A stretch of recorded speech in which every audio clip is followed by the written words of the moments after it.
Chapter 251, You are my wife, and that is enough. On the limitless immortal peak, the usual hustle and bustle turned into a deadly silence. The sky was covered by black clouds, and the spiritual qi in the air fluctuated wildly, accompanied by howling winds. The madam is actually the Xia's empress. How is that possible? Upon learning this news, Zhao Huai's mind went blank. His pupils dilated, and his eyes revealed an incredulous look. How could that be? Isn't the Xia's empress a ruthless woman, a butcher, and a demoness? Didn't she kill 500,000 soldiers of the Yan country? Didn't she kill the young monarch and take the throne herself? How could such a person be madam? Zhao Huai racked his brains to find a connection between the Xia's empress and the madam. In just an instant, many previously overlooked doubts surfaced before his eyes. Madam once mentioned that she had two brothers in a legacy dispute. Could it be King Yan and King Qin fighting for the throne within the Xia country? When Madam left the capital city, it just happened to be around the time of the first emperor's death. Too much of a coincidence, right? In fact, was it to see her own father? She said she was driven out of her family, but she never revealed where her family was, the merits and achievements her family had made for the Xia country, nor their military merits and records. She never mentioned any of this. Does this mean that her alleged military background was just a part of her military career? When she was imprisoned in the imperial prison during her trip to the capital city, it wasn't because of her family's involvement, but because she failed in the fight for the throne. When the devil sect invaded Jianzhou, Madam left and didn't disappear but instead returned to the Xia country from among the people to take control. In other words, more than a year ago, on the other side of the river, that figure he saw was not a mistake, FEEBOM. It was Madam herself. Zhao Huai's mind raced, combining what Song Zishu had previously analyzed and said everything seemed so reasonable. This is bad, really bad. In the void, layers of devil shadows overlapped on demon-bred Situ Huan. Heavenly wolf moon plucking, bloody moon in the sky, devil child covering ears, dark star rising dragon, and other changes amalgamated into one. The overwhelming and terrifying devil might erupted, and with a bang, Gu Tianji, who was controlling the river of sword qi, was sent flying backward. A mouthful of bright red blood spurted out, and his face became even paler than before. The sword qi river dissipated, leaving a deep trace in the white clouds in the sky. Gu Tianji. Elder Bai saw this scene, called out, and felt very uneasy in his heart. If things continued like this, Gu Tianji might very well die in the limitless immortal sect. The eternal Taoist temple master had only this one proud disciple. If he were to die here, it would be unimaginable. However, aside from Gu Tianji, there were not many young disciples who could step forward. Earlier, other Golden Core Realm true disciples, including the gatekeeper Su Muchen, were no match for Situ Huan. Situ Huan had reached the 7th stage in the Golden Core Realm and had traces of breaking through to the 8th stage. His cultivation reached the peak of the Golden Core Realm, and it was just too difficult to defeat him. Even Gu Tianji, with his extraordinary talent in the Dao, could only fight Situ Huan up to the 5th stage and was at a disadvantage. The other disciples couldn't even compete in the 1st stage. It was not that the limitless immortal sect lacked disciples with extraordinary talents, but they were all stationed at other gates or outside the spiritual mountains and had not yet returned. Brother Gu. Zhao Huai saw that Gu Tianji was seriously injured and was extremely worried. Hand over the ancestral weapon, and I will spare his life. Situ Huan said indifferently, his aim on this mission very clear: the ancestral weapon on Zhao Huai. Only by obtaining the ancestral weapon could the Devil Lord break free from the seal hundreds of years ago and see daylight again. As the direct disciple of the Devil Lord, this was his mission. If he wanted to reach a higher realm in the future, seek immortality, and explore other worlds outside the realm, he had to save the Devil Lord first. Zhao Huai furrowed his brows, instinctively wanting to take out the magical treasured longsword from the black ring. But his hand came out empty, with nothing appearing. He couldn't help but be taken aback. His flying sword had been damaged by the self-detonation of the golden core and was no longer usable. His combat power had undoubtedly dropped by a tier. Just as Zhao Huai failed to find his sword, Situ Huan disappeared from his spot expressionlessly, turned into a hurricane, and launched a surprise attack on Zhao Huai. "Be careful, husband!" Yu Qinghan shouted and shot out, grabbing Zhao Huai's shoulder. The golden core appeared in midair and emitted an unrivaled golden light, forming a pure golden shield to block Situ Huan's attack. The two auras confronted one another, causing turbulence in the air and fierce winds to rise. Whoosh! Suddenly, two rainbow lights shot up from the Yujing sect. One purple and one green. The figures of one man and one woman gradually became clear, and the two young disciples returned to the limitless immortal sect. "Look! It's senior sister Ziyun and senior brother Chen Jianchu. It's actually senior sister Ziyun.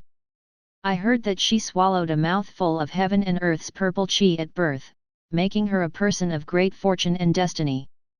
With her lightning attribute heavenly spiritual root, she obtained great opportunities, and her life-bound magical treasure is a damaged immortal sword. Her strength is formidable, making her the leader of our purple lightning immortal peak lineage. As for senior brother Chen, his cultivation has reached the perfect golden core realm in the 7th stage, with a pure yang heavenly spiritual root, and he has cultivated the unrivaled sword art to the unprecedented 7th layer. His sword skill is extremely high, and he is a little sword lord with vigorous sword qi. His strength is close to Situ Huan's, and it is not impossible for him to win." Many limitless immortal sect disciples fighting the devil cultivators revealed joyful expressions on their faces. Chapter 252, You Are My Wife, and That Is Enough _2. Situ Huan, stop your insolence. Ziyun was a tall woman dressed in a purple dress, and at this moment, a cold glint could be seen in her brows. An ancient purple slim sword blinked out of its sheath, heading towards Situ Huan's direction. "Take my sword too." Chen Jianchu was dressed as a refined and elegant youth, with a life-bound magical treasure being a green snake-shaped sword, bending and twisting, carrying an overwhelming sword intention.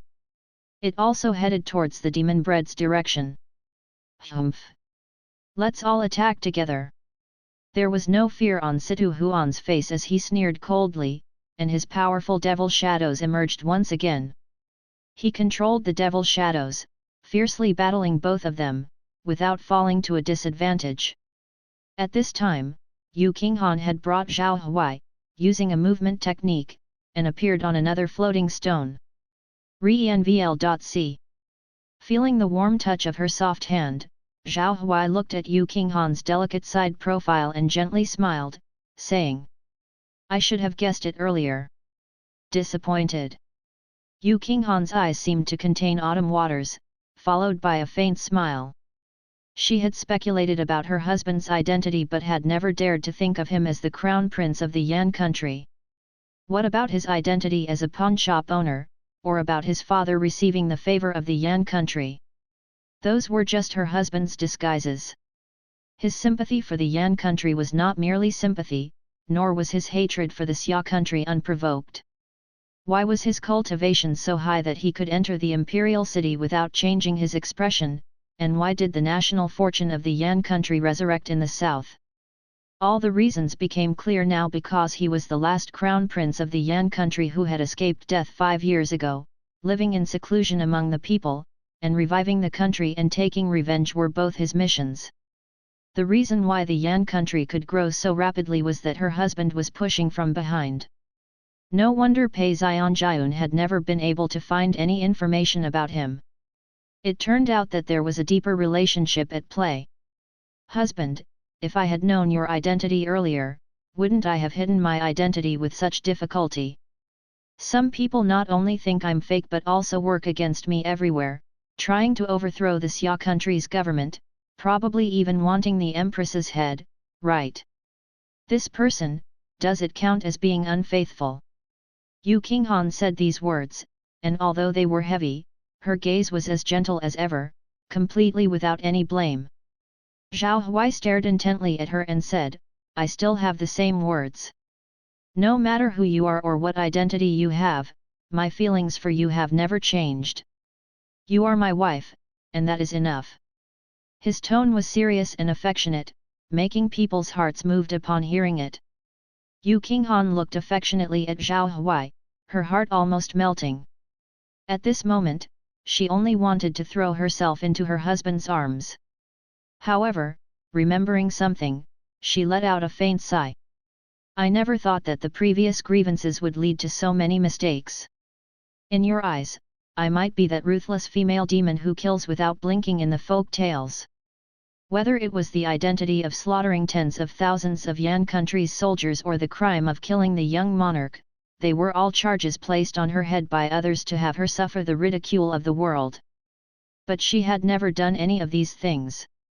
When she was originally opposing the advice of killing the Yan country's generals who had surrendered, her elder brother, who was King Qin, had privately massacred those generals of the Yan country on the grounds of insufficient army provisions. Of course, she, as the main commander, had to take the blame for the crime. As for the Queen Dowager and the young lord, that was also her heartache. Her uncle disregarded her orders and took advantage of her absence to kill them in the late night, eliminating future troubles. The mother and son died as a result. There was too much malice in this world. Zhao Huai held Yu Qinghan's jade hand and comforted her, those grievances are gone now. Even if there is something you haven't said later, it's not too late to say it then. I trust you. Yu Qinghan smiled softly without saying more, everything left unsaid, this trust explained everything. Zhao Huai touched the delicate skin of Yu Qinghan's face and laughed. The princess of the Xia county from those years happened to marry the crown prince of the Yan country. Don't you think it's destiny? Wasn't his wife from a few years ago the lost princess of the Xia? She even happened to marry him. Was it really only the guidance of the gold and bronze coins at work? Yu Qinghan smiled enchantingly, her phoenix eyes fluttering, maybe it's really fate. Then, her willowy eyebrows raised, and her beautiful eyes carried a hint of playfulness as she half-jokingly said, my good husband, forget about the Yan country for now. Why not come to my Xia country and become an official here? The slightly hoarse and pleasant voice made people shiver, feeling a crisp sensation. Zhao Huai gave her a faint smile and said, Madam, what you're saying is, why not you come to my Yan country as a guest? I promise to treat you as an honored guest. Yu Qinghan's eyes sparkled as if she thought of something. Now that the lord of the Yan country in the south is her husband, perhaps they could use some other methods to avoid unnecessary disasters and wars. Zhao Huai, on the other hand, looked at the rainbow lights fighting in the sky. This won't be a long-term solution. As the head of the immortal sect, the limitless immortal sect absolutely cannot fall. If it falls, the mortal world cannot survive either. I think it's time for me to take action. What do you think, madam? As he spoke, Zhao Huai turned around and looked at Yu Qinghan. In the fight between immortals and demons, the immortal sect cannot lose, and a proper explanation must be given to the people. Yu Qinghan nodded and stood behind Zhao Huai, saying, It's always been my husband protecting me. Now it's my turn to protect you. Chapter 253 You are my wife, that's enough. 3.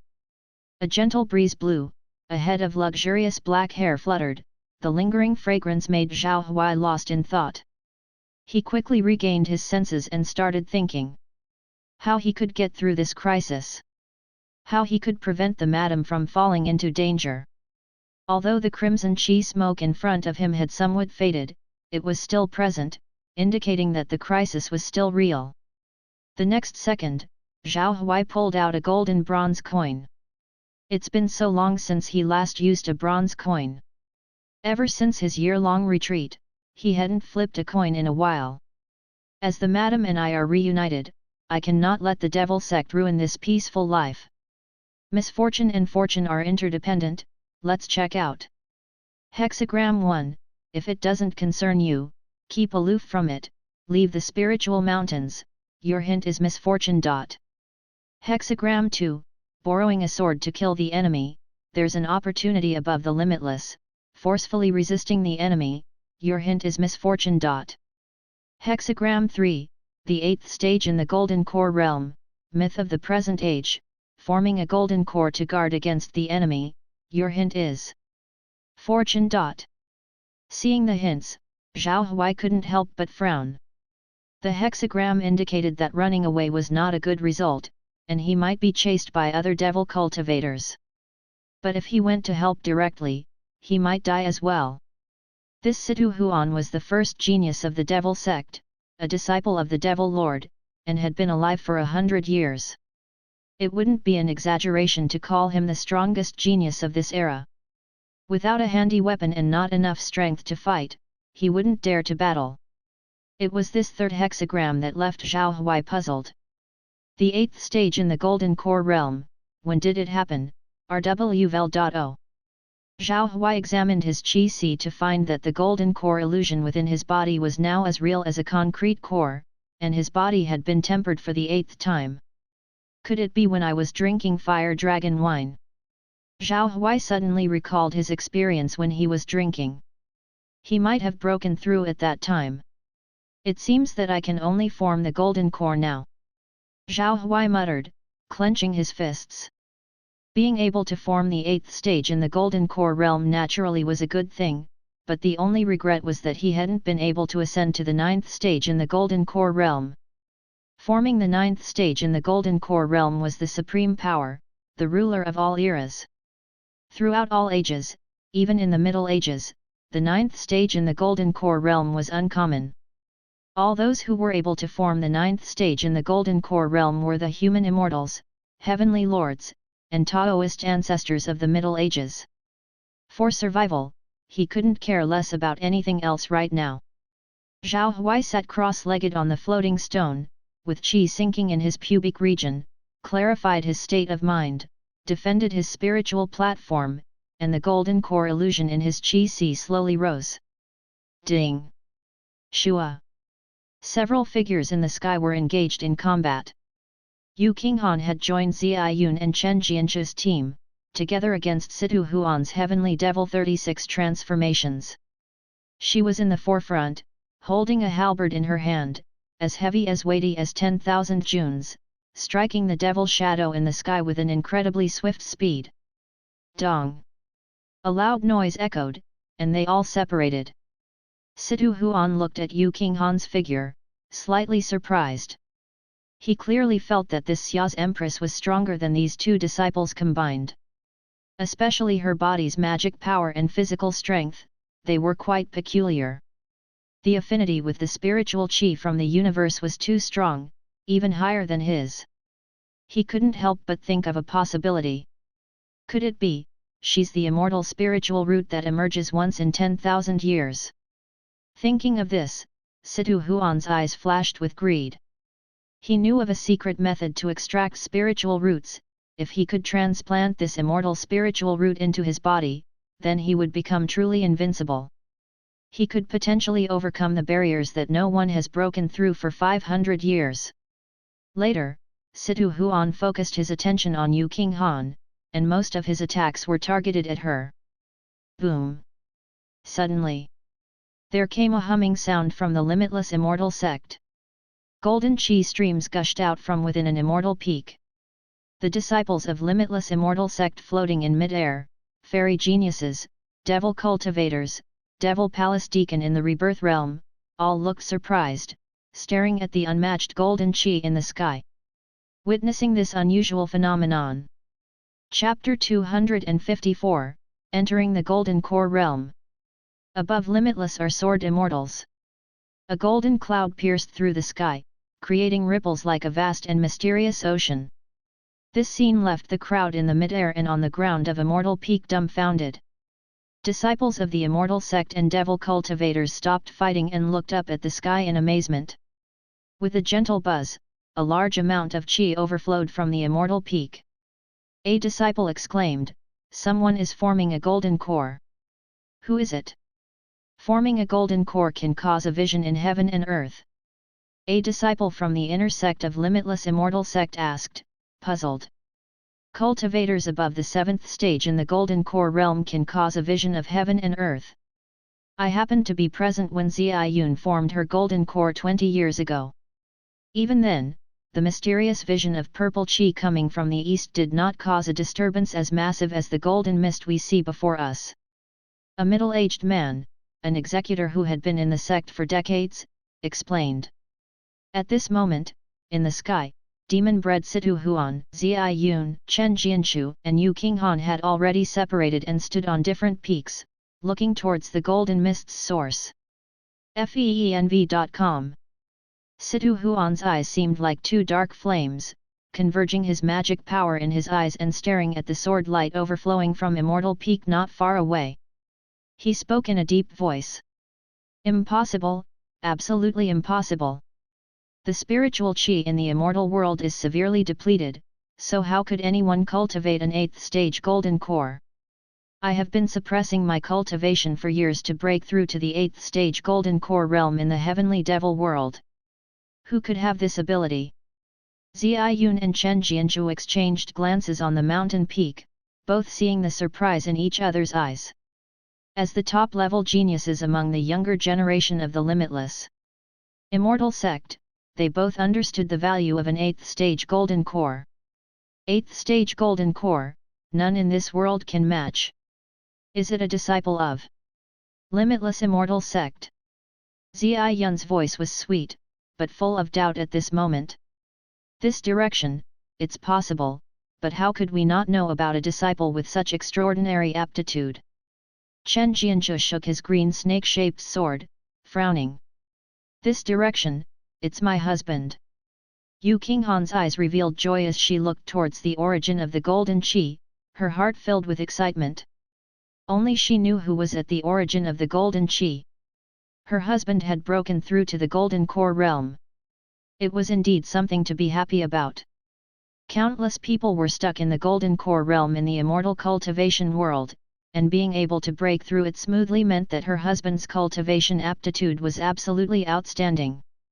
At this moment, on the floating stone, an overwhelming power spread out from Zhao Huai's body.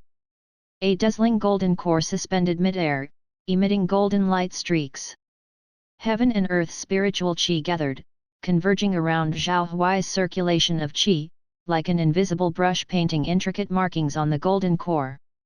At this point, Zhao Huai's entire body, except for the area around his heart, had already been tempered by the golden core, making him incredibly powerful. From afar, he looked like a small golden figure. Now, it was time for the most important step. Heaven and earth qi forming a pattern. It meant that the endless spiritual qi between heaven and earth grew and circulated, granting the golden core spirituality to continuously absorb spiritual qi. So-called stages referred to the number of markings drawn by the heaven and earth's will on the golden core. The more markings this number had, the stronger the golden core would be.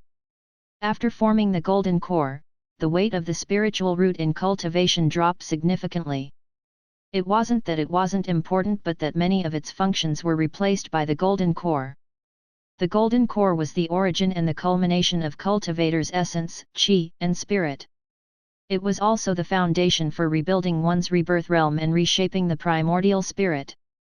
As time passed, more and more patterns appeared on Zhao Huai's golden core, becoming increasingly complex.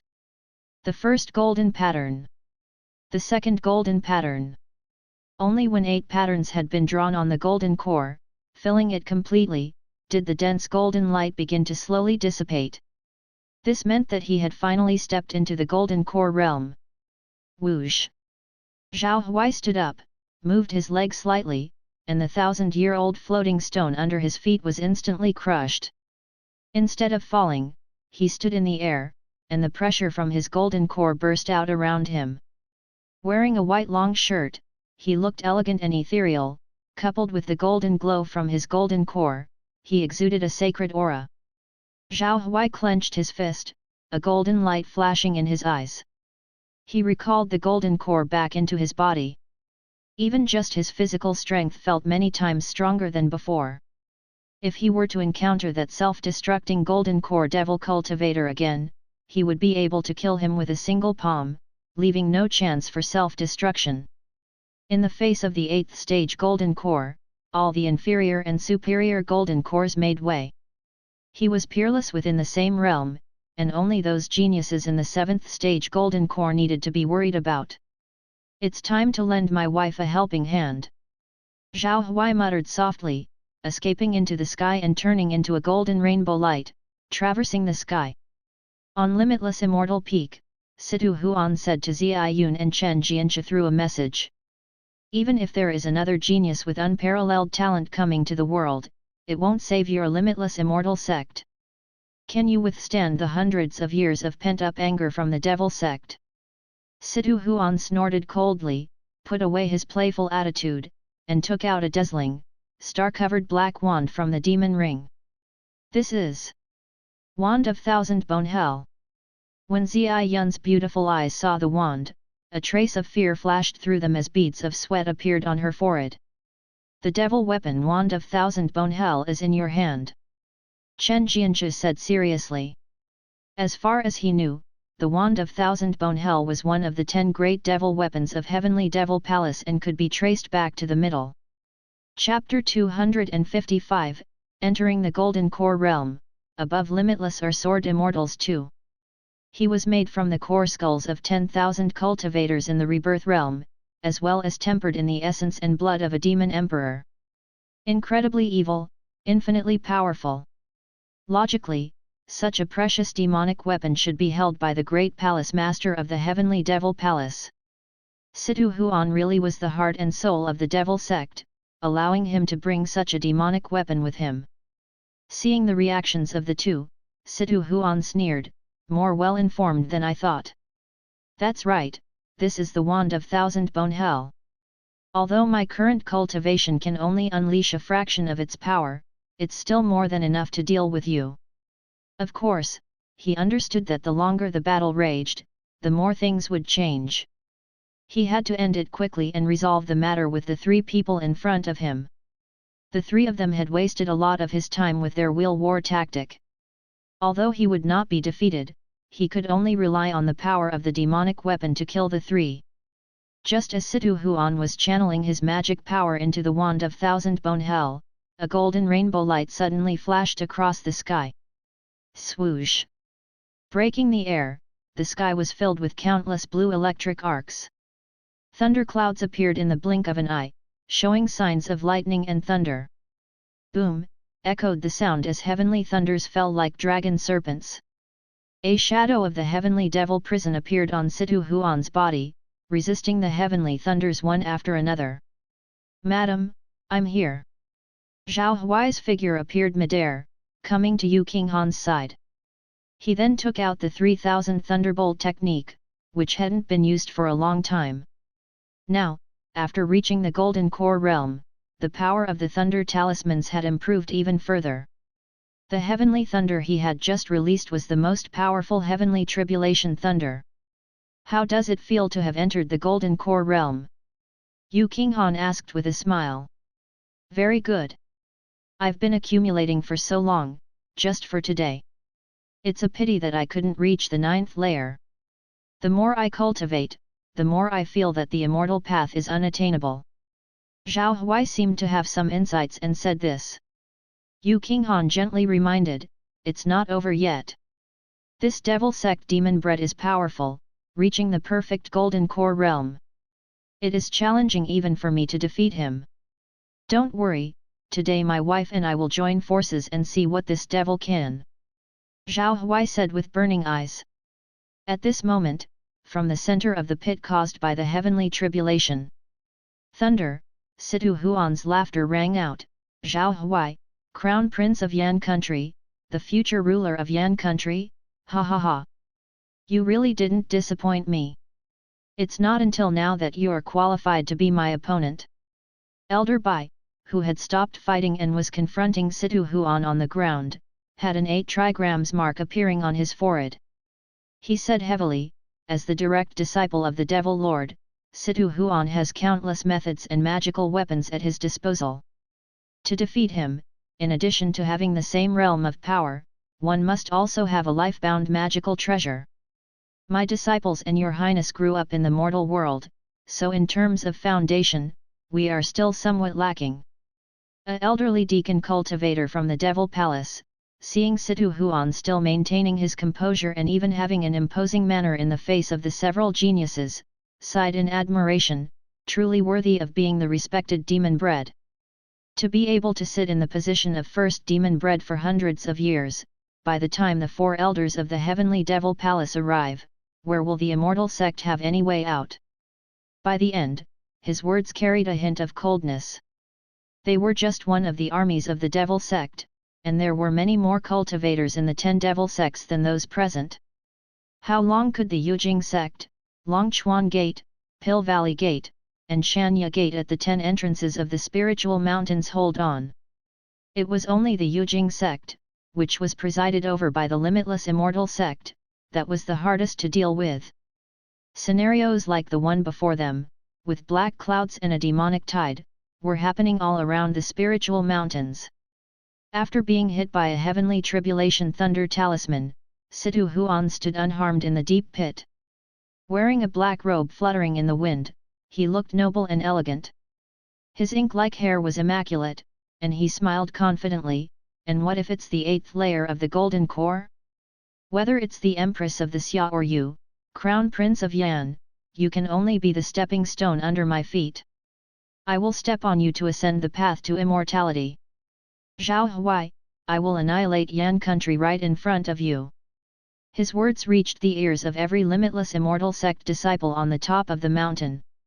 Zhao Huai's identity was completely known to everyone in limitless immortal sect. He is the Crown Prince of Yan. Oh my god, it's him who condensed the 8th layer of the golden core. What? The 8th layer of the golden core? I heard that no one in the immortal cultivation world could condense an 8th layer of the golden core. However, he is facing Situ Huan, the number 1 person in the Devil sect for 100 years. This battle is hard to predict.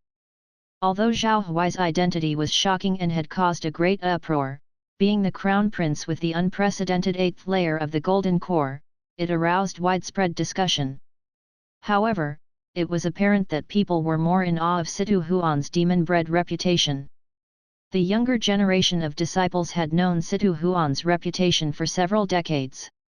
Upon hearing Situ Huan's words, the panic among the Devil sect disciples subsided a bit.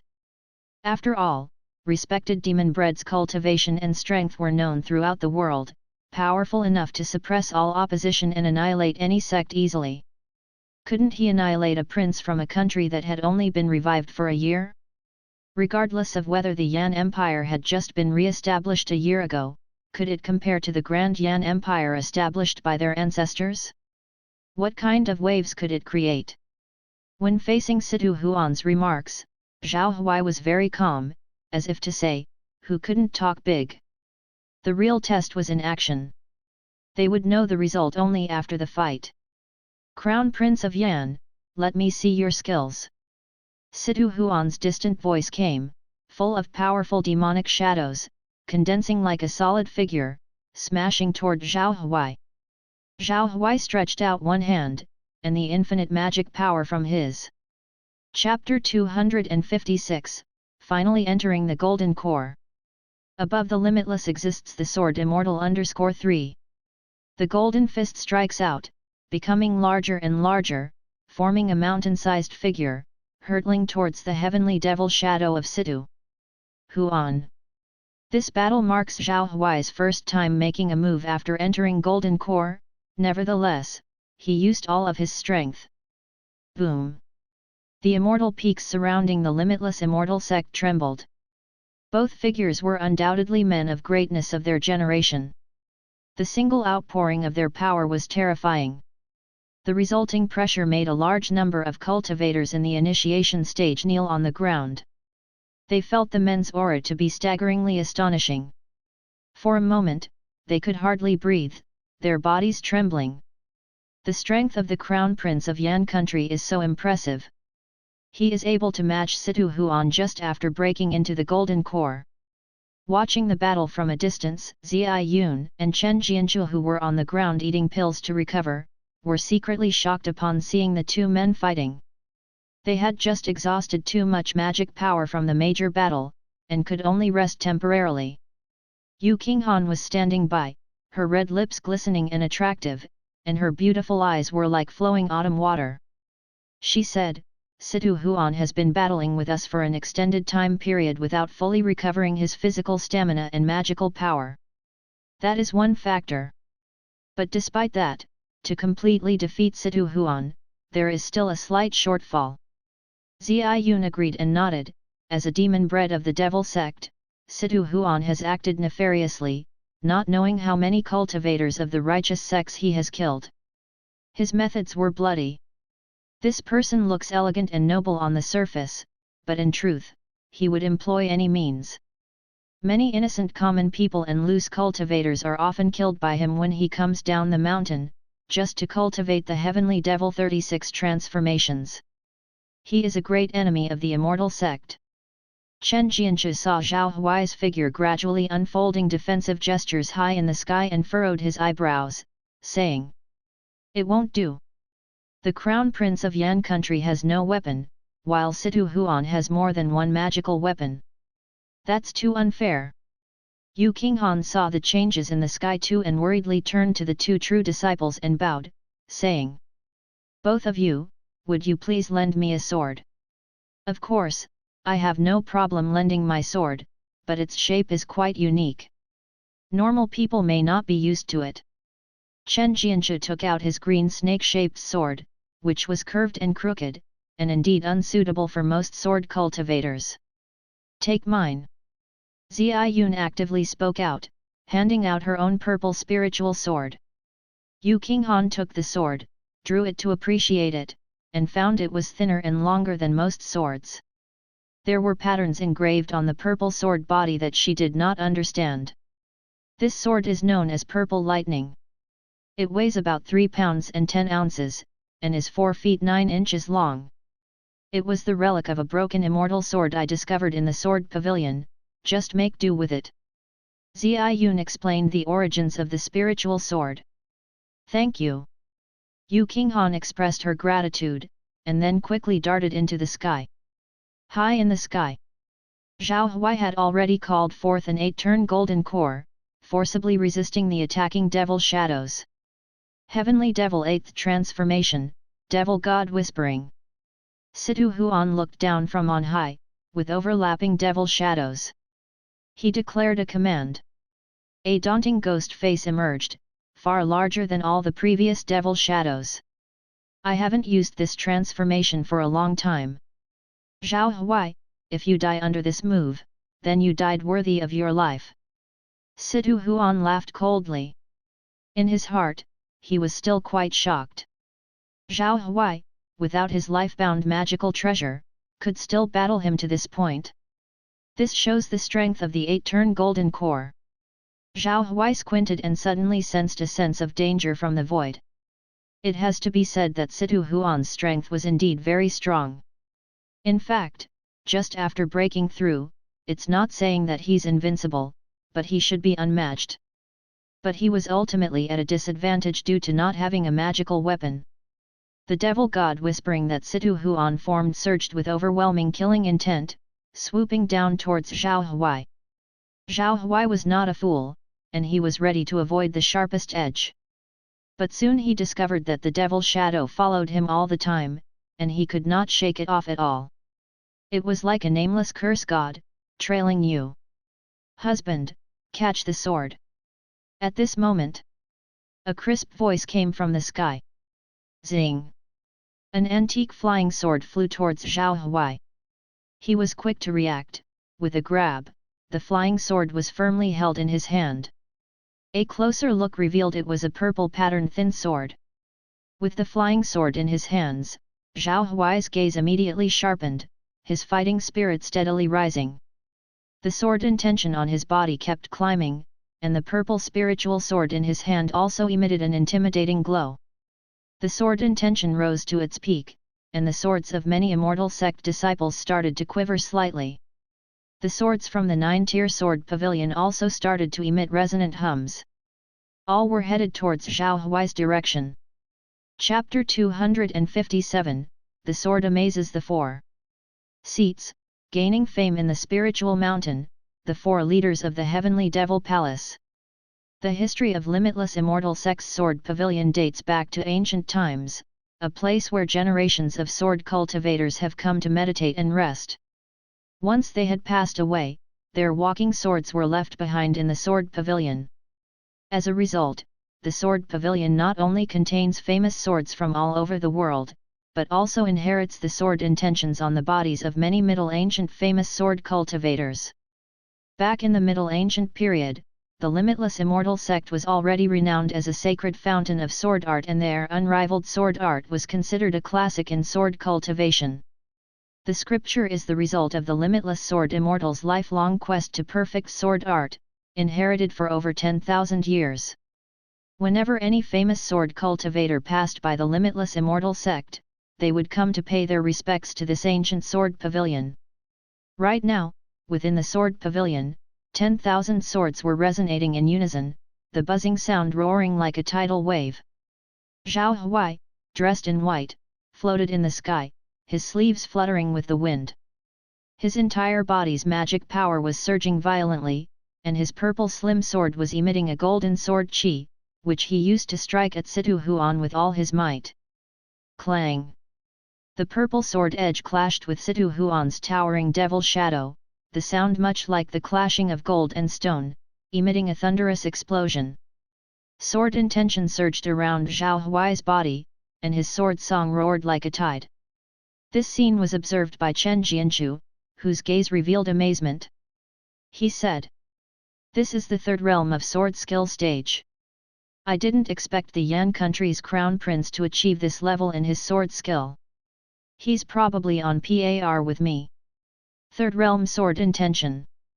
Zhai Yun's expression was also one of surprise. Exactly. Chen Jianchu nodded and began to explain, there are 5 realms in sword skill, which is a vague statement. In the sword scripture compiled by the Limitless Sword Immortal, a new classification method is mentioned. The realm of sword cultivator can be divided into 9 levels. Mind Lake, Gazing River, Observing Sea, Concealing Storehouse, Dragon Gate. Tao Seeking, 4 Phenomena, Return to Simplicity, and Limitless.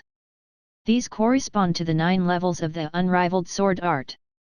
Even I have only practiced up to the 7th level. The sword intention emanating from the Yan country's crown prince has already been in the 4 phenomena realm for a long time, and is about to break through to the 8th realm. The 9th realm is not far off. Once a sword cultivator reaches the 9th level, it's as if their sword skill has transcended. After listening to this, Zhai Yun was even more astonished and said with a bewildered face, "You mean that the Yan country's crown prince's sword skill realm is already close to return to simplicity?" "That's right, he's already extremely close."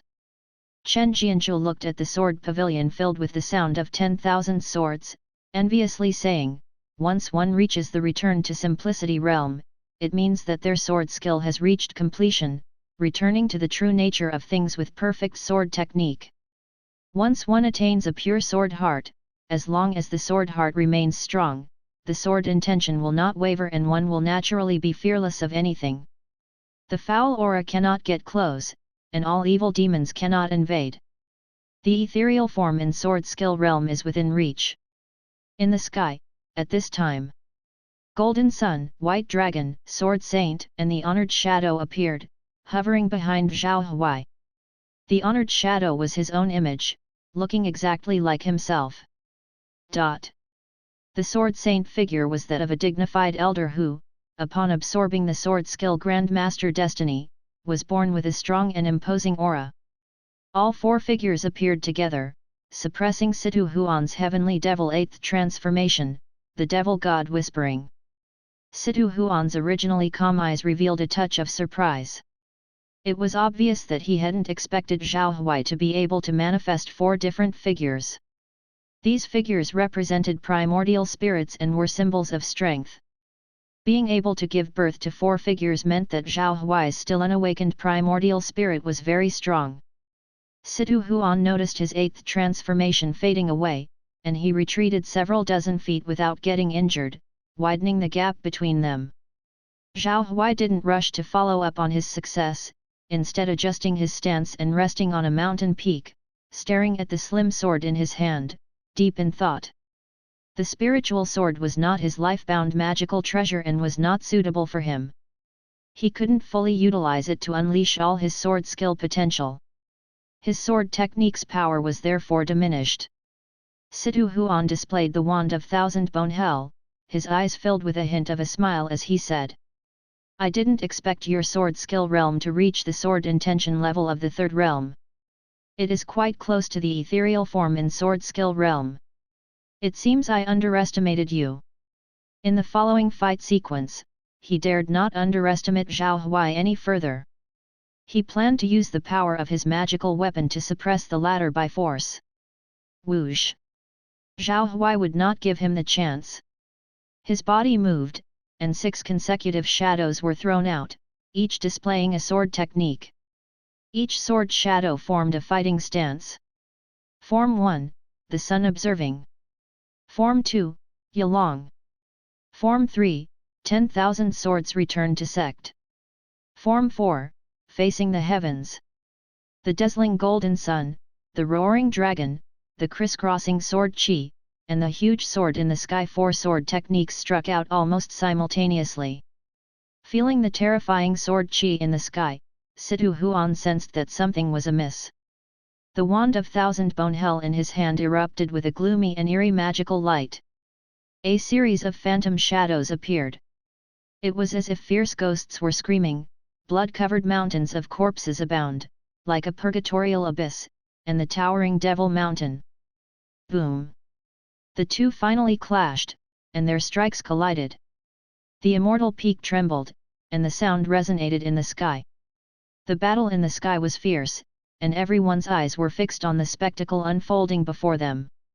Yu Qinghan's expression was more composed, clearly confident in Zhao Huai. During the confrontation, Situ Huan clenched his teeth to hold on. His magic power was quickly wearing down. After a large number of battles and using the magical weapon, which consumed a large amount of magic power, his magic power was also near its limit. Was it time for the 9th transformation? At that thought, he hesitated for a moment. Even though the Heavenly Devil 36 transformations had many variations, they were ultimately ancient demonic techniques that were profound and abstruse. Each transformation was difficult to learn, and even he had only mastered the 9th transformation. Chapter 258, Awing the Four with Sword. Gaining fame in Lingshan, Heavenly Devil Palace's 4 Titans 2. He was not very skilled in using the 9th transformation yet, and if he forced it, he might hurt himself. Caution was necessary. As Situ Huan hesitated, the 1,000-mile lone rider within Zhao Huai slowly took effect.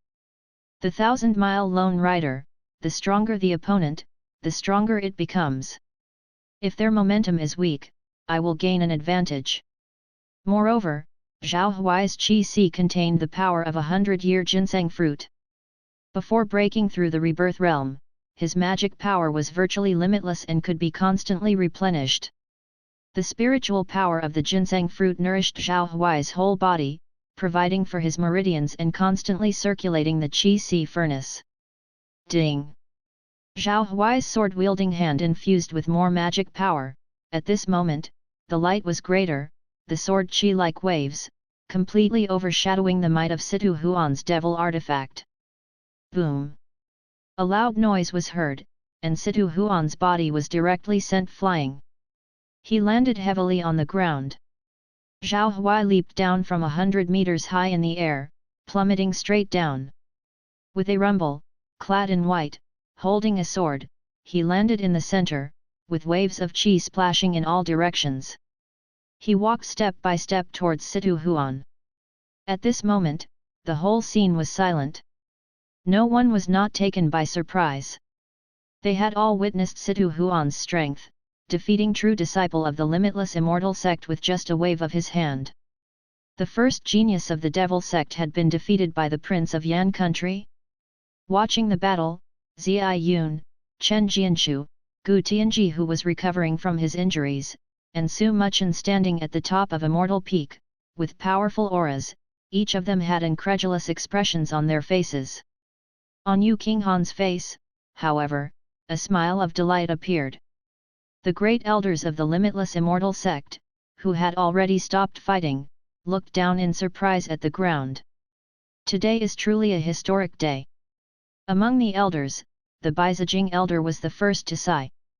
First, we witnessed the birth of the 8-turn golden core in the world. Then we saw Situ Huan's defeat. It seems that the immortal cultivation world still depends on these young people today. The limitless immortal sect's crowd burst into waves of cheers, while the devil cultivators were in an uproar. I can't believe it. Prince Yan has actually won. Situ Huan lost. I don't believe it. How could respected demon bread lose? Isn't respected demon bread invincible? In the center of the crater, Zhao Huai's expression was calm. The sword technique he was using was the culmination of the 4 secret techniques he had comprehended. Especially after breaking through to the Golden Core realm, its power had increased tremendously. With the addition of various destiny enhancements, if this did not crush this guy, it would mean that his cultivation had been in vain. The effect of the innate dominating body destiny slowly operated. Zhao Huai's body was recovering quickly, golden blood flowing within him, while the small injuries healed instantly, and the consumed magical power was also being restored by the effect of the ginseng fruit. He could not be careless, as Situ Huan was only injured, not dead. However, killing him would be extremely difficult, as he was a priority target for cultivation in the devil sect and must have many trump cards. Right now, with Situ Huan's defeat, tensions between the limitless immortal sect and the devil sect rose again. Zhao Huai wielded his sword and charged towards the center of the crater. He could not afford to give the opponent a chance to catch his breath. Yu Qinghan clearly realized this too, and a giant halberd appeared in her hand as she charged towards Situ Huan. To take advantage of one's illness, to seize one's life. Everyone understood this principle. The husband and wife teamed up for the first time, rushing in one direction.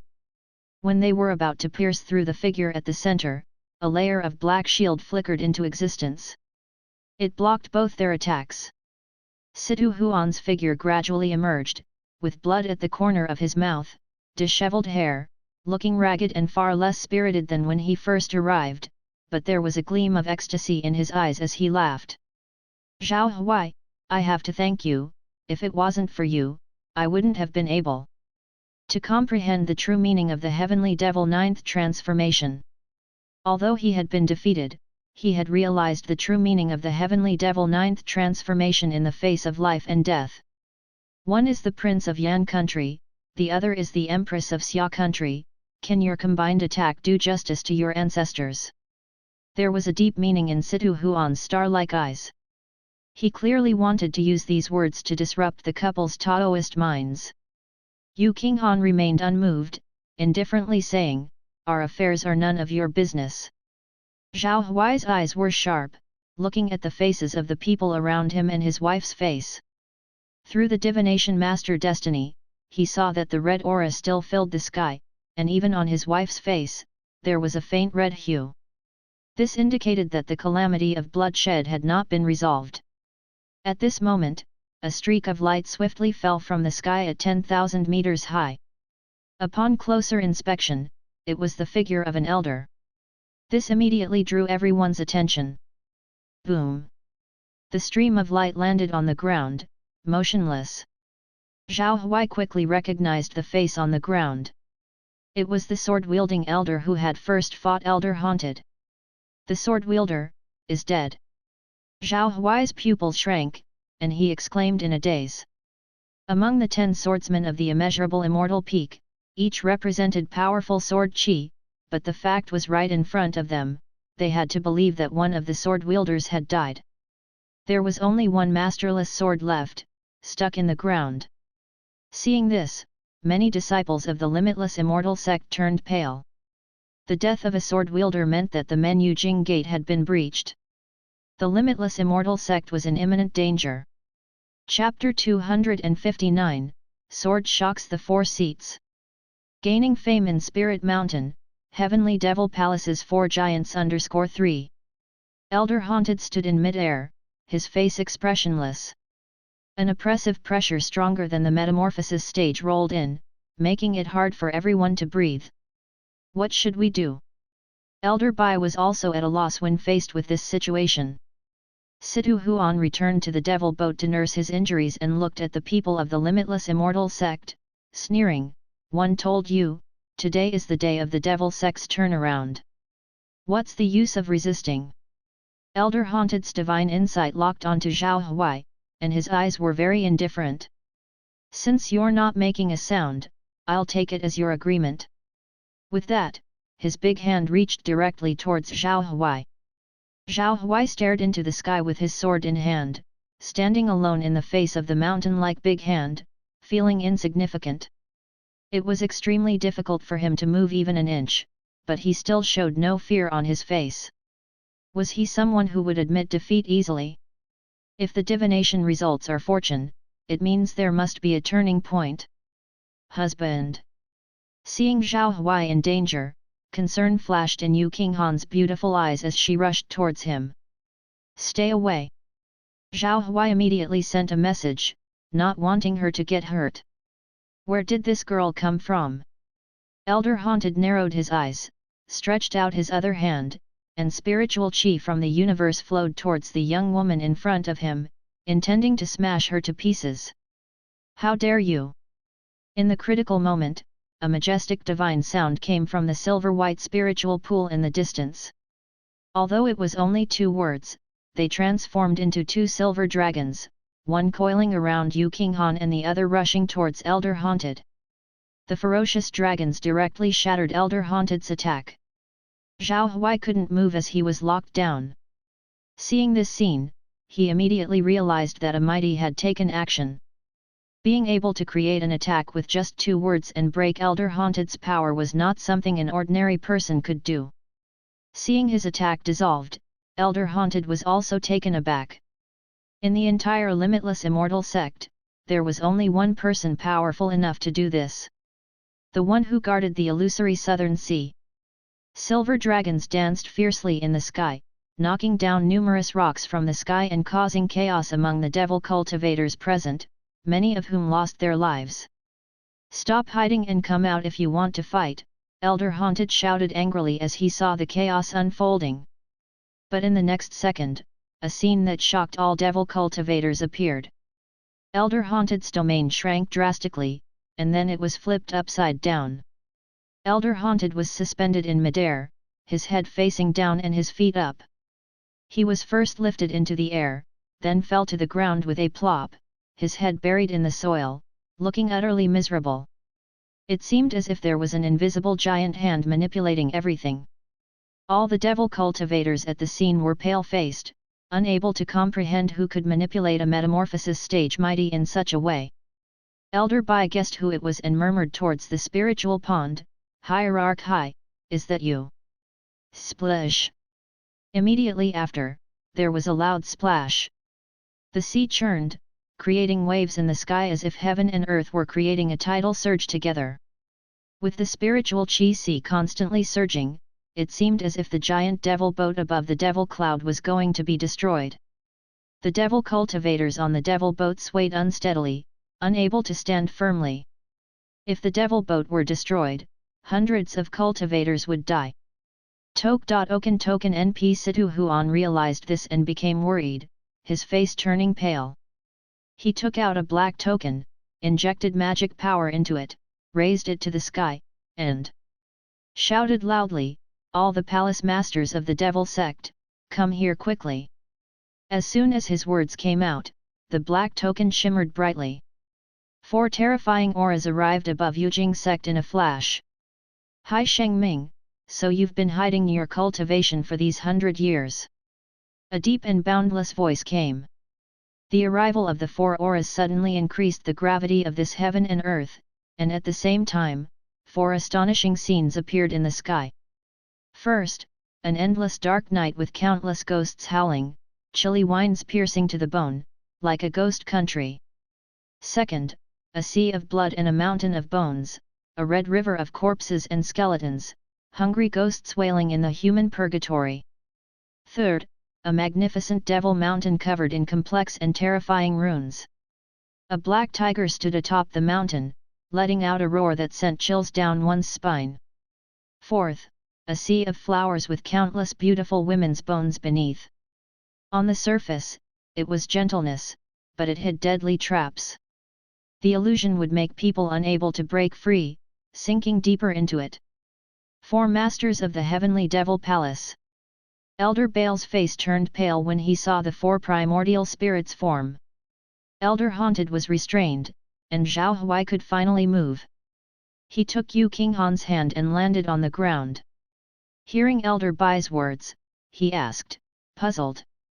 What are the four masters of the heavenly devil palace? Chapter 260, The Leader of Swordsmen, the River of Sword Chi, the Inverted Whirling Sky. After Elder Baal's explanation, Zhao Huai finally understood. It is known that the heavenly devil palace consists of 36 sub-palaces, but not every sub-palace has a palace master. As long as a sub-palace has a palace master, it is invincible, because each palace master is a formidable figure in the world, with unfathomable cultivation levels.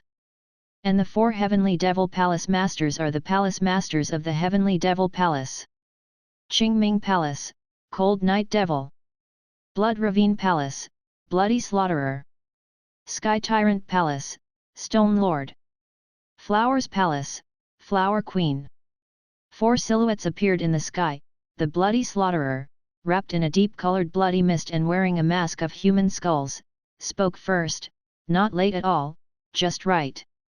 The eternal Taoist temple master is more stubborn than I imagined. I thought the crown prince of Yan country would be in another mountain gate, but he was actually in your limitless immortal sect. Who isn't? Those monks in Little Lingyan temple are so stubborn and unyielding that they won't let me show off my skills. It's really boring. Flower Queen was a gorgeous woman with a sultry appearance. She wore a red gown that exposed her shoulders and back. Her peach blossom eyes narrowed slightly, revealing a smile, full of charm. Hee, I can't go to the exquisite palace next time. Those women are too irritable, and I can't take it. Cold Night Devil, an old dwarf man, shook his head and chuckled softly. Among the four masters, only Stone Lord, who had a tall and fierce figure, was indifferent and silent. This time, the Devil sect invaded the spiritual mountains, not only targeting Yujing sect but also other mountain gates.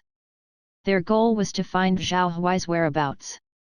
In the group of thousands of cultivators on the Devil boat, a delicate and beautiful young man with a feminine face stared at the scene before him, his eyes shimmering and uncertain. He was the old fiend of Netherworld, who had snatched a new body to reincarnate. The body he had snatched was young and well hidden.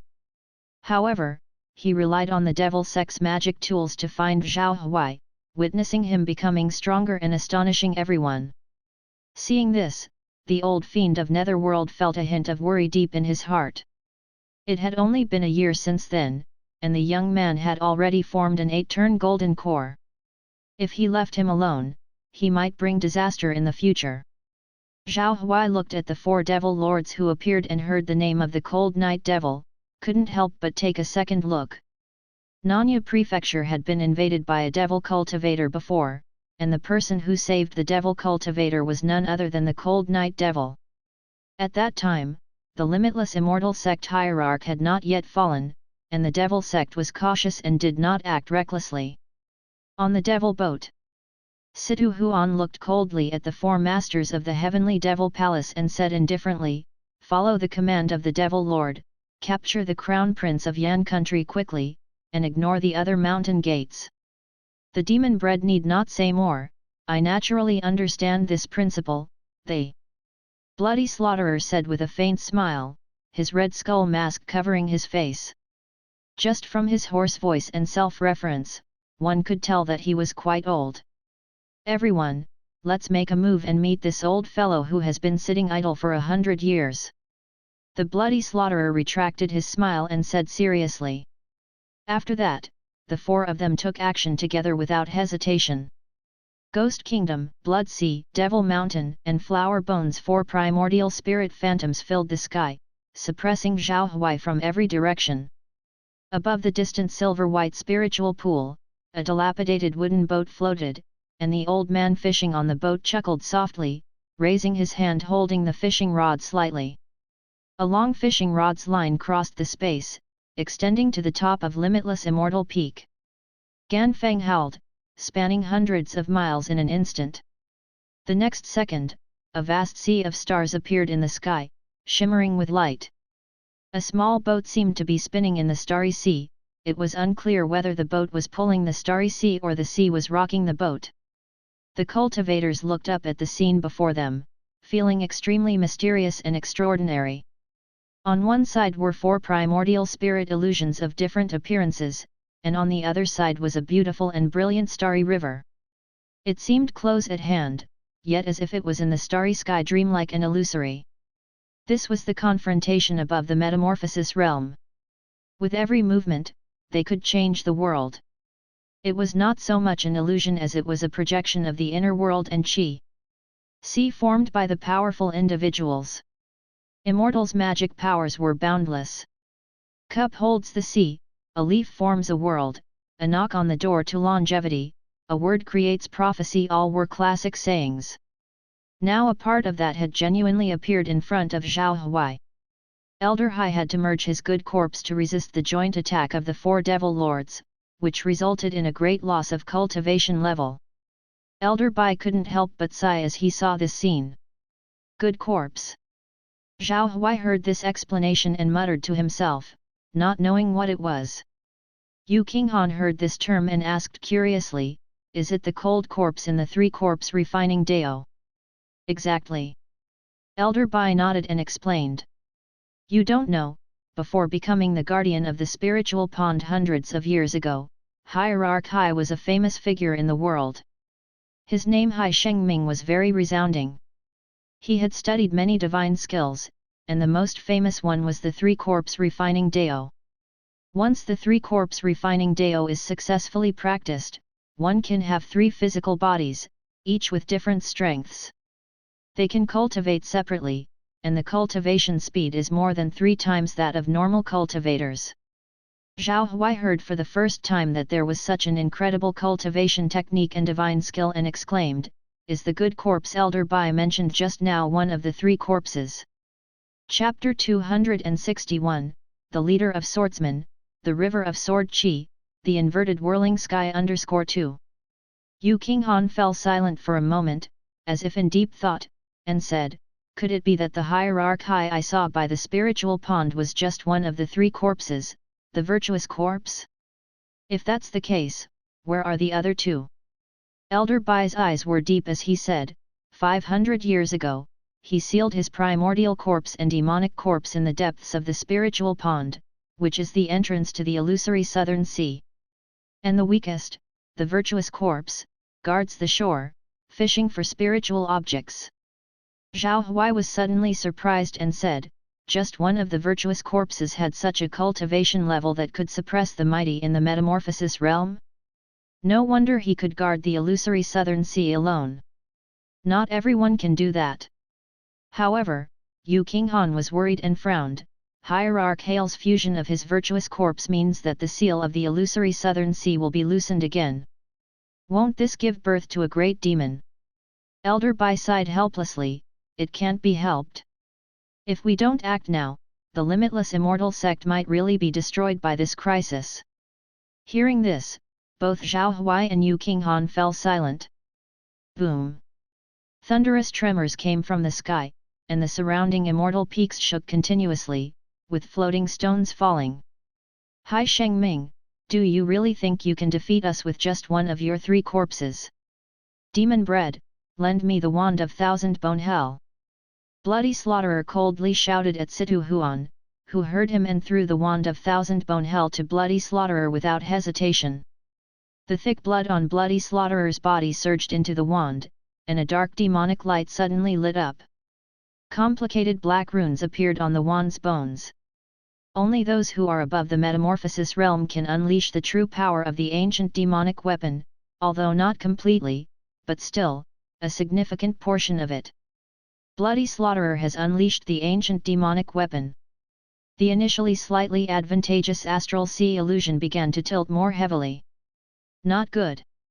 Elder Bai cried out in surprise upon seeing this scene. All the disciples of the Limitless Immortal sect were extremely anxious. If their new sect hierarch couldn't even defeat the four devils, then there would be nowhere left for the sect to retreat to. At this critical moment, a sky-reaching sword column rose. Under the hollow sunlight, the endless mountain ranges in front stretched out, desolate and lush. A heavenly equal long sword, the sword radiance competed with the sun. Carrying the unparalleled sword chi that shook the world, it reverberated for thousands of miles. An elder in a deep blue Taoist robe appeared in the sky, with the sword patterns on his clothes particularly conspicuous.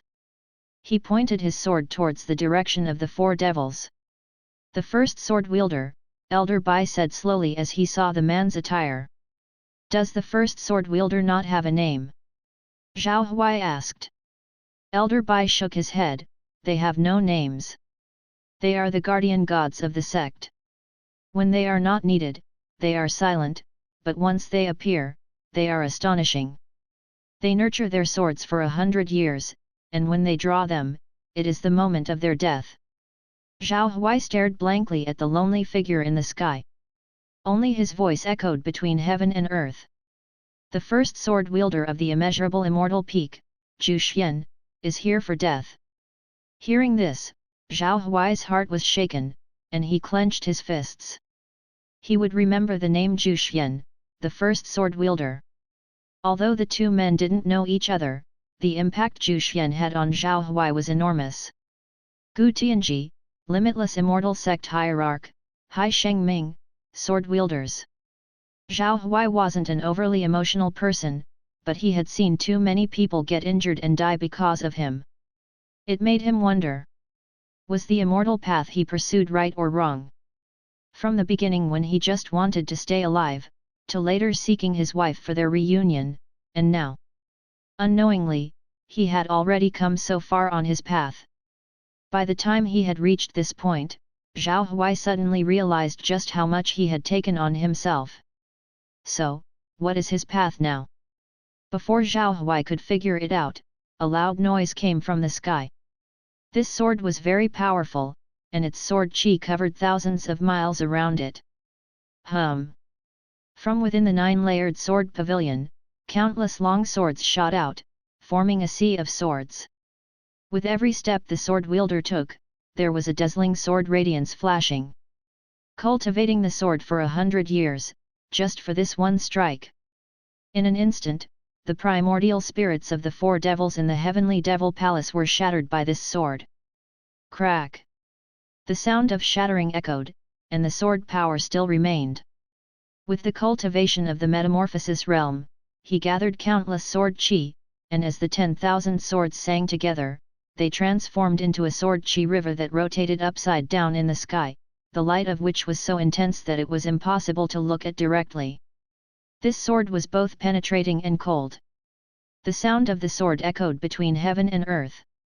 The inverted sword river kept flowing and rotating, stirring and dissipating the endless demon clouds above the spiritual mountain. Bloody Slaughterer, Cold Night Devil, Stone Lord and Flower Queen were all shocked in their hearts. After this sword was slashed, a long wall of sword chi formed, filling the gap in the ancient formation and creating a solid barrier. This wall of sword chi undoubtedly divided the boundary between the immortal sect and the devil sect. Those who follow the evil way shall not take even half a step into the limitless immortal sect. The elder, who was the first sword wielder, looked up to the sky and laughed wildly. I have been cultivating this sword for 500 years. What do you think? The arrogant and domineering voice echoed throughout the sect. Everybody in the limitless immortal sect was in awe, and many had tears in their eyes. This was the sword wielder of immeasurable immortal peak. With this sword, he could contend against gods and men. When he drew his sword, even those in the great vehicle would have to bow their heads. At this moment, Zhao Huai finally understood what real sword skill was. In front of the sword wielder, his own sword skill realm was not even enough to qualify him to draw his sword. Cultivating the sword for 500 years, he no longer cared about how high his cultivation was, nor how solid his sword intention was. What he focused on was the momentum of his sword. A sword strike that was certain to kill. The sword wielder wielded his sword for the sake of all beings in Ling Mountain, and so his momentum had accumulated for 500 years, only to have such a powerful presence today. For whom is the sword in your hand? It is of utmost importance to figure out this question. At this moment, everyone's gaze was fixed on the elder sword wielder in the sky. Their hearts and souls were engaged by his fearless words, making them worthy of being called their senior. Zhao Huai stared steadily at the scene in front of him. After about 10 breaths' time, his mind gradually calmed down. For the next 10 years, today's sword would ensure the peace of limitless immortal sect. The crisis of Ling Mountain this time had been overcome. When the sword chi river that filled the sky finally dissipated, the hoarse voice sounded. We, the sword cultivators, should keep in mind that to cultivate a sword, we must start with the bone, cast our soul with the core of the sword, and never regress on the magnificent path of sword cultivation. The sky cleared up, and the afterglow that gradually disappeared from the sword radiance, like the setting sun, fell on the elder sword wielder. In the void, there was a mournful sound of sword. He was caught and froze in mid-air, the hand holding the sword unyielding and steadfast. Until the last moment when the sword chi on his body scattered, and his body gradually declined, the vitality in his eyes slowly faded away, and his mouth still carried an arrogant and full of pride smile. As his body fell, not even having touched the ground, he was caught by the disciples below, passing him from person to person. At the top of the mountain, Zhao Huai watched this scene and muttered. The sword in my hand is for the sake of all beings, and I will never regret my unwavering determination on the path of sword cultivation. I received your message. As the words reached their latter half, his eyes gradually became resolute. Whoosh! A faint light appeared around Zhao Huai's body. Suddenly, his understanding became a lot clearer, and his accumulated sword skill realm finally broke through. Officially stepped into the 8th realm of sword scripture returned to simplicity. He was just one step away from entering the sanctified realm of sword skill. Damn it! Outside Ling Mountain, on the deck of the devil boat. Even the refined and elegant Situ Huan couldn't help but curse in anger. The shattered formation in front of them had re-emerged as an indestructible wall of sword chi. In the future, the devil sect would have a hard time invading Ling Mountain. Respected demon bread, the other 4 immortal sects have sent people. It's time to leave. Bloody Slaughterer reminded them indifferently. The 4 of them did not explain their situation at the limitless immortal sect, but having eaten the elder's sword that had taken 500 years to accumulate, their primordial spirits were damaged, and in such state, they naturally could not fight the old ancestors from the other immortal sects. Situ Huan's face flickered with uncertainty. Failing to complete this mission would cause the Devil Lord to hold him accountable. 2 things he hadn't anticipated happened during this mission. First, Hai Shenming's 3 corpses didn't die. Second, the strength of the sword wielder that the limitless immortal sect had hidden for 100 years was so against the heavens. The demon bread shouldn't worry, it won't be long before Ling Mountain collapses on its own. The old dwarf man known as Cold Night Devil chuckled. Situ Huan raised his eyebrows. Cold Night Devil sneered, to withstand us this time, Hai Shengming actually merged with his good corpse. Before long, the seal on the illusory southern sea will loosen, and it will become more and more difficult to suppress. By then, even if the devil sect doesn't do anything, Ling Mountain will be unable to hold on. Bloody Slaughterer also nodded in agreement. That's right, the illusory southern sea connects to other worlds, and there are many terrifying powerful demons with cultivation that have lasted 10,000 years, which are common sights. The most terrifying are those demon emperors who have been cultivating for 100,000 years, whom even we would find extremely troublesome if encountered. I hope so. Chapter 262, The Opportunity That Belongs to Zhao Huai. Limitless Immortal Peak. Everyone was gathered around the body of the fallen sword wielder, including the silent Zhao Huai. Husband. Yu Qinghan noticed Zhao Huai's expression, feeling the guilt in his heart, and couldn't help but hold his hand tighter. Zhao Huai showed a relieved smile and then walked towards the elder's body. The old man lay quietly on the ground, and the spiritual grass in the mud around him emitted faint light, as if praying for him. When Zhao Huai approached the elder, the surrounding disciples spontaneously made way for him. The inner and outer sect disciples of Limitless Immortal Sect looked at them with awe. This was the gaze reserved for the strong. Zhao Huai had formed an 8th grade golden core, becoming a legend of the age, and defeated the first genius of the Devil Sect, Situ Huan, creating history. He was destined to be famous in the immortal cultivation world. Zhao Huai arrived in front of the sword wielder, slightly clenched his fist, and solemnly said, "Senior, rest assured, I will inherit this sword skill for you, and thank you for your guidance." After speaking, Zhao Huai bowed again as a sign of respect. Breaking through in sword skill was also due to the elder's earth-shattering sword. A bow couldn't be considered too much in this case. Just then, there was a swift sound. An afterimage flickered at the elder's waist. An indistinct object came into Zhao Huai's hand. Upon closer inspection, he could see what was in his hand. A gourd. Rebol.com. It was green in color and relatively large in size, about the size of 2 fists. A string was attached to the gourd, making it easy to carry. "What is this?" Zhao Huai didn't know what it was and looked puzzled. "This is the sword nurturing gourd." A distant voice came from behind. It was Elder Bai who came over, glanced at Zhao Huai, and explained with satisfaction. Each sword wielder has a sword nurturing gourd, which is a container specifically designed to nurture life-bound flying swords. The gourd is filled with a spiritual fluid that nourishes the flying sword. Sword nurturing gourds are also graded by quality. This gourd in your sight is made from a waterfall gourd, which comes from the universal treasure waterfall gourd vine. This gourd is taken from it. Strictly speaking, this sword nurturing gourd can also be considered a high-quality universal treasure since the waterfall gourd vine is a naturally grown spiritual object and ranks among the top 100 in the universe. Upon hearing this, Zhao Huai nodded, understanding the purpose of the gourd. The sword nurturing gourd was a container specially used for nurturing swords. The life-bound flying sword stored inside would become stronger and stronger. Just like his sword cultivator destiny. If the sword was well nourished, it would become extremely powerful, capable of breaking other magic weapons and possessing incredible power. If nurtured well, it could even birth a true sword spirit. The true sword spirit was the awakened consciousness of the life-bound flying sword. An awakened true sword spirit not only would be powerful but also would obey the command of the sword cultivator and fight autonomously.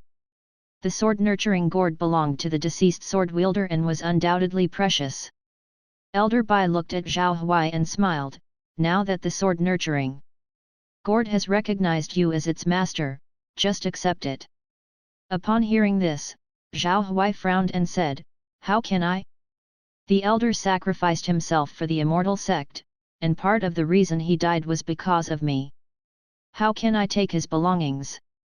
Taking the elder's belongings would only add to his guilt since he already felt indebted to the elder.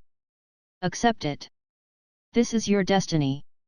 But Elder Bai shook his head, looking serious. My destiny. Indeed, everyone who comes to Spiritual Mountain will receive their own destiny, more or less, valuable or ordinary. It is undeniable that Spiritual Mountain's blessed land is fair to everyone. As the Crown Prince, since the sword nurturing gourd has recognized you as its master, there must be a reason. This is your destiny, and no one can take it away. Elder Bai explained solemnly. Zhao Huai nodded upon hearing this, and stopped speaking.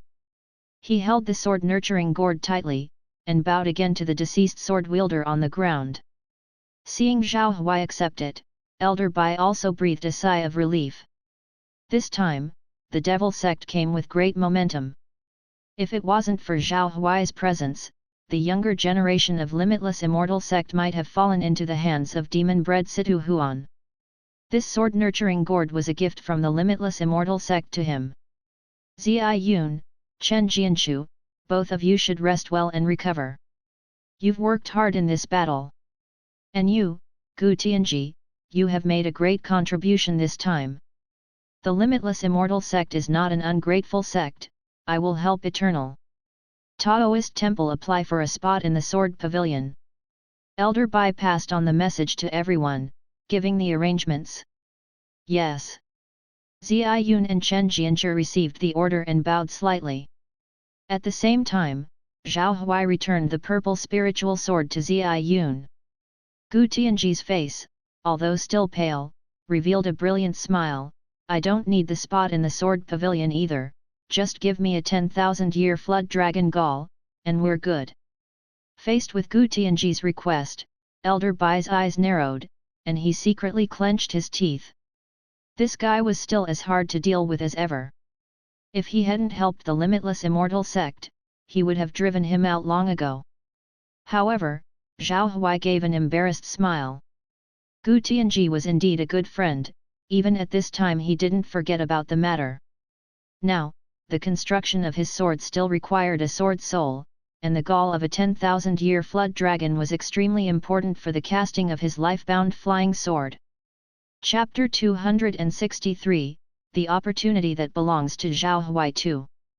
In his eyes, the safety of spiritual mountains and the mortal world was of utmost importance. If the host of powerful demons broke out of the illusory southern sea, it would spell disaster not only for the spiritual mountains but also for the entire world, and the mortal world would not be spared either. Husband, what is the 10,000-year flood dragon gall? Yu Qinghan asked curiously at this moment. Gu Tianji saw Yu Qinghan's profile and smiled.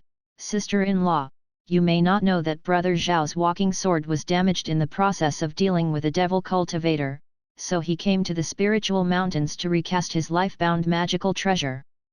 And this 10,000-year flood dragon gall is the most important ingredient for his life-bound flying sword. After listening, Yu Qinghan understood the situation. She really liked being called sister-in-law. Master Lord, is there really no way? Yu Qinghan looked at Elder Bai, asking. Her husband's affairs were her affairs. Of course, she had to help with such an important matter as creating a life-bound magical treasure. Elder Bai sighed, it's not that I don't want to help you too, but if it was before the devil sex invasion, it could be manageable. But given the current grim situation of Hierarch Hai, the illusory southern sea definitely cannot be opened again. Boom! While they were talking, suddenly there was a tremor from a distant immortal peak. The surrounding disciples all looked towards the source of the shock with horrified expressions. Elder Bai was the first to react, saying in surprise. That's from the direction of the spiritual pond, could it be? Before he could finish speaking, he turned into a streak of light, flying toward the direction of the silver-white spiritual pond. Zhao Huai and Yu Qinghan exchanged a glance, seeing the gravity in each other's eyes. They transformed into a rainbow light and followed immediately. Wait for me. Gu Tianji quickly followed. Only a true disciple with a worried look on his face was left behind. Could the seal of the illusory southern sea have been broken? That's impossible. Elder Hai, now Hierarch Hai, has been garrisoning for 100 years. It can't be broken just like that, right? If the seal has indeed been broken, it will be a great disaster. The floating island at the foot of the distant immortal peak and its spiritual pond. The scene, which was originally peaceful and serene, was now shattered as the silver-white pond water split apart. The bottom of the lake was exposed. Beneath the mud, there was an abyss that seemed to stretch indefinitely deep. Inside it was pitch black, without the slightest hint of light. In the boundless abyss, countless pairs of luminescent spheres, each with their own unique color like the mysterious starry sky, darted past. They were red, golden, purple, and even deep dark gray. These spheres were constantly moving in the abyss, sometimes flying away, sometimes returning. The abyss was devoid of water, devoid of spiritual chi, merely filled with these luminescent spheres. The originally silver-white surface of the water gradually became clearer under the illumination of the spheres. Roar! Howl! In the silence and tranquility, earth-shaking roars suddenly sounded as if many terrifying beings were venting their dissatisfaction. As the sound arose, a surge of tumultuous waves echoed from the abyss. While there was no water, the sound of waves continuously resounded as if blocked by some force on the other side. The abyss was filled with numerous enormous black shadows. They suddenly rushed forward, crashing against the thick walls of the pond bottom, as if trying to emerge from the abyss to the spiritual pond. These black shadows seemed like gigantic beasts hidden in the dark, their twisted bodies and peculiar shapes exuding a chilling aura. Yet, a barely noticeable divine force was suppressing everything here. A streak of light descended from the sky, an elder Bai appeared, hastily shouting, "Hierarch! What happened?" In the depth of the spiritual pond, a phantom materialized, taking on the form of an old angler. However, his presence was somewhat oriented towards evil chi, and his eyes were much more ferocious. "No worries, these sinful beasts are causing trouble again. There is a demon emperor who has been cultivating for 100,000 years, I do not know what he is up to. But as long as I am here, how can I let them get their way?" Hai Shengming snorted coldly, showing no goodwill toward these creatures. Whoosh! Zhao Huai and Yu Qinghan rushed there in no time, looking at the split spiritual pond, with a huge dark pit in front of them. An ominous aura emerged from the bottom of the pond. Roar! Yet another roaring sound, reminiscent of a primordial chaos beast. From those sounds and the black shadows, Zhao Huai could sense a thick murderous intent and evil chi.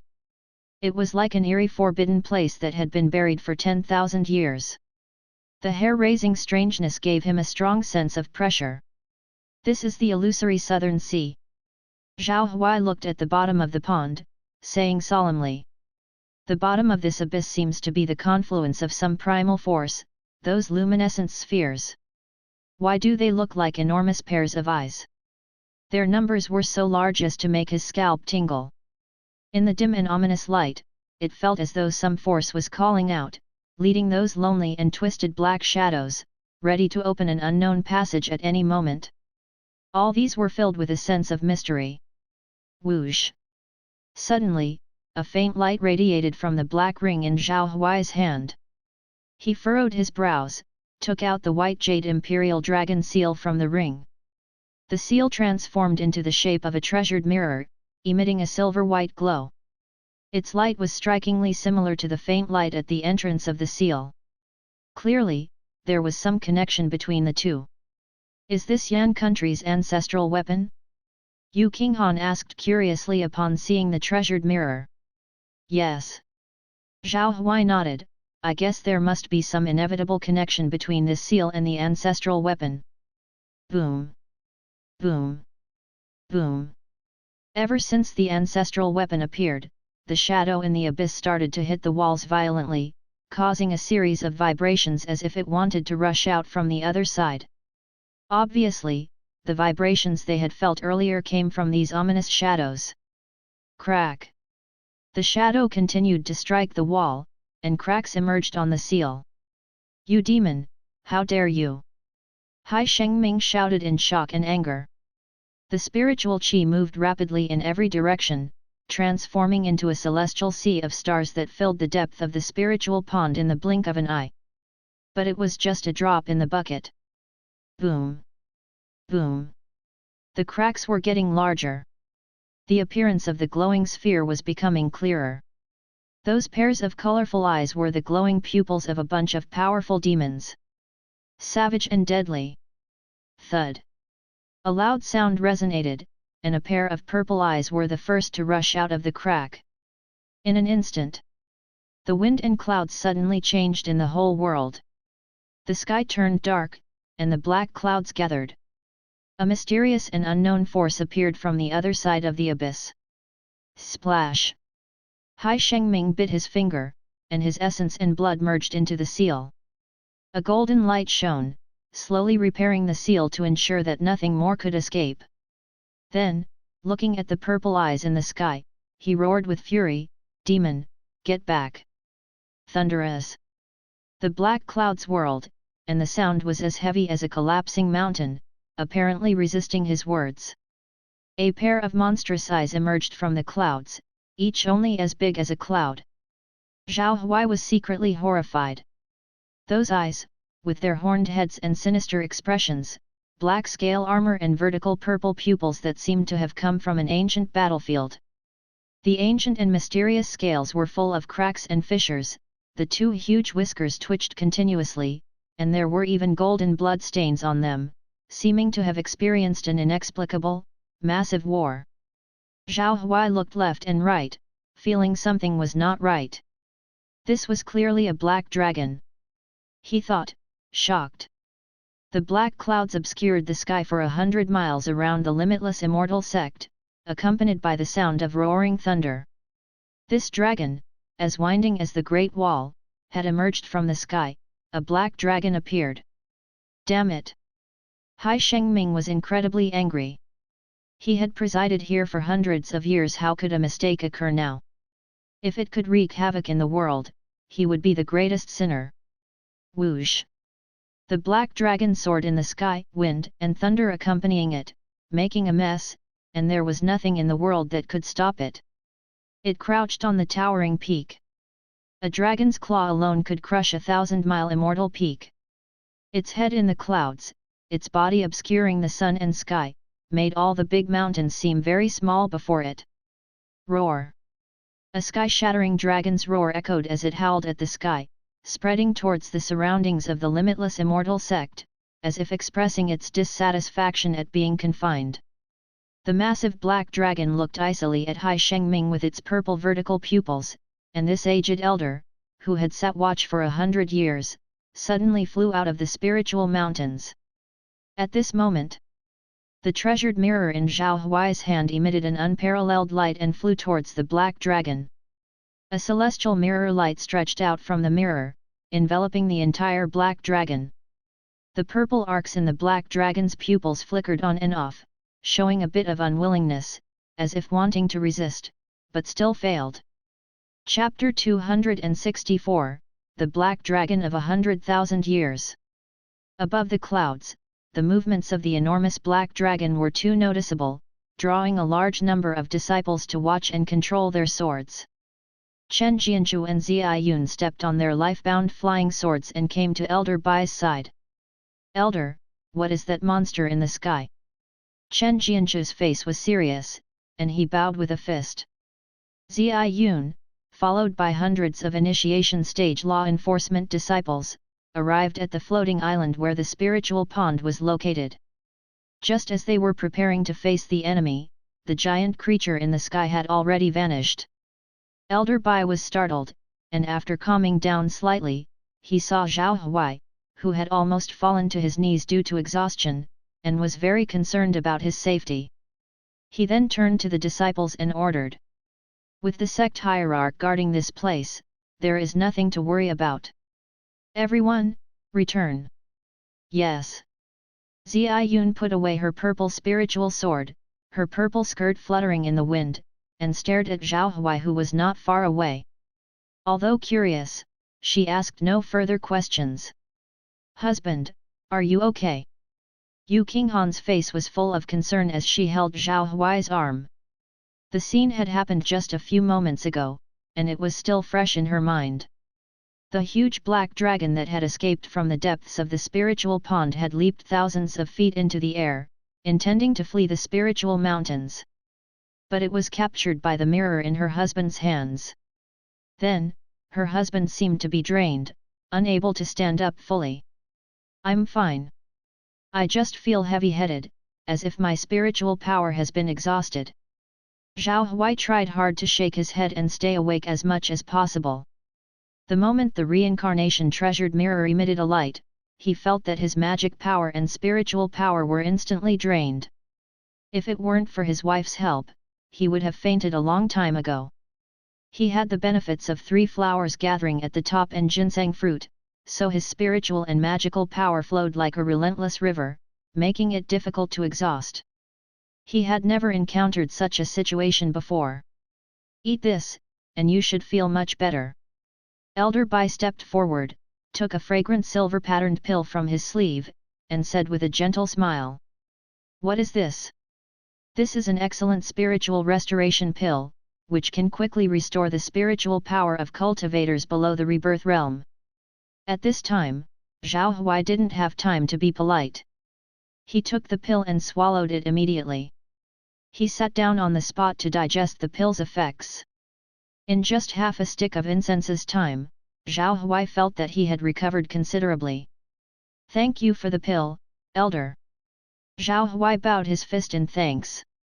Elder Bai, smiling, shook his head, "It is I who should thank you."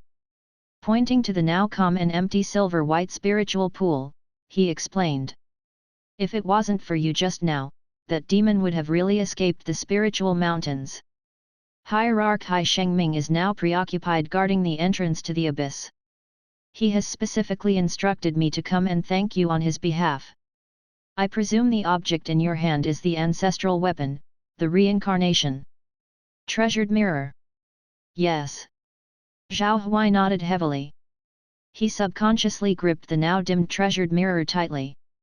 Although he trusted the limitless immortal sect and Elder Bai's character, it was better to be cautious.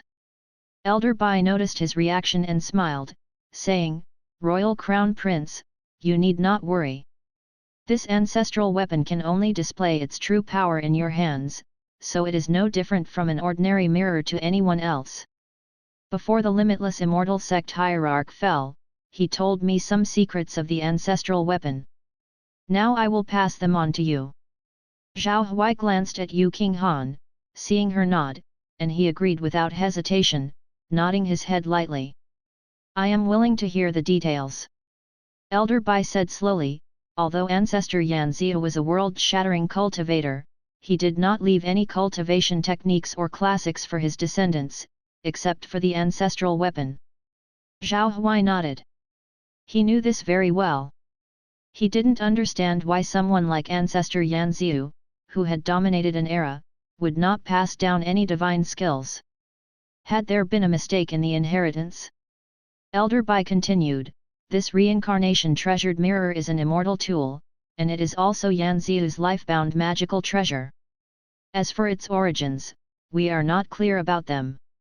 We only know that Ancestor Yan Ziu used it to seal the illusory southern sea, suppress the demons of the netherworld, and kill all powerful demons in the world. No wonder those damned creatures went crazy and attacked the seal as soon as they saw you. They were all coming after you." Zhao Huai asked in confusion, "I heard there is a secret to immortality on the ancestral weapon. Is this true or false? If it is true, what is the real purpose of the ancestral weapon?"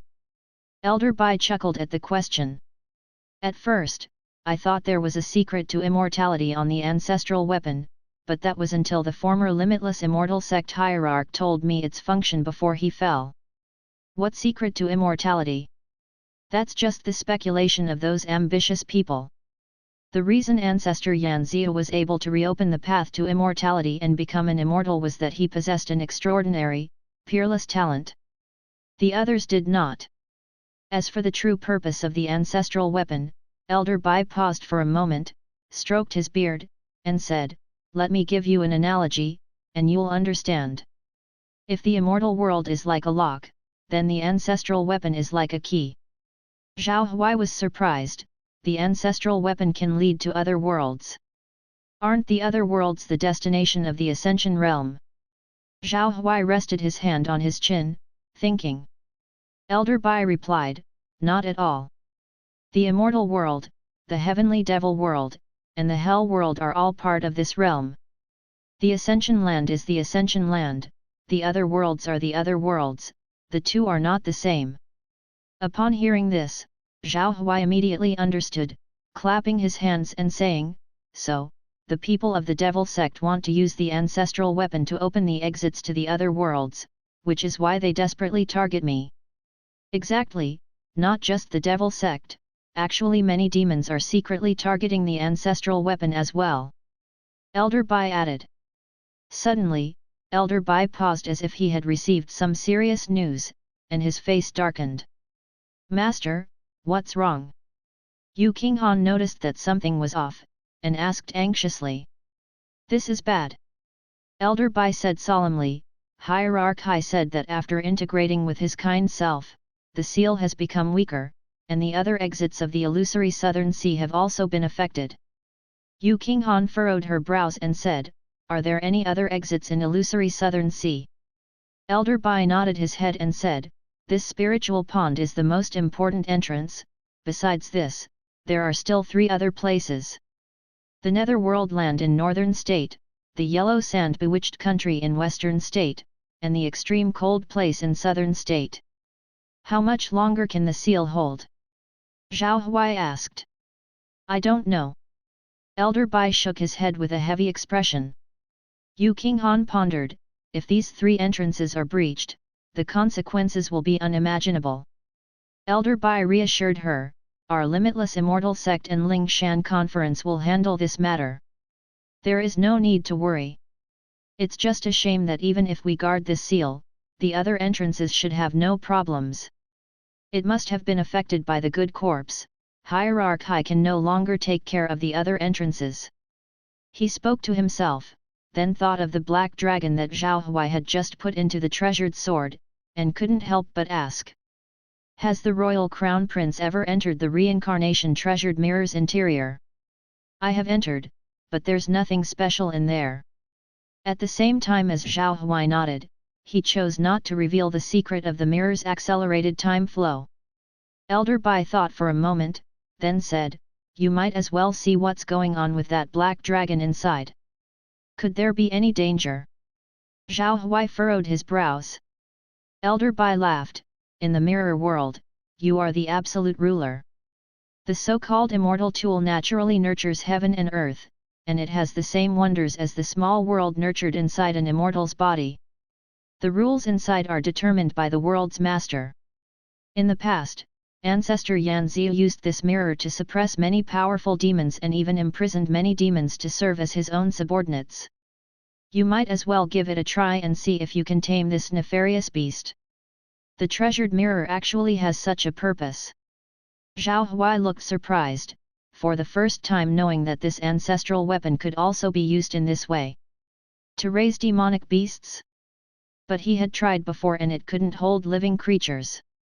Could it be because he had broken through that some of the limitations of the ancestral weapon had been lifted? At this time, Yu Qinghan spoke, "Husband, you may give it a try. I think that Black Dragon is extraordinary, its strength is above that of a demon king. Ordinary demon emperors don't have such pressure. If you can tame it, it will definitely be a great help." "Yes, it is indeed a good suggestion." Zhao Huai nodded as he spoke, but the difficulty of trying to tame a true dragon is still very high. Although this nefarious beast has a huge body, it is far from being a true dragon. Elder Bai chuckled as he explained, "Among the demon race, those who have lived for more than 1,000 years can be called powerful demons. Fish in rivers and lakes can cultivate into a flood dragon after spending thousands of years. If they awaken their bloodline after 10,000 years, they can be called a flood dragon. Flood dragons have to have 100,000 cultivation levels to be worthy of the title of dragon, and true dragons are even higher, they are a unique existence in ancient myths. This dragon is pitch black, as it is a forbidden dragon. The Black Dragon clan has been despised by the Dragon clan since ancient times, and at the same time, its temperament is extremely violent. To tame it is not just difficult but extremely difficult. So, everything depends on the royal crown prince's luck." After listening to Elder Bai's words, Zhao Huai didn't hesitate any longer and directly entered the reincarnation treasured mirror. No matter if he can tame it or not, at least he should check on the situation with the black dragon first. According to the elder's words, he won't be in mortal danger, but he also can't control this black dragon. Taming it is undoubtedly difficult as climbing to heaven.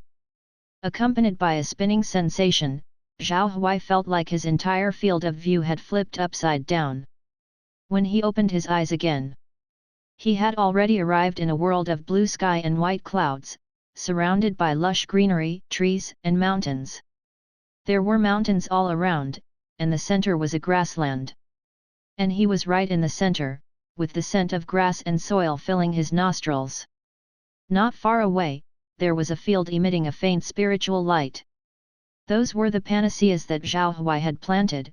He had chosen some suitable spiritual plants and planted them in the mirror space for refining pills. For some reason, after entering, Zhao Huai clearly felt that the space within the mirror world had expanded considerably. Originally, it was chaotic space in the distance, with nothing there. Now there's not only a vast mountain range, but also a small stream flowing through the woods. The entire small world was more vibrant. Roar! At that moment, a deafening roar came from a dragon. A black body as tall as a 10,000 meter high mountain peak stood above the clouds, its purple eyes looking down upon heaven and earth. In front of it, Zhao Huai was like an ant. Zzz. Slowly, from the black dragon's mouth, purple sparks began to emerge, growing brighter and brighter. Then it turned into a purple flame river that shot straight at Zhao Huai. Zhao Huai's pupils shrank in response. The purple flame roared, engulfing the entire heaven and earth in the mirror world. He had nowhere to hide. However, the space of heaven and earth here shook slightly. Space shattered like a mirror, the purple flame instantly extinguished, turning into sparks, disappearing without a trace. Zhao Huai breathed a sigh of relief, but the black dragon swooped at him again, opening its dragon mouth, revealing sharp teeth, and danced its massive body, blocking the sky. But no matter how it twisted, it could never get to Zhao Huai's face. It was as if there was a wall between a man and a dragon. Roar! The black dragon stopped its huge body, its only choice on top of the clouds, releasing breathless roars of anger. Seeing this, Zhao Huai didn't need to be in a hurry. Instead, he thought for a moment and slowly said, "Stop wasting your efforts, how about we make a deal?" Chapter 265, The True Unicorn Jade of the Black Dragon. Mirror World.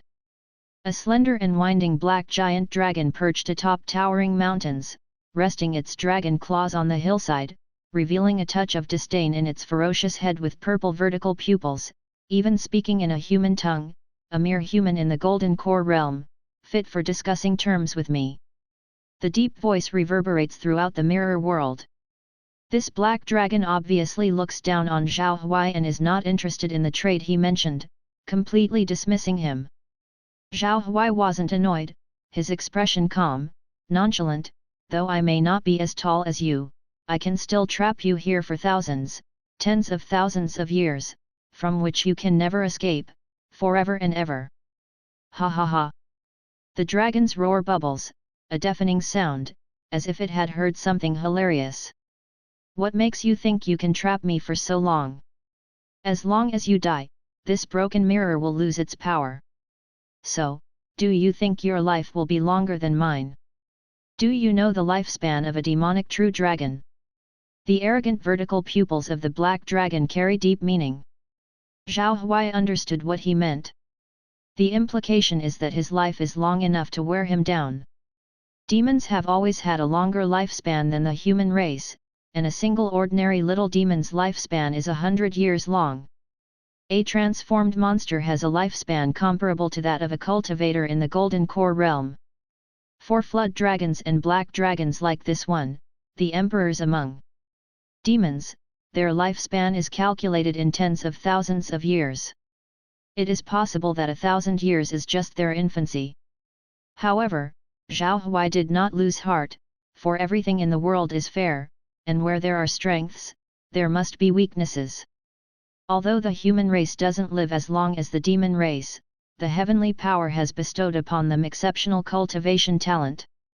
The demon race cannot match the cultivation speed of the human race. As long as the human race cultivates, their lifespan will increase with their cultivation.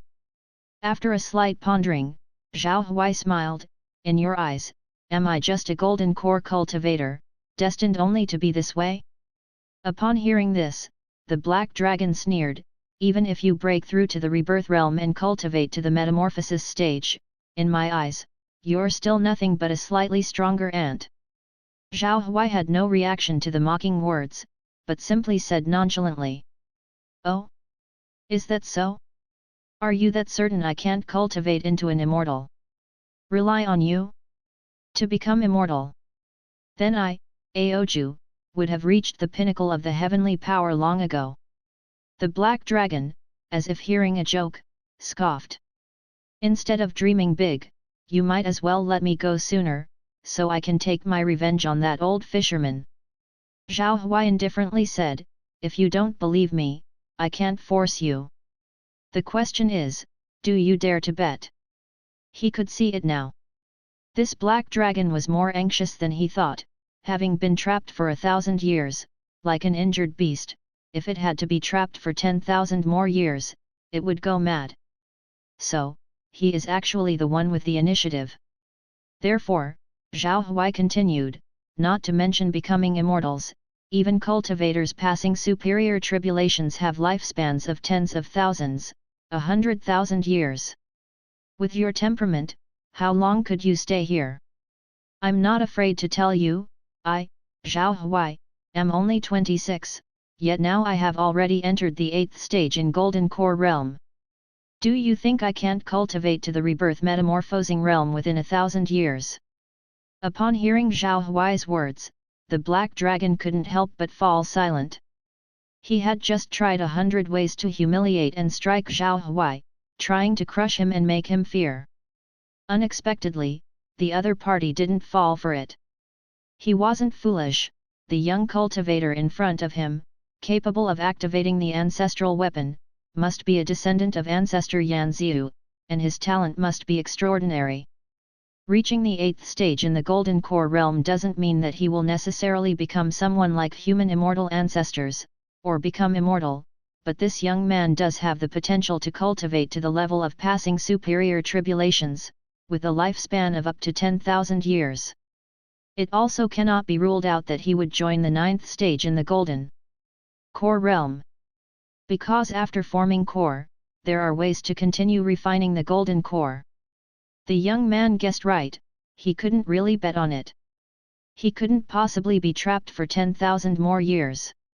Even if he could live that long, he would go mad.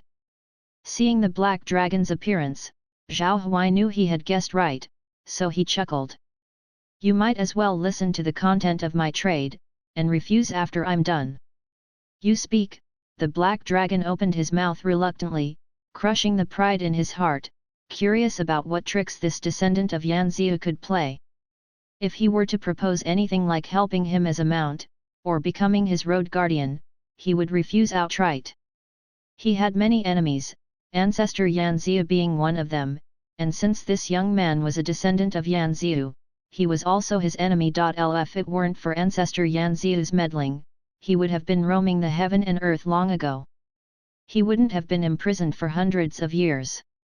Zhao Huai looked at the black dragon's giant body and said with bright eyes, "Do you have any treasures similar to the 10,000-year flood dragon gall on you? What do you want to do?" The black dragon's ferocious dragon face asked vigilantly. "I need a very precious primer to forge the sword guide for my life-bound flying sword. If you have it, you can give it to me." "What will I get?" The black dragon's vertical pupils were quite sharp. "As an exchange, I will set you free when I cultivate to the metamorphosis stage." Zhao Huai smiled gently and said softly. His smiling face was just like a peddler selling sugar-coated haws to children, saying buy one, get one free. Upon hearing this, the black dragon immediately began to ponder. This young cultivator did not make any excessive demands, like assisting in guarding the road, he only needed a sword guide? Could a sword guide be exchanged for his freedom? He glanced at Zhao Huai's qi and root and bone condition, which were already better than many human cultivators he had seen.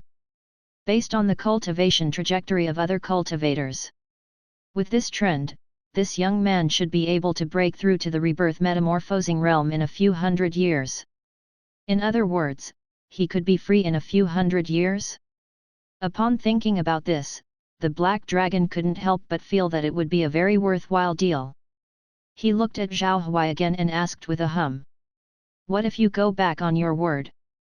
Zhao Huai's face turned serious, raising 3 fingers and solemnly said, if I break my word and do not release you at the metamorphosis stage, I shall die under the heavenly tribulation later and be unable to transcend for all eternity. The black dragon nodded silently upon hearing this oath. This was more like it. At least the kid's words had a little credibility now. It is worth noting that for cultivators, unfulfilled regrets, unfulfilled promises, and unresolved inner demons will all turn into karmic power after the metamorphosis stage, manifesting as thunder tribulation and Taoist tribulation during the tribulation crossing.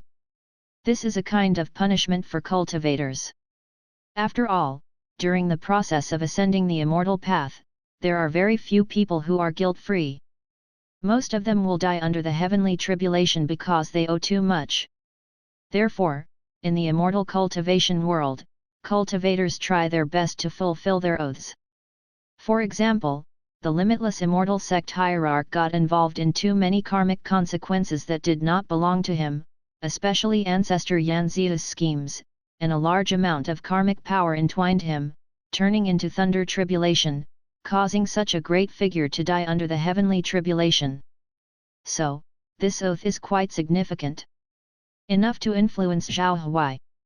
The black dragon hesitated for a moment, then tore off a large, black fish scale-shaped hard piece from his body. This dragon scale is enough. The black dragon said so. The dragon scale is as big as half a person. He believes that his dragon scales should be enough for the sword guide. This is the pride of being a dragon. Just thinking about coping for the moment. Who would have thought that Zhao Huai shook his head and said faintly. Not enough. Not enough? Kid, don't be ungrateful. Do you know the value of my dragon scales? Even cultivators in the rebirth metamorphosing realm would be scrambling for it, the black dragon snorted coldly. I know, but you just want to exchange a random dragon scale for freedom, isn't that too cheap? Zhao Huai laughed softly, his eyes clear and his heart pure. What do you want?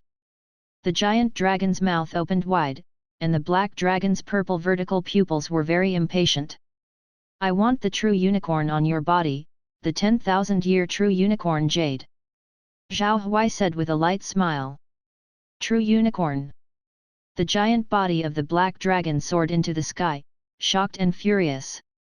Chapter 266, The Emperor's Glorious Golden Item, Human Immortal Form. No, absolutely not.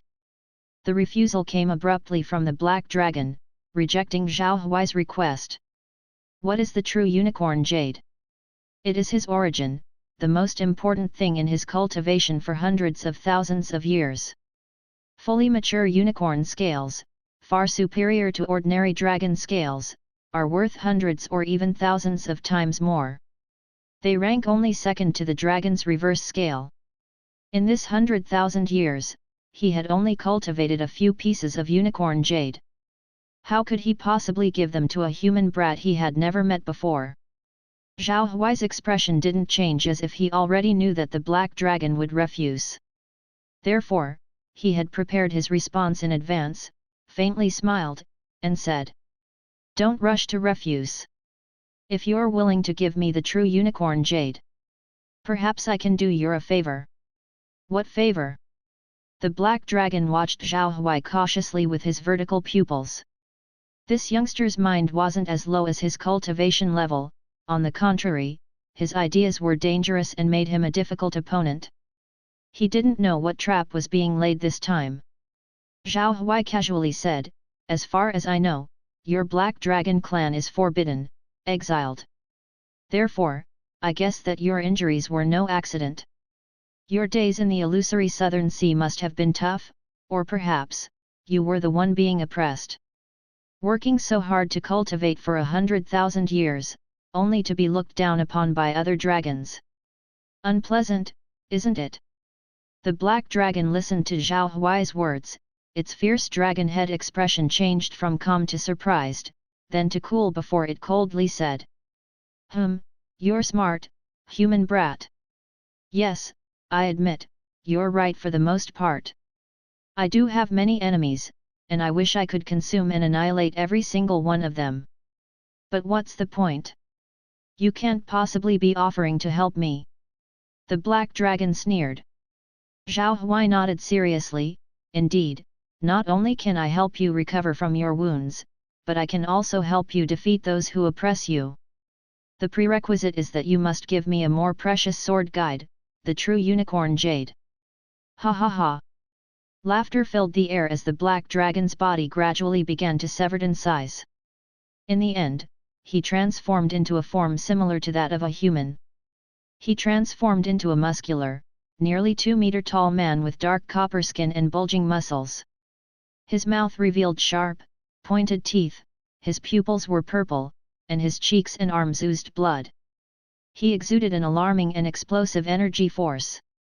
His whole appearance didn't have any demon characteristics.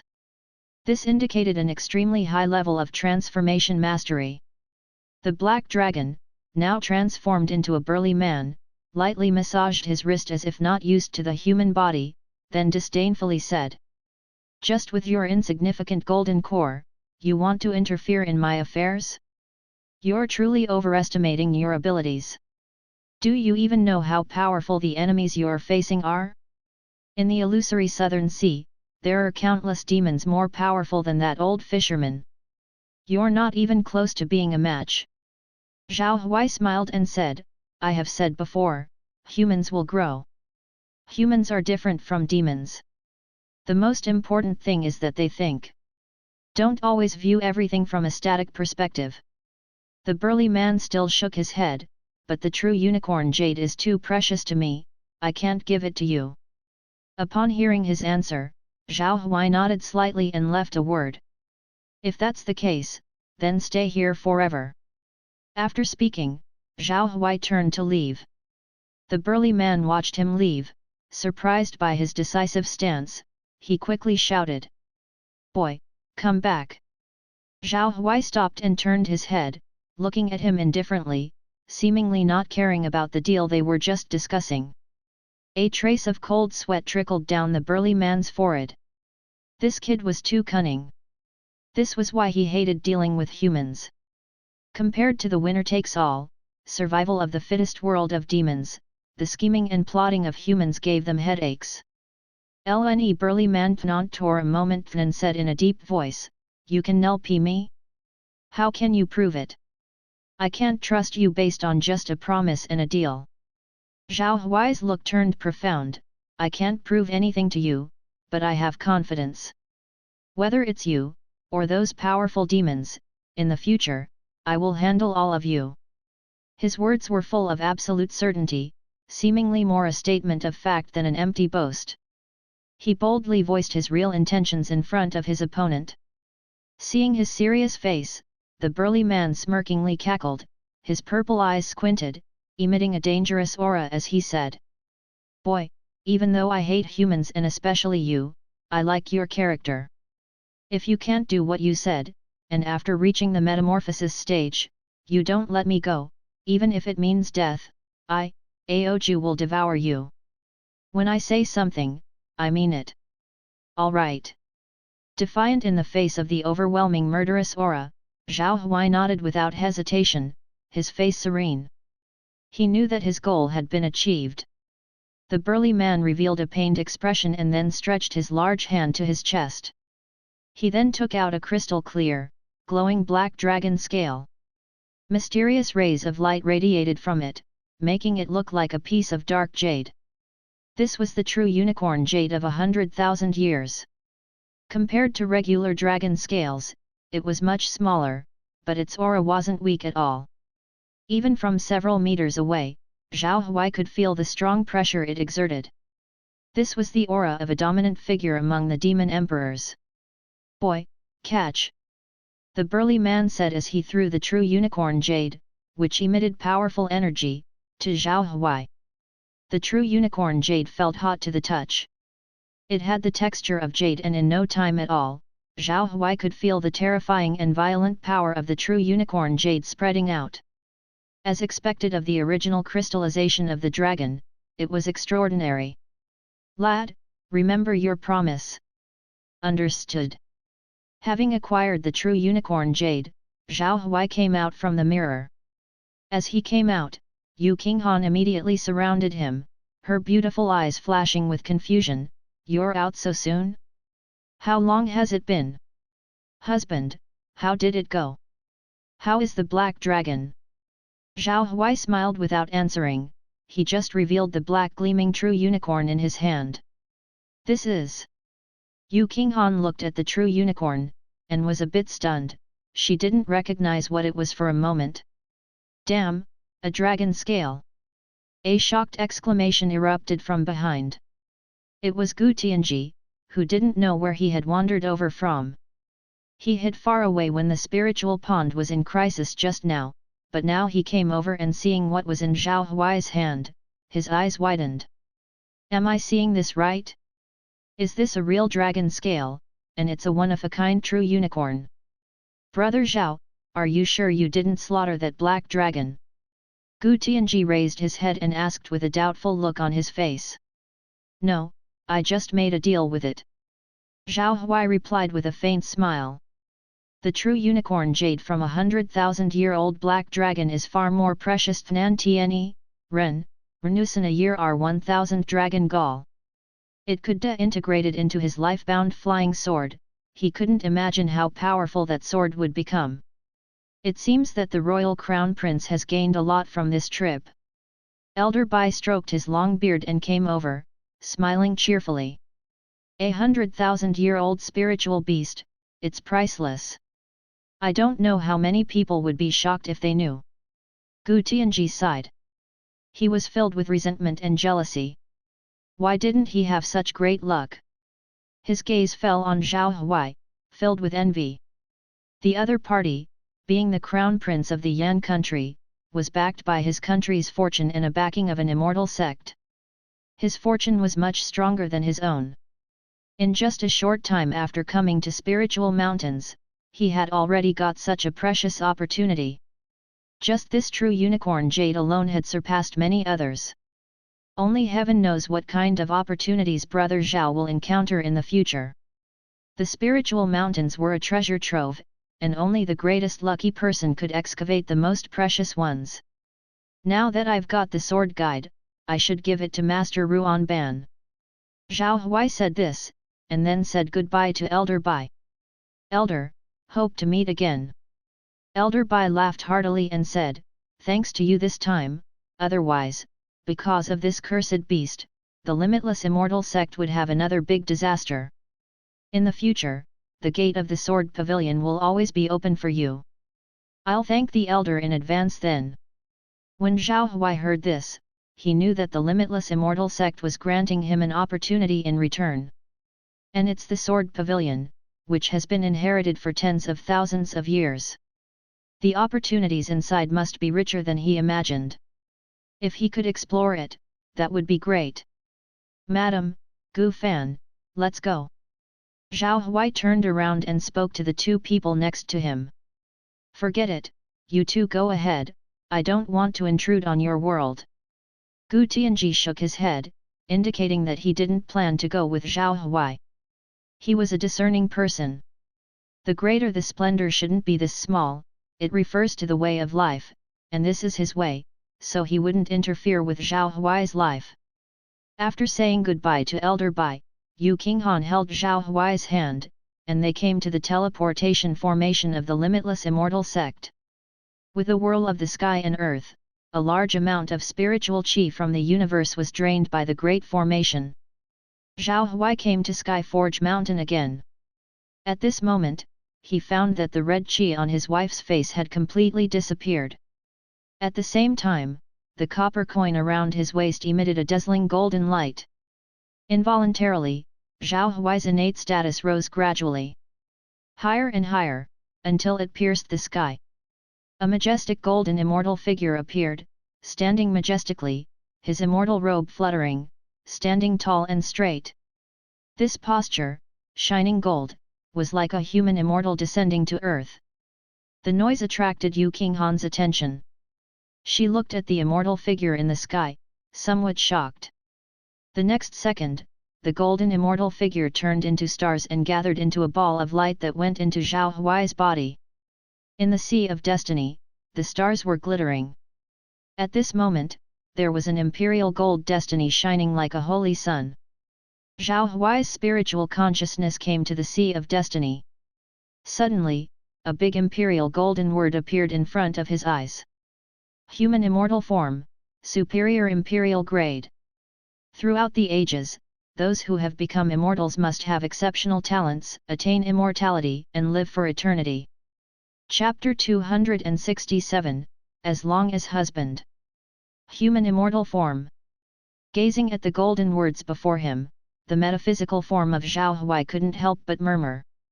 He truly didn't expect that he would obtain a destiny of emperor grade after surviving this crisis. This was the first destiny of emperor grade he had ever seen and obtained, and it was indeed extraordinary. Transforming from inside out. Breaking through without limitations, understanding at first glance. What does this mean? The cultivation path for immortality was now flattened out. This suggested that he finally possessed the qualification to become an immortal. Wasn't his goal all along to seek eternal life? When he learned that the immortal path of this heaven and earth had been cut off, his heart sank. Now that he had the human immortal form, it finally assured him of his future path. Thinking of this, Zhao Huai's clear eyes emitted a glowing light, and his heart surged with boundless passion. Aiming to attain eternal life, gazing at the river of time. No need to say much about this destiny, just the two words human immortal is enough to indicate its value. Absorb it. Zhao Huai whispered softly. Soon after, the entire sea of consciousness was enveloped by the golden light emitted from the center, causing the Qi Sea, spiritual power, and even the golden core to transcend. At this moment, the cautious Yu Qinghan outside discovered that her husband's chest was emitting a faint golden glow and the spiritual qi from the universe around them began to flow violently like a pen. Drawing something on Zhao Huai's chest. That location is the golden core. What's going on? Could it be that my husband suddenly achieved enlightenment? Yu Qinghan looked at Zhao Huai's chest with a puzzled look in her phoenix eyes, full of doubt. She had heard of the rumors about accidentally obtaining the Dao. But nothing had just happened. Luckily it did not seem to be a bad thing, the change in her husband's body was rather miraculous. Just as Yu Qinghan was thinking this, Zhao Huai, immersed in his sea of consciousness, was surprised to find that even after forming his golden core, he could still continue to refine it. There was hope for reaching the 9th stage. In reality, this was possible. There is never an absolute in everything. After breaking through the golden core, there were a few exceptions where one could further improve the stages of their golden core. But such instances were extremely rare, often only occurring when one had a great opportunity, obtained a precious treasure from heaven and earth, and thus reformed the golden core. After all, the qualifications displayed during the forming core stage were a limitation. It was indeed difficult to go beyond this framework in the later stages. Furthermore, Zhao Huai had heard from both demon-bred Situ Huan and Elder Bai. This world seemed to be unable to support cultivators in consolidating higher stages of the golden core. The stages were but the masterpieces of heavenly power engraving. The cultivation of the 8th state or even the 9th state in the golden core realm was not as straightforward as in the previous stages where one could reach through talent alone, but rather it required external forces to achieve them. Take Zhao Huai for example, he too didn't know how he had broken through to the 8th stage. All he remembers is that he had drunk the fire dragon wine, had an epiphany about something, and his state of mind had elevated to a new level. As for how to advance to the 9th stage, he truly had no idea. At this time, the invisible pen formed by heavenly power was suspended within Zhao Huai's body, but quickly dissipated. Zhao Huai was left puzzled. He felt everything else had greatly increased and even transformed, only his golden core had met an obstacle. Could it be related to the environment? Zhao Huai thought slightly and quickly reached a conclusion. In the future, when the golden core will dissolve to birth the primordial spirit, the gains brought by the human immortal body should be even greater. But at the moment, he needed another opportunity to advance to the 9th stage golden core. "Husband, my husband!" A calling voice came from the sea of consciousness. Zhao Huai returned to reality after absorbing his destiny. A gentle and caring face emerged before his eyes. "My husband, what happened to you?" "I had an epiphany." Zhao Huai smiled and explained. "Let's go, we have to forge the sword." Zhao Huai didn't say much, took her hand, and arrived at the gate of Skyforge Villa. Seeing his appearance, Yu Qinghan shook her head and decided not to think too much about it. Perhaps, her husband had obtained something extraordinary. The two passed through the corridor where the disciples were curating and refining, and found Master Ruan Ban, who was busy forging. He was currently extremely busy. "Damn it! With the devil sect visiting, I'm going to be worked to death. Once the war starts, those of us who forge will be the most tired." Master Ruan Ban wiped his sweat, sighed, then saw Zhao Huai and Yu Qinghan. His large nose and meaty face broke into a smile and said, "Oh hey, isn't this the royal crown prince? Have you found the 10,000-year flood dragon gall?" Zhao Huai shook his head. "Then why are you here?" "But I found something better. Zhao Huai grinned as he pulled out a jewel that shone with a dark glow from the black ring. It was shaped like a fish scale and emanated a terrifyingly fierce aura. "What the heck? A real unicorn from the dragon clan." Master Ruan Ban, who was very knowledgeable, snatched the true unicorn jade and focused his eyes on the dragon scale in shock, exclaiming, "And it's not just any unicorn, it's a 10,000-year-old one. Did you kill a dragon?" "No way, this dragon's cultivation level must be at least 100,000 years. Where did you get it from?" Master Ruan Ban's eyes showed strong curiosity. He had lived for most of his life and had seen countless precious materials.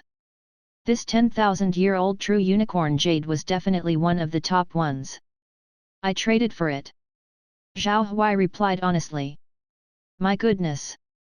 The instant Master Ruan Ban heard this, he immediately sighed dramatically, acting as if he were pounding his chest in regret. He grumbled, "Which fool would trade such a precious thing?" Zhao Huai saw the other's reaction, gave a light smile, and was not surprised. This was within his expectations. Anyone who saw a dragon scale would not remain indifferent, right? Master Ruan Ban held the true unicorn jade in his hands as if he were admiring a work of art. Seeing this, Zhao Huai was both amused and speechless. Yu Qinghan, seeing the situation, wanted to remind him, but was soothed by Zhao Huai.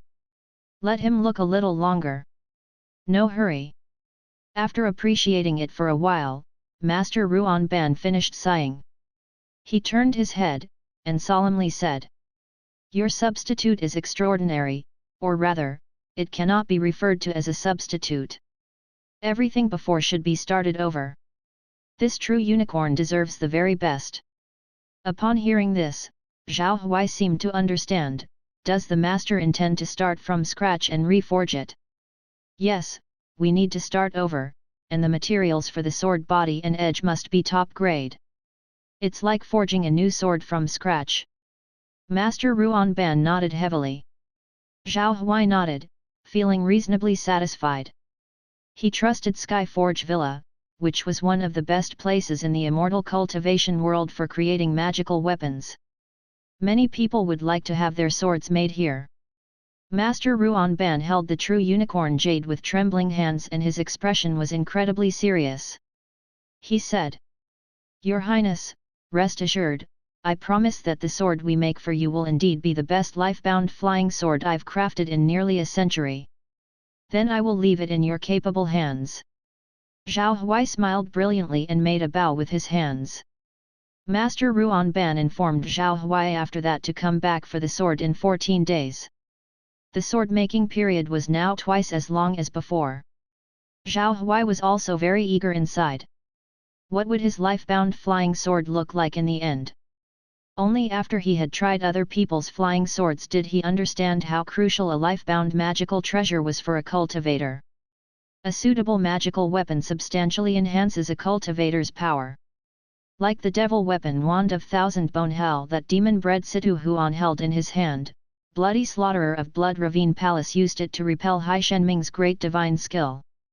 Zhao Huai and Yu Qinghan were holding hands, wandering among the peaks of immortality.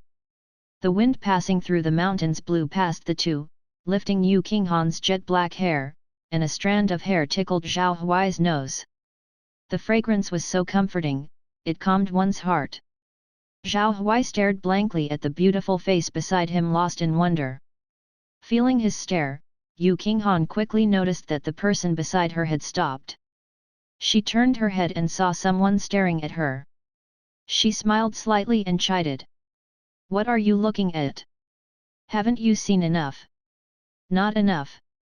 Zhao Huai smiled slightly, then took on a serious air, saying, "Madam, will you promise me that the next time I'm in danger, you won't take any risks?" Yu Qinghan shook her head and refused outright. "Why?" Zhao Huai asked, a puzzled look in his eyes.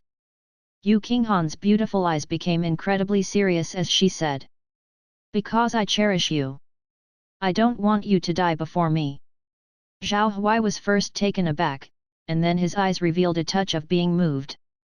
He reassured her with a laugh and said, "Your husband is not so easy to die. He often had premonitions and could observe the qi to know his fate. It wouldn't be easy for ordinary people to kill him." The atmosphere between them gradually heated up. The two walked to a place called Treasured Peak in the midst of the jungle. At that time, Yu Qinghan parted her red lips and casually asked a question. "Husband, we won't be separated again, will we?" Upon hearing this, Zhao Huai immediately tightened his grip on her jade-like fingers and comforted her, saying, "No more. Madam, you have suffered. If you had told me earlier about King Qin, King Yan, and those who forced and bullied you, I would have definitely killed them if they dared to treat you that way." Hearing Zhao Huai's firm words, Yu Qinghan covered her mouth and giggled, asking in return, "Are you really that tough?" "That's exactly how tough I am." Zhao Huai stared at the face before him, a face of incredible beauty and dignified coolness, his eyes filled with seriousness. "Whoever dares to bully you, not just King Qin or King Yan, even if it's an immortal or a Buddha, a sword immortal or a Taoist ancestor, I would take a sword to kill them.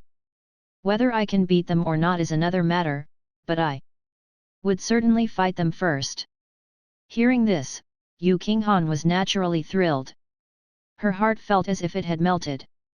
However, she still asked with a curious look, "Why? Normally, aren't you a very gentle, calm person with a good temper? In such matters, you're so impulsive. If you really encounter a sword immortal descending or a Taoist ancestor suppressing the world, it's better for you to leave." Zhao Huai, looking completely justified, answered seriously, "It's not the same. I've lived for so many years, hiding for a few years, achieving nothing, and running around. It's like I've lived two lives. I've gradually understood some truths. Whether I can fight or not is one thing, but whether to fight or not is another. If a male can't protect his own wife, then what kind of man is he?" Upon hearing these words, Yu Qinghan laughed happily. Then she stepped forward, raised her toes, and whispered in Zhao Huai's ear, "Husband, kiss me." Her voice was slightly hoarse, but carried a hint of mellow softness. Zhao Huai tilted his head slightly, reached out his hand, and leaned forward. The tips of his fingers brushed across her lips, held her face, and deeply kissed her.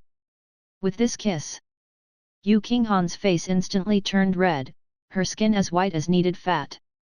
Zhao Huai's other hand, which was placed on her slender waist, suddenly moved upward, holding her fragrant shoulder.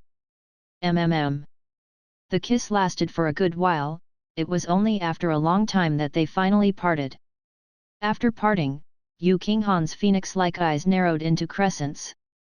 As she hooked the corners of her lips, she lightly bit her lower lip and said, "It's been a long time since I saw my husband. Let's see how good his skills are." Chapter 268, Immortal Couples and the Law of Dual Cultivation. Hush! A gentle breeze rustled the treetops, creating a soothing sound that masked the secret noise within the rainforest. Yu Qinghan bit her lower lip, her gaze fixed on Zhao Huai as if she didn't want others to hear the indecent moan. However, as time passed, her expression gradually changed, her face flushed, her breath unsteady, and beads of sweat appeared on her white forehead. Seeing her like this, Zhao Huai felt both amused and smug, and he took the opportunity to appreciate her up close. Without a closer look, he wouldn't have noticed. Madame's original cold complexion had long since disappeared, replaced by a radiant and glowing pinkish-white hue. Her beautiful phoenix eyes were crystal clear, making her look tender and affectionate. Her cheeks were flushed, looking stunningly attractive, like a fairy from the heavenly palace descending to the mortal world. Zhao Huai asked himself. Madame was indeed the type that grew more appealing the more one looked. At first glance, she was strikingly beautiful, and now more so than ever, he couldn't get enough of her. Yu Qinghan stared at the handsome face close to her and immediately clenched her fists, pounding Zhao Huai's chest once. She felt unbearably stuffy, her immortal spiritual root radiating a white light, emitting a faint immortal air, but without guidance, the immortal air slowly dissipated. It was then that Zhao Huai realized something. While both of them were deist partners, they had never practiced dual cultivation together. Was it because he didn't want to? No, it was because he didn't know how. Dual cultivation was a method of cultivating, helping both parties improve and increase their cultivation levels quickly. Meanwhile, dual cultivation could also be categorized into several subcategories, initially divided into spiritual and physical aspects. Male and female dual cultivation involved both the spirit and the flesh body. Moreover, there was an obscure form of dual cultivation between individuals of the same sex. Zhao Huai was shocked when he first heard about this category. Indeed, life was full of surprises. Same-sex dual cultivation primarily focused on the spiritual aspect of cultivation, and its efficiency was naturally far inferior to that of male-female dual cultivation. Therefore, dual cultivation was a profound art requiring cultivation techniques as a supplement to achieve the best results. When exquisite fairy Chu Yuqing first approached Zhao Huai, she intended to practice dual cultivation with him to boost her own cultivation skills. Exquisite fairy Chu Yuqing also mentioned that the success of dual cultivation required mutual trust and respect, mental harmony and equality between both parties. If this rule were to be broken, it would no longer be dual cultivation, but a melting tripod instead, involving gathering yin to supplement yang or gathering yang to supplement yin. These were the devious means employed by the devil sect, undesirable and detrimental in the long run. True dual cultivation must follow the principle of equality, complementing and benefiting each other substantially. Instantly, Zhao Huai recalled the dual cultivation technique taught to him by exquisite fairy Chu Yuqing. The exquisite 9 spheres. This ancient technique from the exquisite palace was said to have miraculous effects. Zhao Huai remembered Chu Yuqing's explanation. The technique could make the dual cultivators' bodies and magic powers more pure, robust, and balanced, thus allowing mutual growth in strength. It could significantly improve the cultivators' abilities and constitution. However, a prerequisite was that both practitioners could truly trust and care for each other, reaching a wondrous state of spiritual connection. Zhao Huai, now reunited with Madame, couldn't help but wonder whether this technique was as incredible as the exquisite fairy claimed. He was eager to try it. Without hesitation, Zhao Huai asked directly. Madam, have you ever heard of the method of dual cultivation? Dual cultivation. I've heard of it vaguely. What are you trying to do? Do you want to practice dual cultivation? Yu Qinghan turned her head and looked at him with curiosity. Zhao Huai nodded and said, let's give it a try. Maybe there will be unexpected surprises. I'll teach you the technique first. rwbnve.co. After speaking, Zhao Huai first wiped away the sweat from Yu Qinghan's forehead, then pointed a finger at her smooth forehead. He transmitted the technique to her through his spiritual power. A mass of obscure text suddenly flooded Yu Qinghan's mind. Unlike Zhao Huai's instantaneous comprehension, Yu Qinghan read through the text for a while, pondering over its contents, and mumbled quietly. Yin-yang 9 forms, each form surpassing the previous one. Advanced practitioners should focus on their spirit. What a profound technique, but the name sounds so familiar, exquisite 9 spheres. Hold on, isn't this the dual cultivation technique from the exquisite palace? It seemed Yu Qinghan had realized something. She immediately raised her head, looking at Zhao Huai with resentful eyes, and questioned. Tell me, where did you get this technique? Hearing the jealousy in Madame's tone, Zhao Huai rubbed his forehead with some headache as he had almost forgotten about that. He steeled himself to say, an exquisite fairy from the exquisite palace gave it to me. At that time, Yan country had not been established, and the national fortune had not emerged. The exquisite palace protected my path and sent a female disciple to serve as my servant. But I didn't accept her, I solemnly refused. However, the palace master persisted, so I had no choice. But I assure you, I didn't lay a finger on that fairy. Upon hearing this explanation, Yu Qinghan's expression relaxed, and she was half convinced. Given her husband's status at the time, it was very likely that the birth of Yan's national fortune would attract the attention of the immortal sect, and the exquisite palace might try to tie him down with a beautiful woman. She just hadn't expected her husband to be so close to her all along. Chapter 269, Immortal Couples and the Law of Dual Cultivation 2. Just as Yu Qinghan was pondering, she felt a tightness around her waist and a scorching breath flowing around her ears, as the masculine aura of a man emanated from behind her. All right, madam, don't be angry. Let's start cultivating. A gentle and magnetic voice sounded, and Yu Qinghan blushed uncontrollably. She wasn't really angry with Zhao Huai, she was more annoyed. She had just read it. The exquisite 9 spheres not only was a dual cultivation technique but also emphasized multiple styles and methods. In other words, it had a lot of variety. But soon, she had no time to think about it, because her husband had already begun to circulate qi. The surrounding spiritual qi was attracted spontaneously. Yu Qinghan hesitated for a moment, then followed the movements in her mind, began to adjust her breathing and circulate her magic power. The two cultivation face to face, the aroused qi wave scattered the falling leaves of the forest. Whoosh! The leaves fluttered, as if an invisible cyclone had formed, lifting countless leaves and creating a long river. Finally, the fallen leaves gathered around the couple with the spiritual qi from the universe, forming a sphere. Zhao Huai felt his consciousness gradually empty, arriving at a golden mirror-like sea. He stood on the surface of the sea, in front of him was a wrapped chrysalis. The chrysalis slowly cracked open, and a milky white light radiated out. From the outline of the body, it was clearly the consciousness of Madame. So, this is the divine connection. After seeing this, Zhao Huai finally understood. The chrysalis in front of him was clearly Madame's consciousness, as smooth as jade, flawless and perfect appearance like a natural work of art. A clear tremor sounded, and Zhao Huai looked up. 2 golden cores appeared in the sky, spiraling together and becoming stronger. The golden core can also be tempered, this exquisite 9 spheres is really something. Zhao Huai muttered and then looked straight ahead at Madame curled up and hugging herself. He walked over, held her in his arms, and Yu Qinghan opened her eyes.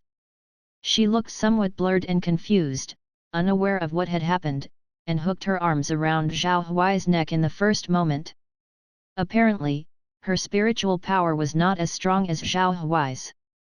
Zhao Huai's spiritual power had grown all the way through cultivation, supported by his destiny, unlike ordinary cultivators who waited for the realm to break through and then cultivated their spiritual power. His consciousness was already quite mature.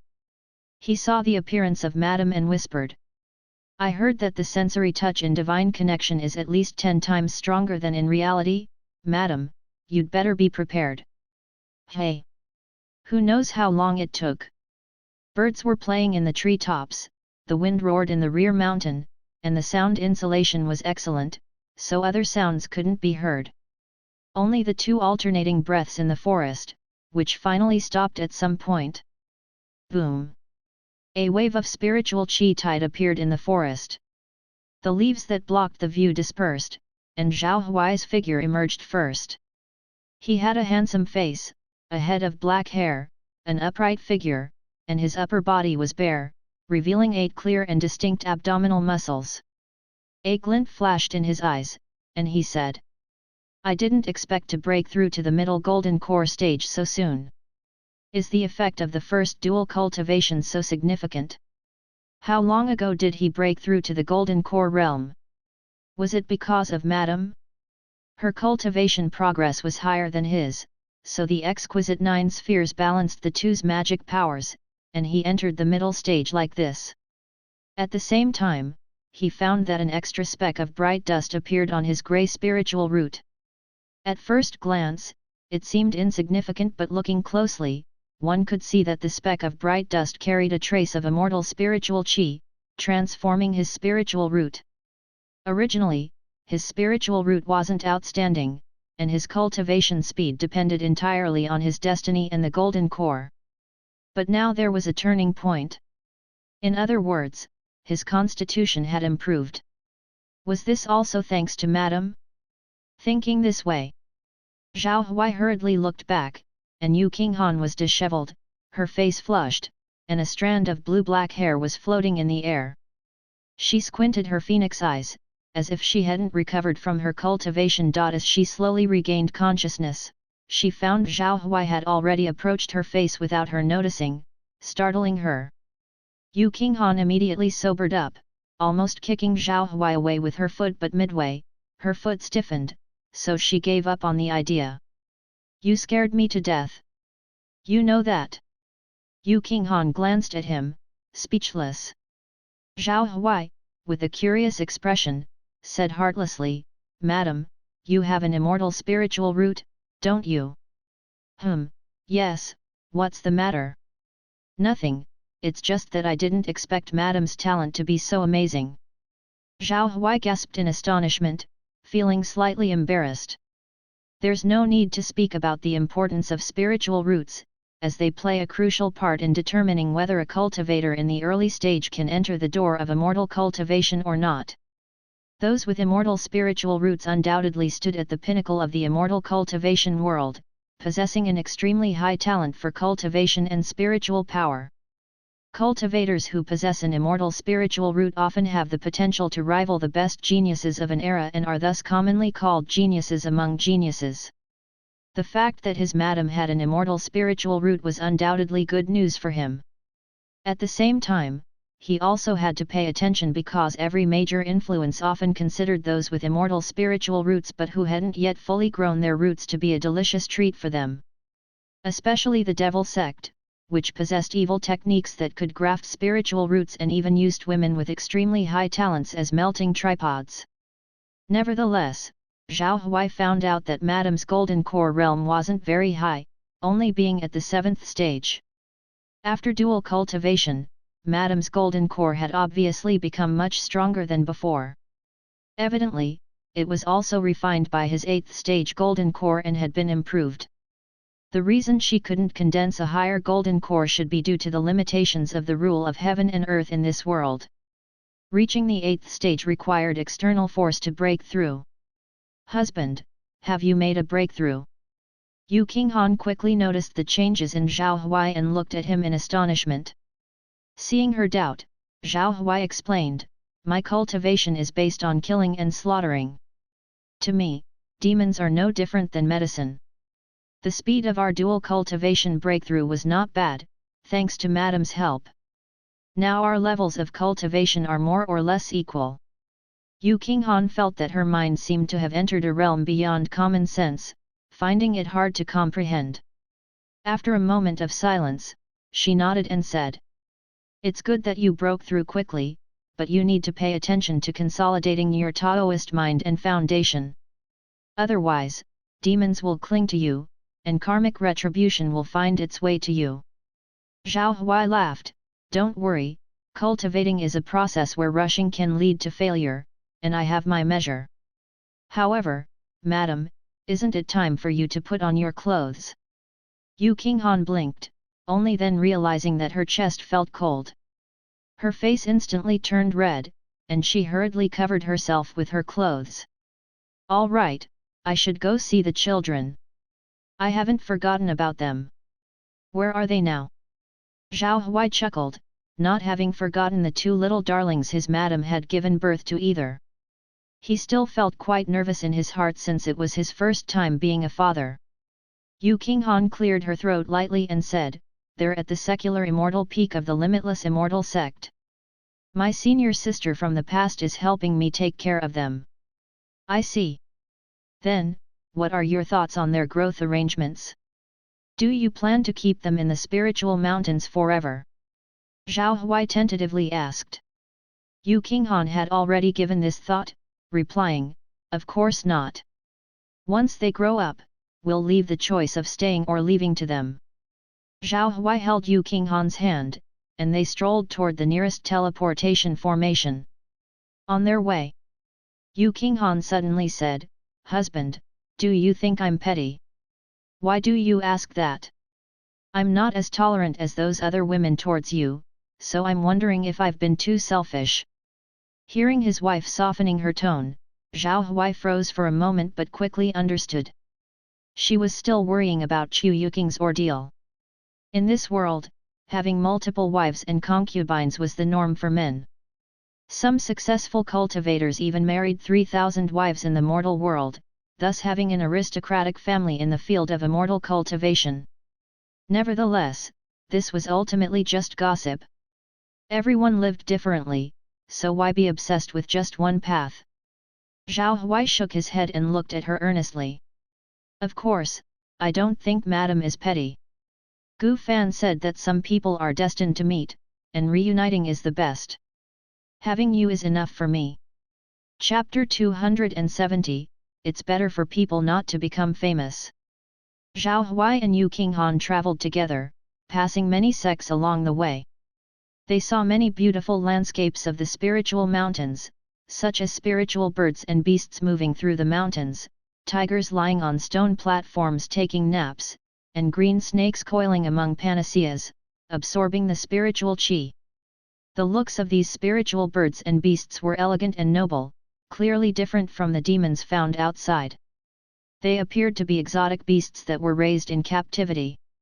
Around the treasured peaks of the sects in the sky, cultivators could often be seen landing from flying cranes or leaving on them. These flying cranes were undoubtedly the mounts of sect disciples, specially used for carrying people. Their speed was comparable to cultivators in the initiation stage, which was not slow at all. More importantly, traveling on them did not consume their magic power. When Zhao Huai passed by a spiritual mountain, he accidentally discovered a banquet taking place. There were hundreds of people, young men and women, and the middle-aged, all with extraordinary auras. Very few were in the initiation stage, most of them were cultivators in the Golden Core realm. An elder in a scholarly robe sat in a high stone chair, chatting with a beautiful woman in a pleated skirt. In the center, a middle-aged man in a green shirt was playing a guqin, while other cultivators blew flutes, drank wine, talked and laughed, or danced to the music. Some even drank a large pot of wine heartily, showing their boldness. Seeing this scene, Zhao Huai couldn't help but sigh. It seemed that cultivators did have recreational activities after all, not as boring as rumors suggested. This was the peaceful life of the celestial world. While the elder in the scholarly robe and the woman in the pleated skirt were chatting happily, the woman seemed to notice Zhao Huai's presence. She glanced at him, then said something to the elder. Upon carefully listening, the elder in the scholarly robe revealed a smile, stopped talking, and, looking in Zhao Huai's direction, transmitted a message with a smile. Since it is royal crown prince of Yan country, why not come in and sit down? As soon as these words were spoken, the cultivators playing music around them all stopped, looked up in surprise, and gazed at the handsome young man in white in the sky. Especially the woman in the pleated skirt, her eyes sparkled. The gentle breeze continued to blow, and everyone remained silent, waiting for Zhao Huai's response, their eyes filled with curiosity and anticipation. At this moment, Zhao Huai happened to be passing over their heads. Seeing the smiling gazes of these elegant scholars, he felt slightly annoyed. Their enthusiasm was hard to resist, after all. Seeing Zhao Huai's expression, Yu Qinghan chuckled and said, "Husband, since they called you, why not go? These people are young talents of the spiritual mountain sex. Although they cannot compare with the immortal sex, it is absolutely right to make good connections in the blessed land of the spiritual mountain." Zhao Huai sighed, "Let's listen to my wife then. It's not that I don't want to go, but I'm not good at dealing with people. The more people there are, the more awkward I feel. In all those years in Jianzhou, I didn't know many people." In simpler terms, he was a bit socially anxious. "Don't worry, I'm here." Yu Qinghan reassured him briefly, then took Zhao Huai by the hand and arrived at the elegant floating island. At the entrance of the floating island, there were two cloud-catching phoenix birds with cloud-white wings and brilliantly colorful feathers that looked extremely noble and pure. The cloud-catching phoenix bird was a strange auspicious bird with a very thin phoenix bloodline in its body. It had no combat power but looked quite beautiful. Zhao Huai also found it very peculiar and couldn't help but think of his own myna bird. He casually asked, "Madam, did you take the myna bird from the pawnshop with you?" I'm raising it in the imperial palace of Xia." "Oh." Zhao Huai nodded thoughtfully and soon arrived in front of the various cultivators. They looked at him solemnly, bowed slightly, smiled and nodded, or raised their drinks in a toast. All of them had one thing in common, their smiles were filled with goodwill.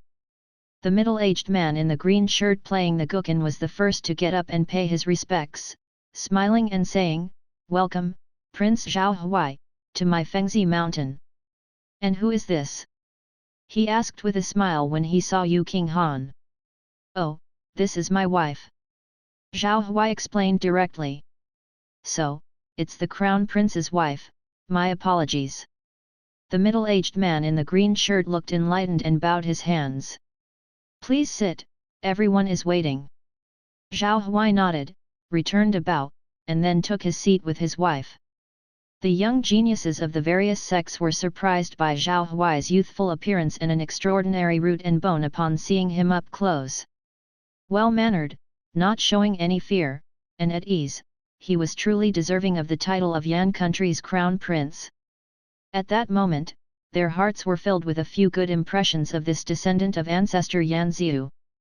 After sitting down, Zhao Huai looked at the woman in the pleated skirt, who he had seen earlier, and after examining her for a while, he couldn't help but feel she looked familiar.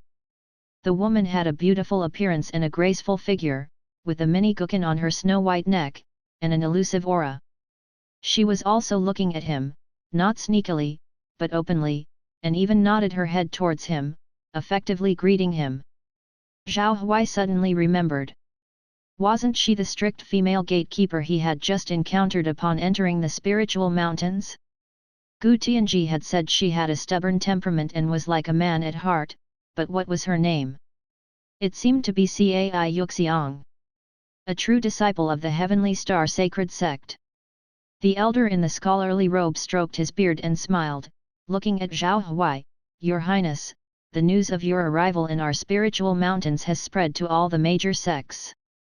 Many disciples were eager to meet you, and now that they have finally had the chance, they found that you were indeed as talented and elegant as the rumors said. Did he unexpectedly become a celebrity? Zhao Huai's mouth twitched, not as happy as he had imagined, his voice clear and gentle. I am truly flattered. I am just a cultivator like everyone here. The title of Crown Prince is just a worldly identity, there's no need for everyone to be so polite. I see you all as elegant schnolers, VVNLLE1AM just a common person. One arena you in any way later, please do not take it to heart. No harm done, no harm done. The elder in the scholarly robe laughed and spoke. Literally, we were just casually gathering and discussing the great Dao of the world. Since your highness has arrived, let me introduce you to them. In the future, you will have some support in spiritual mountain. Let me introduce myself first. My surname is Yat, and I come from the Yansheng mansion. You can call me Elder Yat. Then, Elder Ye looked at the silent young cultivator who was looking around and could not help but smile and scold. Didn't you all claim that the Crown Prince of Yan country is the leader of this world? Why are you silent when you meet him in person? After being scolded like this, some people slowly stood up and introduced themselves. Taihao Sword Sect, Li Pian Ran. If there's anything I can help you with in the future, just let me know. A handsome young master stood up and greeted with a smile. Yongzia Sect, Huang Yechen. I thought the Crown Prince would be around 50 years old, but he's younger than I thought. His cultivation level deserves to be called a senior. A beautiful woman with a voluptuous figure stepped forward and bowed gracefully. In Spiritual Mountain, every well-known young genius reported their identities. Zhao Huai didn't remember many of them, but Yu Qinghan had each one in her heart. Heavenly Star Sacred Sect, Cai Yuxiang. The last one to introduce herself was the woman in robes next to Elder Yat, Cai Yuxiang. She glanced at Zhao Huai and said earnestly. I've met with your highness before, at the entrance of Spiritual Mountain. If I offended you then, please forgive me. No problem. You were just doing your job. Zhao Huai shook his head without caring. Do you know her? Yu Qinghan asked in a secret message. We met when I entered Spiritual Mountain. She was the gatekeeper at that time. Oh. Yu Qinghan nodded slowly. I heard that your highness defeated the devil boat of demon-bred Situ Huan alone. Can you tell us more about it? After all, even the two geniuses Zai Yun and Chen Jianzhou were defeated. In the crowd, a young disciple bravely asked. Zhao Huai hesitated for a while, not expecting anyone would ask such a question, and said with a hard face, well. It was all thanks to Hierarchy of the Limitless Immortal Sect who helped. Moreover, Zai Yun and Chen Jianzhou both exhausted a lot of their magic power fighting Situ Huan, so I just took advantage of the situation. Your Highness is humble. As soon as he finished speaking, someone immediately chimed in with a laugh. When there was one question, there was a second one. The elders in the sect said that you are a descendant of ancestor Yan Ziu, so do you possess his divine skills? I don't think so. This question left Zhao Huai speechless. Since it's certain that the Yan country has already restored its kingdom and the Xia is certainly not its match, I'm curious about how your highness will deal with the Xia's empress in the future. Hearing this, Zhao Huai hurriedly looked at Yu Qinghan. Fortunately, there were no traces of murderous intent on her face, and she remained calm. I'm sorry, but I cannot answer this question. Your Highness's sword skill has reached the 7th realm of the sword scripture, as Chen Jianzhou said 3 days ago. I have some questions about cultivation. Can you enlighten me? Well, on the matters of sword skill cultivation, it's quite complicated and cannot be explained in a short time. I also want to ask this. The atmosphere at the scene was very lively, and the passion of these young disciples seemed to be ignited. Questions were pouring one after another, leaving Zhao Huai flabbergasted. Seeing this, Elder Ye on the high seat couldn't help but burst into laughter, and Cai Yuxiang beside him also smiled. In their eyes, Zhao Huai's popularity was a good thing. It showed that ancestor Yan Zia still had a significant influence in spiritual mountain. But knowing that her husband wasn't good at dealing with such situations, Yu Qinghan couldn't help but clear her throat. She coughed and put on a serious face. The young talents around them stopped and looked at her. Yu Qinghan was unfazed by the gazes of those around her and said with a graceful and indifferent demeanor, "The myriad of worldly affairs, with countless troubles, are both cultivation and a delight. So instead of asking these questions, why don't you think about it first? You might gain some insights. After all, my husband is just an ordinary cultivator, not a reincarnated great being. Please be more understanding." As soon as these words were uttered, the cultivators at the scene really began to think. They pondered the meaning of the words. Countless troubles were both cultivation and joy. This contained considerable truth. Zhao Huai could finally breathe a sigh of relief and secretly gave his wife a thumbs up. Ying! Suddenly, a crane's cry sounded. A flying crane descended from the sky, and a cultivator in an elegant robe jumped off, yelling anxiously. "Elder Ye, all the disciples who went out from the Yansheng mansion yesterday have gone missing. What happened?" Elder Ye frowned. "Not just Yansheng mansion, but many other sect disciples who went to." Chapter 271, So this is how destiny can be used. Upon hearing this news, Zhao Huai, who was sitting upright, suddenly thought of Elder Bai's words from a few days ago. The main seal of the illusory southern sea was already loose, and the other seals between heaven and earth were shaking and on the verge of breaking. If you compare the immortal world to a house, even if you only weld the door shut, the windows are at risk of letting thieves in at any time. Could it be that the seals in the three states have already broken? When the news of the disciples' missing traces was released, it immediately caused a heated discussion among the young elites present. The northern state netherworld is an extremely dangerous place, and I heard that it's infested with demons. When the sect decided to send the disciples in groups to go there, I already felt that something was wrong. What do they want even the sect to do? Not only is it the northern state netherworld, but also the western state bewitched countries and the southern state desolate extreme cold. Which one is a good place? It is definitely a hard task without a return. I'm glad I didn't. It shouldn't be the work of the devil sect. Since the sword wielder used his entire cultivation and heavenly sword chi to protect the spiritual mountain formation, the devil sect shouldn't be attacking for a while. So, I guess a demon lord has appeared. If a powerful demon has appeared, it is better to stay in spiritual mountain for the time being. Hearing the surrounding discussions, Zhao Huai's brow furrowed slightly, and he wanted to say something but remained silent. The mission of these sect disciples was to cultivate and maintain the peace of the mortal world. Although they had excellent talents, they were extremely cautious about their life. But after some thinking, he realized he had no right to judge them. Valuing one's life, who wouldn't? In the path of cultivation, to achieve longevity, happiness, and freedom, life naturally comes first. Moreover, now he had a loving wife, a son, and a daughter. He had to be more cautious in his actions. Among these disciples, there are those who have great ambitions and want to uphold the righteous path of the world. At the same time, there are those who yearn for an easygoing life free from worldly conflicts. After all, not everyone can be like the senior sword wielder, sacrificing their lives for righteousness and facing death bravely. Treating others as you would want to be treated, is the principle here. Elder Ye, do you know what happened in the three states? Li Pianran, the elegant young master from the Taihao sword sect, asked.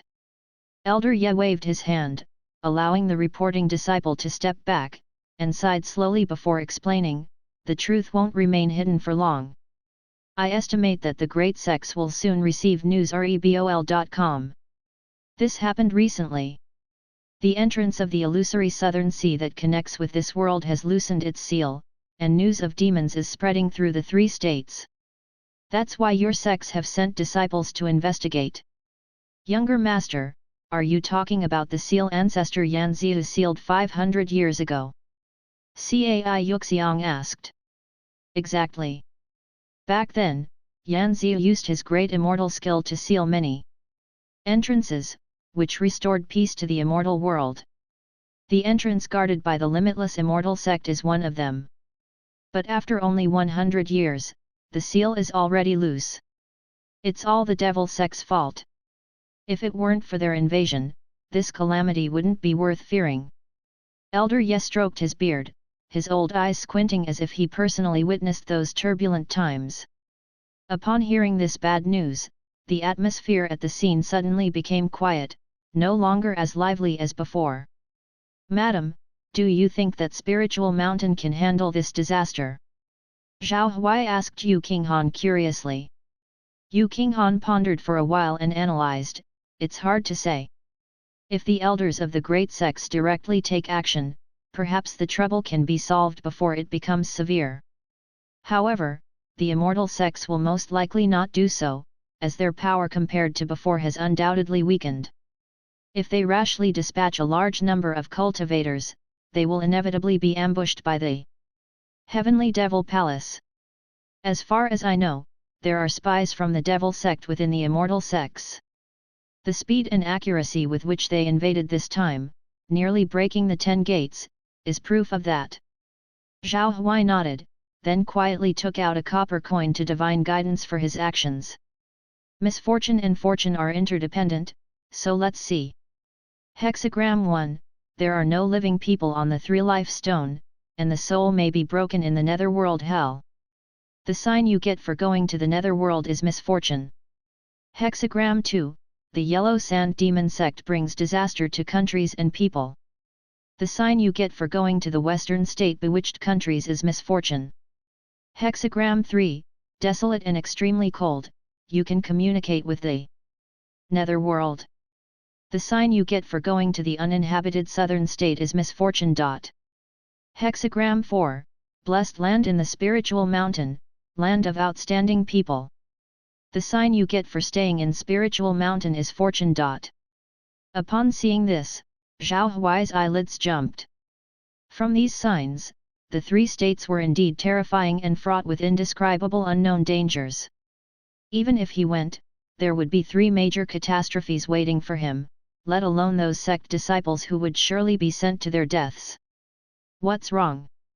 Seeing Zhao Huai's expression change, Yu Qinghan placed her jade hand on his hand and looked at him reassuringly. The immortal Dao has stood tall for thousands of years, and there are countless reclusive figures like Hierarch Hai, Eternal Taoist Temple Master, and Master of the Exquisite Palace. They are always watching over the world. My husband, don't worry. These matters are not for us to worry about. Zhao Huai nodded gently, feeling slightly more at ease.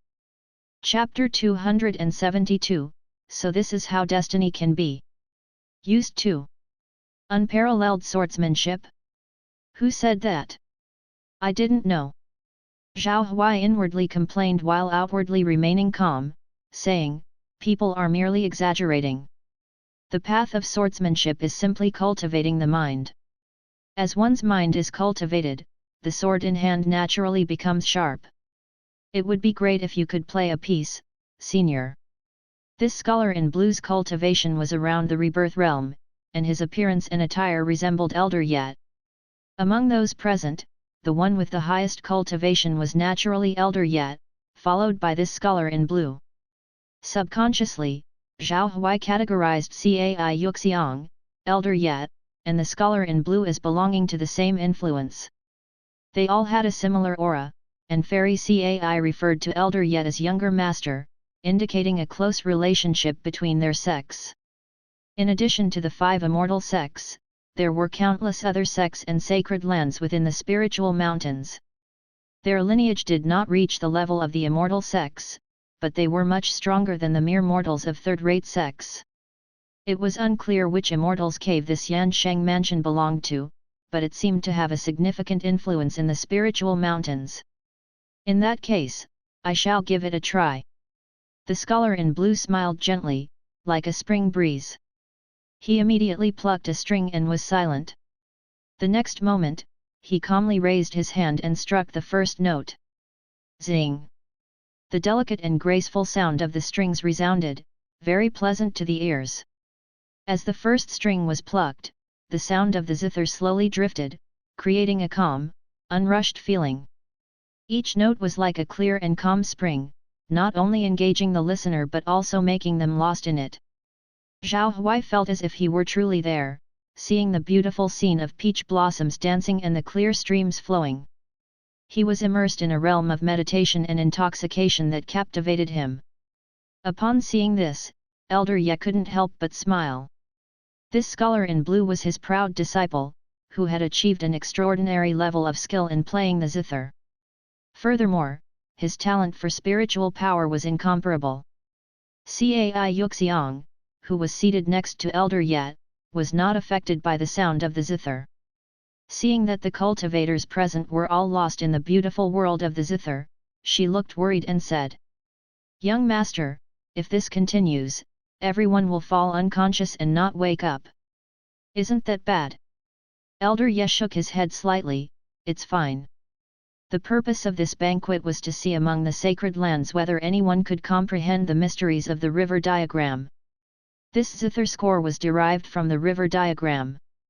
If someone can awaken within the world of the zither sound, it means they are qualified to decipher the river diagram, and Yan Sheng Mansion will be able to develop numerous profound magical powers. If they don't wake up, it doesn't matter. They can just consider it a good night's sleep." Upon hearing this, Cai Yuxiang finally felt relieved. Her attention quickly shifted to Zhao Huai. Among the cultivators present, only he was enjoying the music rather than being lost in the world of the zither sound. It seemed that this crown prince of the Yan Empire indeed possessed true abilities. Suddenly, Cai Yuxialu noticed a pair of sharp eaves looking her way. She glanced sideways and discovered that the woman beside Zhao Huai was surprisingly unaffected, which made her somewhat astonished. Apparently, this was the crown prince's wife? Is her cultivation so remarkable? However, the other party's gaze was somewhat strange, inexplicably carrying a hint of scrutiny. It was almost like a shepherd guarding their calf. Cai Yuxiang silently smiled, wondering if the other party saw her as a love rival. Her focus on Zhao Huai was due to her curiosity about him being a descendant of ancestor Yanzu in addition to being the host of the Yan Empire. Her mother, who was once the saintess of the Heavenly Star Sacred Sect, had a deep and unforgettable experience with ancestor Yanzu, so the impression was profound. By association, Cai Yuxiang had many questions that she wanted to ask Zhao Huai. He might know something. Although the music was still playing, Zhao Huai had already regained his senses. His spiritual power was extraordinary. In his mind, the earth flower, which represented spiritual power in his three flowers gathering at the top destiny, was dazzling and could resist any attack from consciousness. As soon as the zither sounded, Zhao Huai felt an inexplicable sense of vigilance in his heart and became precautious.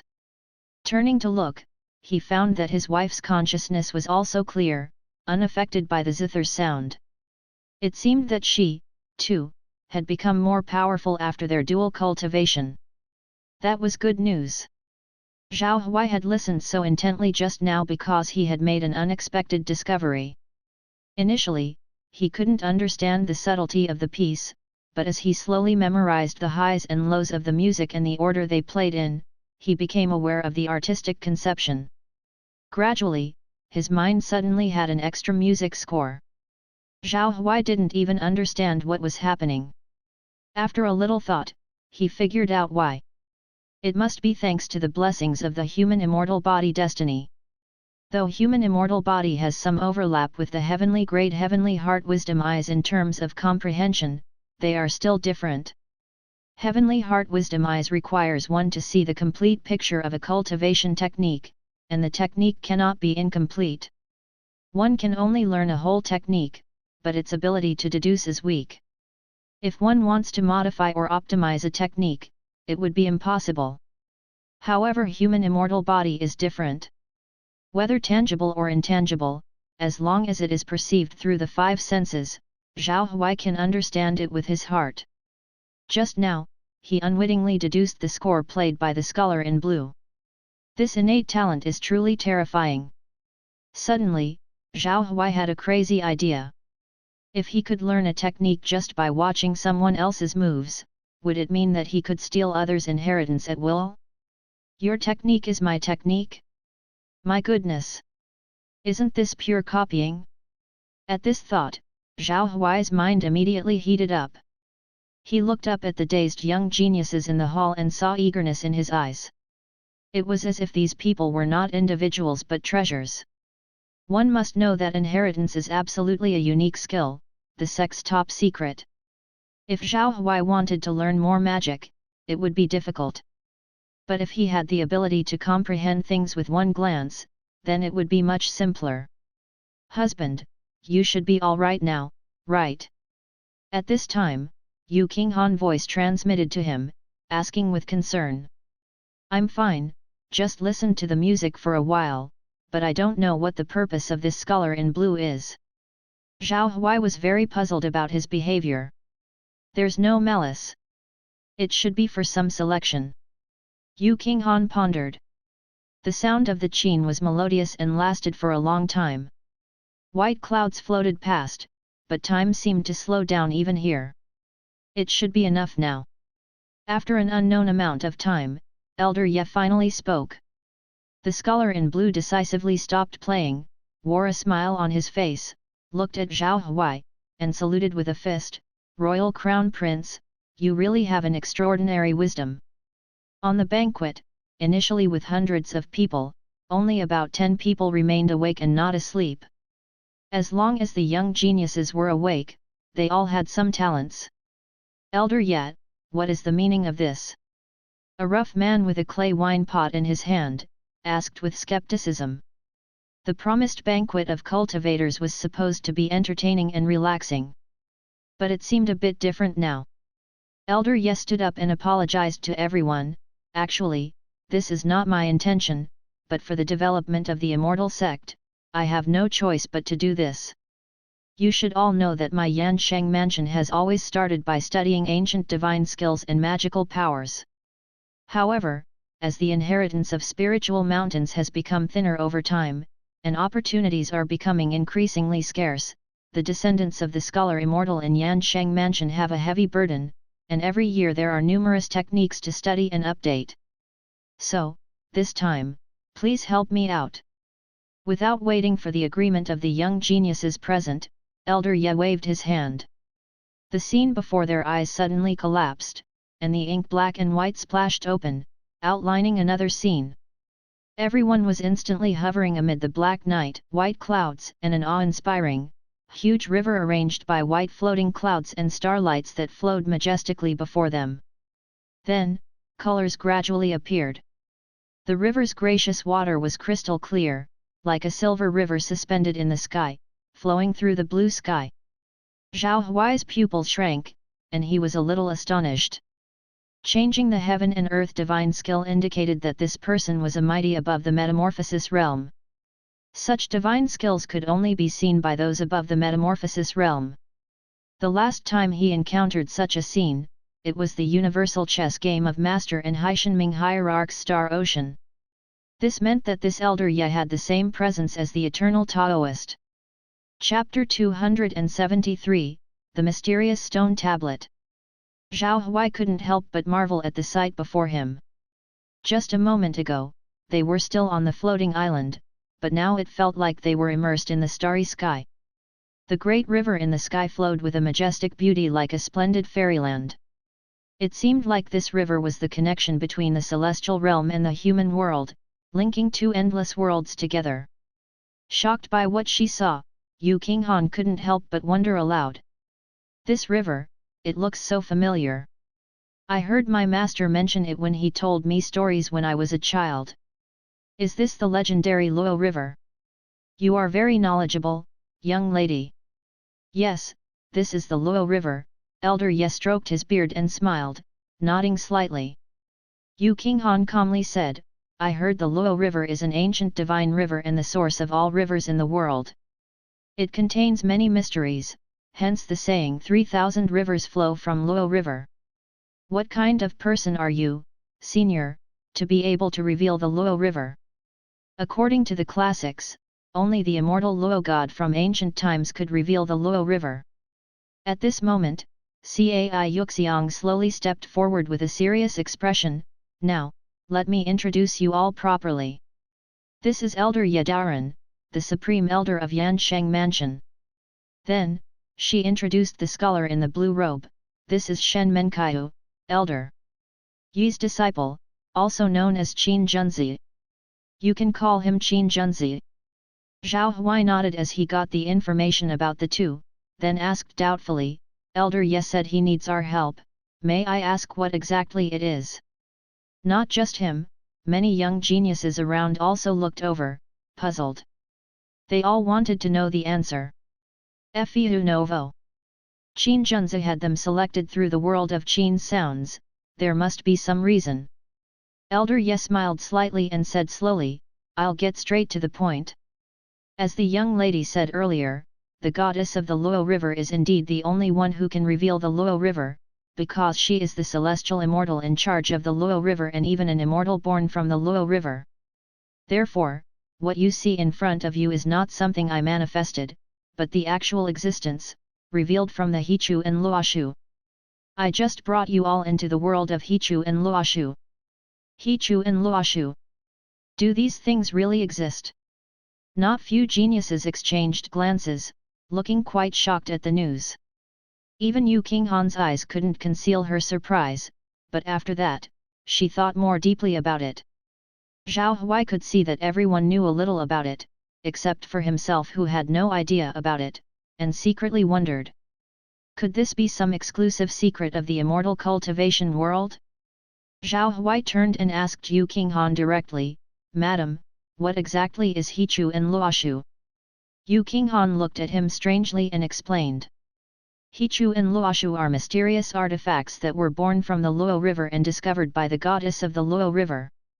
She ascended to immortality through their aid. After the goddess fell, the Hichu and Luoshu continued to circulate. In the Middle Ages, they were regarded as comprehensive scriptures on cultivating and understanding the profound mysteries for ascended immortals. First, they cover everything from divine skills and the three doctrines grand Dao to the 100 schools of thought and the 5 elements.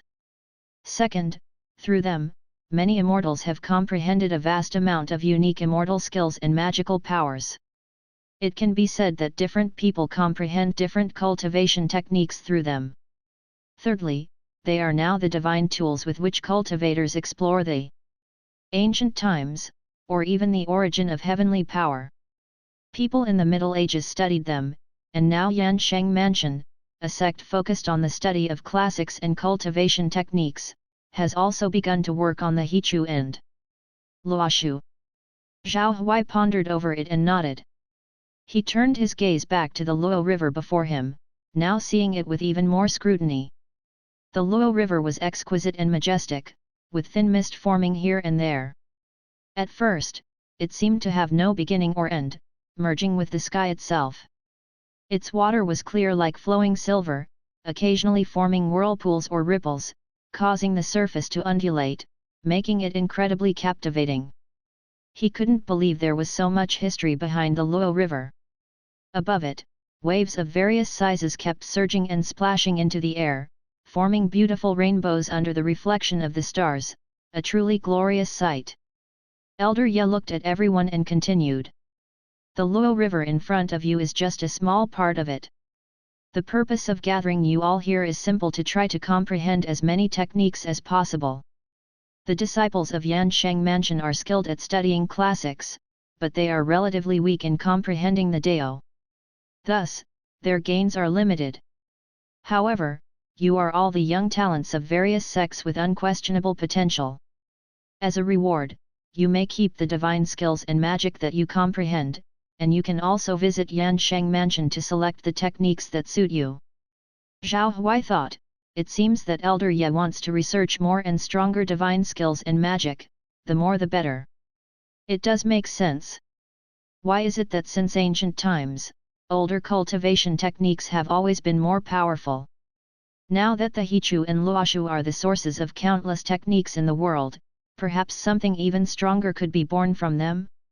It seems the people in Yansheng Mansion are all researchers of ancient treasures. The young prodigies present were moved by this, and none of them stepped up to object. This was a tempting opportunity, they couldn't wait to get started.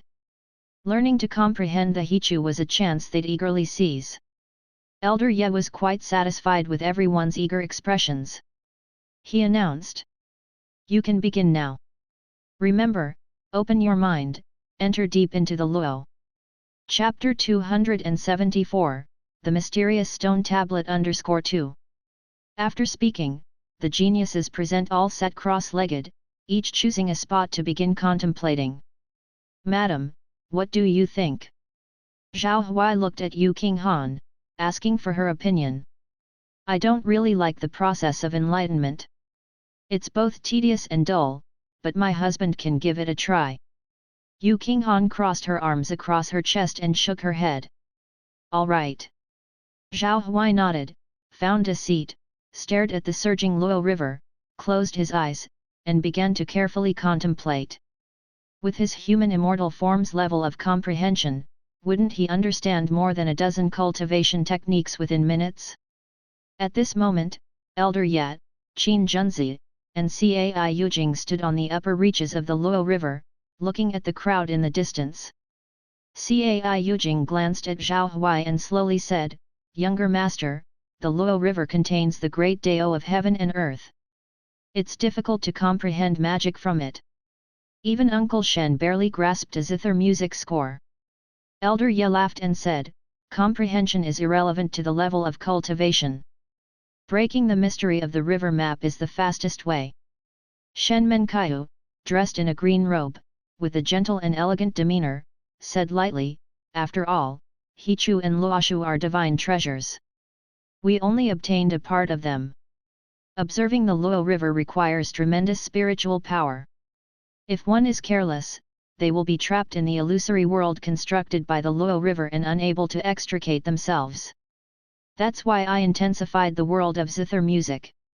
As time passed little by little, 3 sticks of incense later, Zhao Huai opened his eyes again, his expression somewhat bewildered. Why is there no reaction? He almost fell asleep sitting there, but there were no cultivation techniques, let alone comprehending the great Dao. He didn't even have a train of thought. Helplessly, he could only stand up and walk towards the others. If he couldn't comprehend, he shouldn't waste time. It would be better to see what the others were experiencing. After taking a few steps, he saw Yu Qinghan sitting next to a raging current, meditating and enlightening. Although Madame said it was boring and tedious, she still went to try. Zhao Huai didn't disturb her and went to see the others instead. "What kind of cultivation technique has your Royal Highness comprehended?" Suddenly, an old and hoarse laughter came from behind. Zhao Huai turned his head and saw that it was Elder Ye. "Ahem, it's not an urgent matter. Let's see the others first." Zhao Huai coughed lightly to explain. It wasn't that he had an idle burden, but he just felt a bit embarrassed. During their conversation, a ray of light flickered in the Luo River and shot out directly.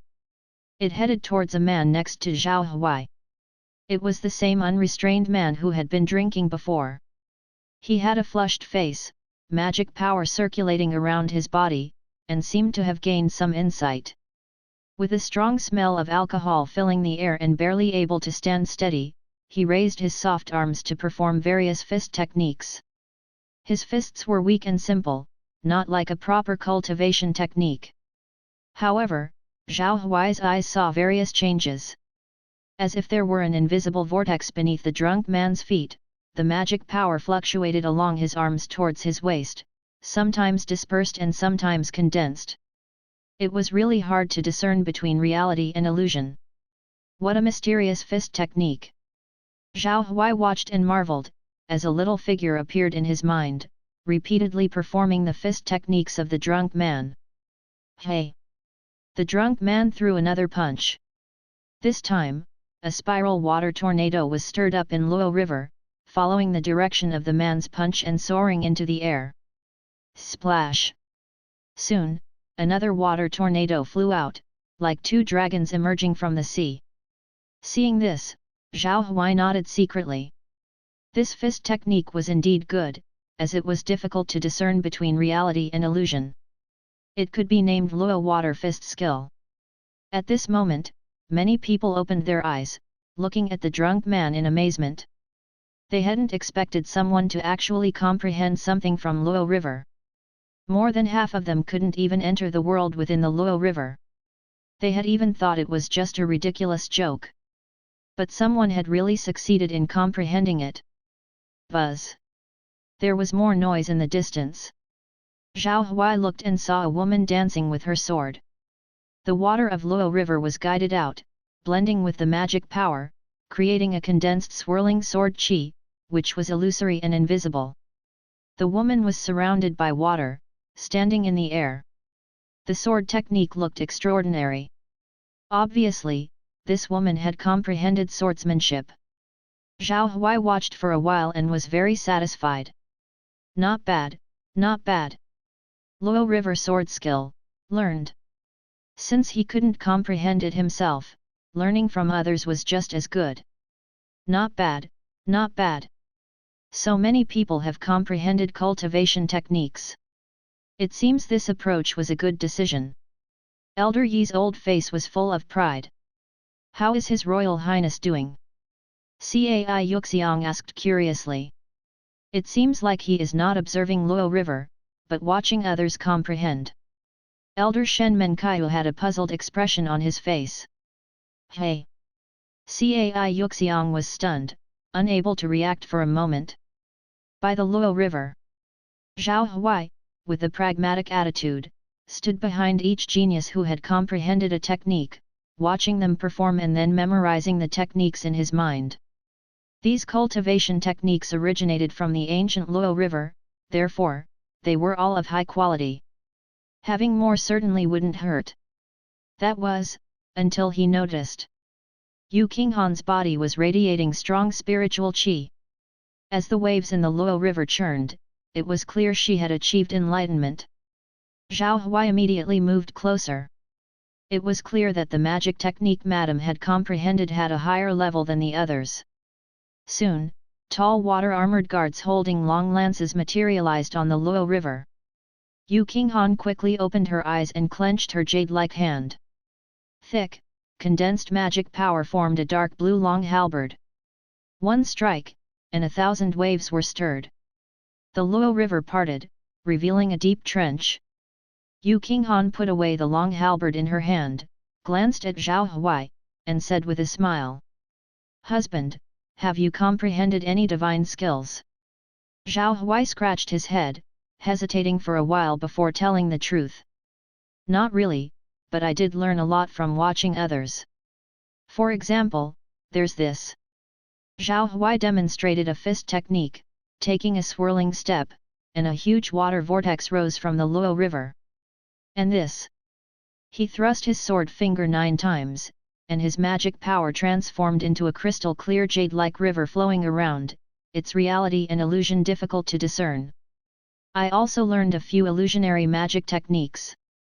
Zhao Huai's eyes narrowed, and deep within his gaze, an illusion emerged, projected into Yu Qinghan's mind through the force of his spiritual power. He then performed several more magic techniques. After watching these, Yu Qinghan was taken aback and asked in amazement, You learned all of this just by watching? Zhao Huai nodded and sighed, learning them is useless. I don't know why I can't comprehend these techniques. It's not a big deal. If you haven't comprehended them yet, it's not meant to be. We won't be lacking this one technique. Yu Qinghan reassured him. Just then, a gurgling sound came from the Luo River. Upon hearing the noise, Zhao Huai fixed his gaze on it and, with an unusual expression, muttered. What is this? The object in the water was revealed a stele with ancient, rusty chains attached to it. It was engraved with obscure text. Zhao Huai could only stare at it briefly before feeling a throbbing headache. His spiritual power was then dragged by an invisible force into another world. It was like Chuangzi's dream, surreal and illusory. Ripples appeared before Zhao Huai's eyes. He found himself in a vast and boundless world, where immortal clouds swirled around magnificent palaces and towering temples scattered among seas of clouds. Above the seas of clouds, immortal light enveloped the sky, filling it with golden mist and Buddha's light. Countless illusory figures stood in the seas of clouds, their eyes barely visible and indifferent. A huge stele, suspended by chains, descended from the sky and was cast into the seas of clouds below. Zhao Huai's pupils suddenly contracted as he felt as though he was really there. The stele looked exactly like the one in the Luo River. Suddenly, a pair of indifferent and cold eyes caught sight of Zhao Huai. That gaze seemed to pierce through the illusion, traversing time and space, staring directly at Zhao Huai. Zhao Huai felt a sudden chill, as if he was plunged into an ice cave. The illusion shattered with a splash, and the scene disappeared. Zhao Huai returned to reality, his back soaked in cold sweat. Seeing his condition, Yu Qinghan asked with concern. "Nothing, just saw some strange things." Zhao Huai waved his hand, signaling that he was fine. "What should we do with this stele?" Yu Qinghan pointed at the stele that was pulled up and asked with a frown. "Let's just leave it here. Since it's been brought up, Elder Ye might be able to decipher the content on it." Zhao Huai thought for a moment and replied. He glanced at the now much smaller stele, a vague feeling in his heart. Chapter 275, The Feeling of Being a Father. Zhao Huai looked at the stele, and despite his exceptional spiritual power, he couldn't bear it. These symbols really couldn't be looked at for too long. The more he looked, the dizzier he got. Yu Qinghan was also carefully observing. After looking for a while, she also shifted her gaze, slowly saying, "The text on this stele is not engraved by ordinary people. It is written by a highly skilled cultivator and contains profound Taoist implications." Hearing this, Zhao Huai couldn't help but recall a scene from the illusion before. Were those apparitions in the sky, immortals? The aloof look in their eyes, indifferent to all beings, etched in his memory. It felt like all life was insignificant in their eyes. But why did they leave this stele behind? The stele looked as if it was exiled. What does it represent, and why was it discarded? For a moment, Zhao Huai was also at a loss. Bang! Zhao Huai slapped the stele, trying to find out how solid it was. However, after a forceful slap, the stele didn't react at all. There wasn't even a slight crack. His hand was like being rebounded, and the shock came back. The stele was intact and unharmed. "It's really sturdy." Zhao Huai clicked his tongue in admiration. You need to know that if he hit a normal golden core cultivator with all his strength like this, if he didn't die, he would be crippled. The flesh body of a golden core cultivator was considered pretty powerful. Comparable in strength to spiritual jade. The stele was neither made of precious materials nor had any formation inscribed on it. Why was it so hard? What happened? Yadaran observed everyone with his divine insight. Seeing Zhao Huai and Yu Qinghan discussing around the stele, he walked over. Dunan ne saw tne stele, a serpent C100K Nasni in MSIs. A mysterious and bizarre stele has emerged from the Luo River. It's not made of a rare material, yet it cannot be broken. Furthermore, a single look at the text on it gives one a headache. Zhao Huai explained. Elder Ye advanced curiously, threw a glance at the stele, then reached out his wrinkled hand to touch it for a moment. His old eyes gradually narrowed, as if he recognized the origin of the text. He spoke in a deep voice. No wonder you can't understand it, these are the words of an immortal. Just by looking for a while, Yadaran identified the source of the content. Can you decipher it? Zhao Huai asked, he was only concerned about this. Elder Ye shook his head. No, words inscribed with the power of immortality can only be understood by those possessing immortal power. They contain the will and deist implications of an immortal. Even I can't know the content of the words. I'm only able to determine that they are the words of an immortal because I happened to see it once hundreds of years ago. Each word carries great weight. The content can't be determined, but what I can affirm is that this is definitely a big discovery. Maybe there will be unexpected gains. Elder Ye said solemnly, glancing at Zhao Huai with a meaningful look, since this was discovered by your highness, it indicates that it belongs to you, and only recognizes you as the owner. If it were anyone else, they wouldn't get this steal. It wouldn't even appear in the first place. We have entered the small world of Hichu and Luoshu several times, but not once did we obtain this steal.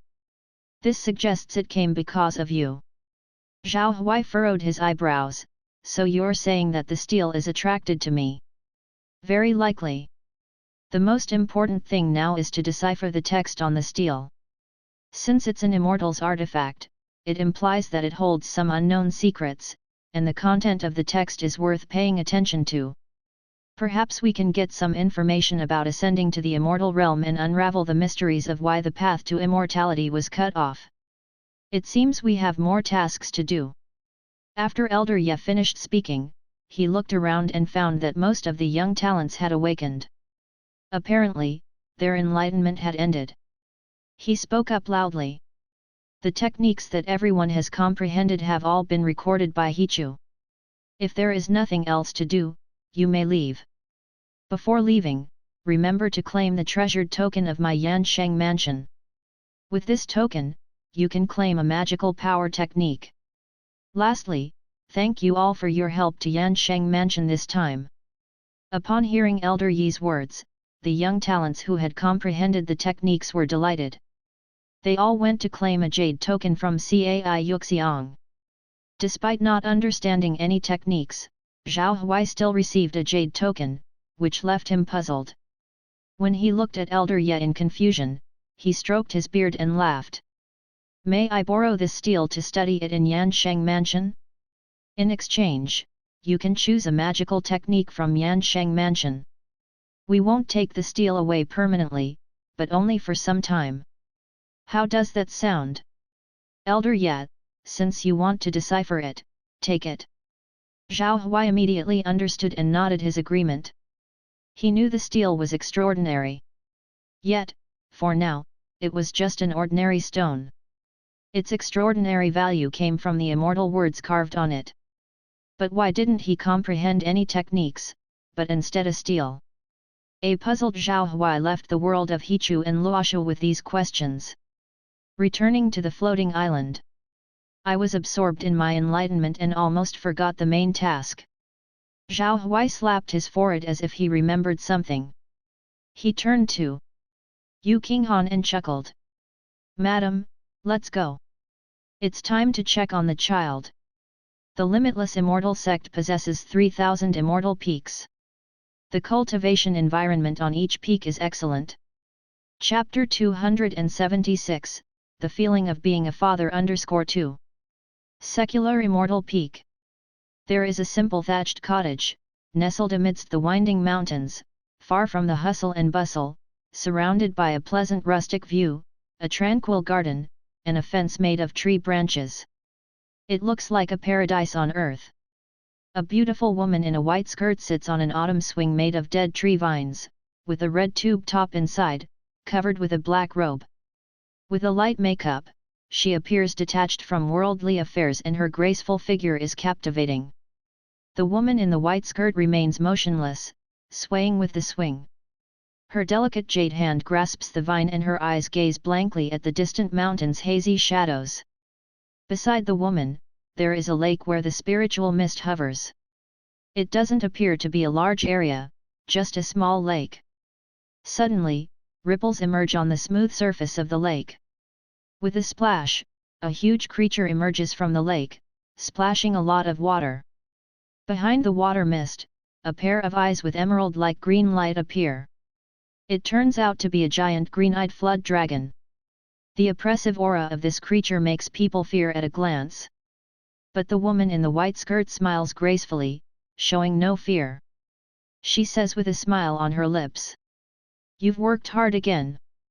The green-eyed flood dragon opens its mouth, spitting out a large number of river crabs and fish. After throwing them onto the shore, it glances at the direction of the thatched cottage with a solemn, human-like gaze. Then, with a plop sound, it dives back into the depths of the lake. Inside the thatched cottage, the furnishings are simple, with only an antique wooden desk filled with books, a wooden box in the corner, and an ancient sword hanging on the wall. Walking along the thatched cottage, there is a kitchen, to the right is a room with a big bed. In the middle of the room, there is a small cart with two babies who are only a few months old, wrapped in extremely valuable silk, and sound asleep. However, at this moment, there is an extremely young girl standing in front of the baby girl. If someone recalls, they will find out. A year and a half ago, when Emperor Yu Yunping of the Xia was on his deathbed, the beautiful palace maid who witnessed the young emperor's death looked remarkably similar to that mysterious girl. The young girl stands in front of the baby girl, slightly lost in thought, murmuring, "You were born in the best and worst of times." She glances at the baby boy beside her, her eyes filled with a bit of pity. As the girl is about to touch the soft white cheeks of the baby, she is startled by a sound. Squeak! The door opens and the woman in the white skirt walks in. She peers around the empty room, quite calmly. When she catches sight of the two babies by the bed, she can't help but smile. She's carrying two big fish in her hands. With a wave of her hand, the clear water in the kitchen vat floats into a bowl, splashing ripples. Then she snaps her fingers, and sparks set the soil on the stove ablaze. "Today, let's have fish soup." The woman in the white skirt speaks, quickly getting busy. Who would have thought that the prestigious secular fairy Zhang Xian would actually cook? If such a scene were spread outside, it would cause astonishment among many disciples. Zhang Xian, the previous generation's true disciple of the limitless immortal sect, was an outstanding genius 200 years ago. The reason she is considered the previous generation's disciple is that the sect has a rule: when a true disciple's cultivation reaches the rebirth realm, they will be promoted to an executor. The word disciple in their title indicates the presence of a teacher within the sect who provides guidance in their daily cultivation. Although there is no endpoint in cultivation, as age and cultivation progress, one's status changes, and nobody remains a disciple for life. After becoming an executor, one officially steps into the sect's management and sheds the disciple title, taking on more responsibilities. Of course, not all executors are busy and powerful. The limitless immortal sect has a long history, and it's quite common for graduated true disciples to reach a point where their elders can no longer teach them anything. They can only become executors and participate in the sect's management, taking on the responsibility of maintaining order and providing guidance. Zhang Xian is one of them. She was entrusted by someone to take care of these two children until they grow up and are able to make their own choices, at which point the power to choose will be returned to them. These two children. One is called Zhao Ruyu, and the other is called Zhao Ping'an. The person who entrusted her is her junior female apprentice who had lived with her for several years. They shared meals and practiced cultivation together. Zhang Xian watched her junior female apprentice grow from a slender girl into a stunningly beautiful woman. The two have a great relationship and talk about everything. Zhang Xian hears that her junior female apprentice found a man, had children, but the father cannot be found. Isn't that just a heartless man? There aren't many good men. Gazing at the steaming pot amidst the mist, Zhang Xian's thoughts can't help but drift away. Once upon a time, she too was an infatuated girl. Looking back now, it has been 200 years. She had long passed the age of pursuing love between men and women, but facing a lifespan of thousands of years, her life was just beginning. The path to immortality was still long, and the days had to pass slowly. Over the past century, Zhang Xian had come to understand a principle. No matter how high a cultivator's realm reaches, there are always people looking up to you from the steps below, and there are people looking down on you from the steps above, feeling discouraged when you look up, and arrogant when you look down. Gaining and losing everything eventually destabilizes your Taoist mind. Only by looking straight ahead can you see the truest version of yourself. Senior Sister Zhang. Suddenly, a voice transmission came from the secular immortal peak. Zhang Xian was pulled back to reality. Qing Han? How did she come back? Zhang Xian wondered. It hadn't been long since her departure, yet her junior sister had returned. Could it be that she had changed her mind? But to be honest, she actually quite liked these two children. Zhao Huai and Yu Qinghan jumped down from the sky and entered the secular immortal peak. Yu Qinghan immediately saw the straw cottage door, where a woman in a white skirt was standing. She had a smile on her lovely face and called out, "Senior sister, I came to see you." On the side, Zhao Huai glanced at the tranquil and relaxed environment of the secular immortal peak, sensing an incredible peacefulness, as if the owner of the place liked quietness. He couldn't help but be amazed.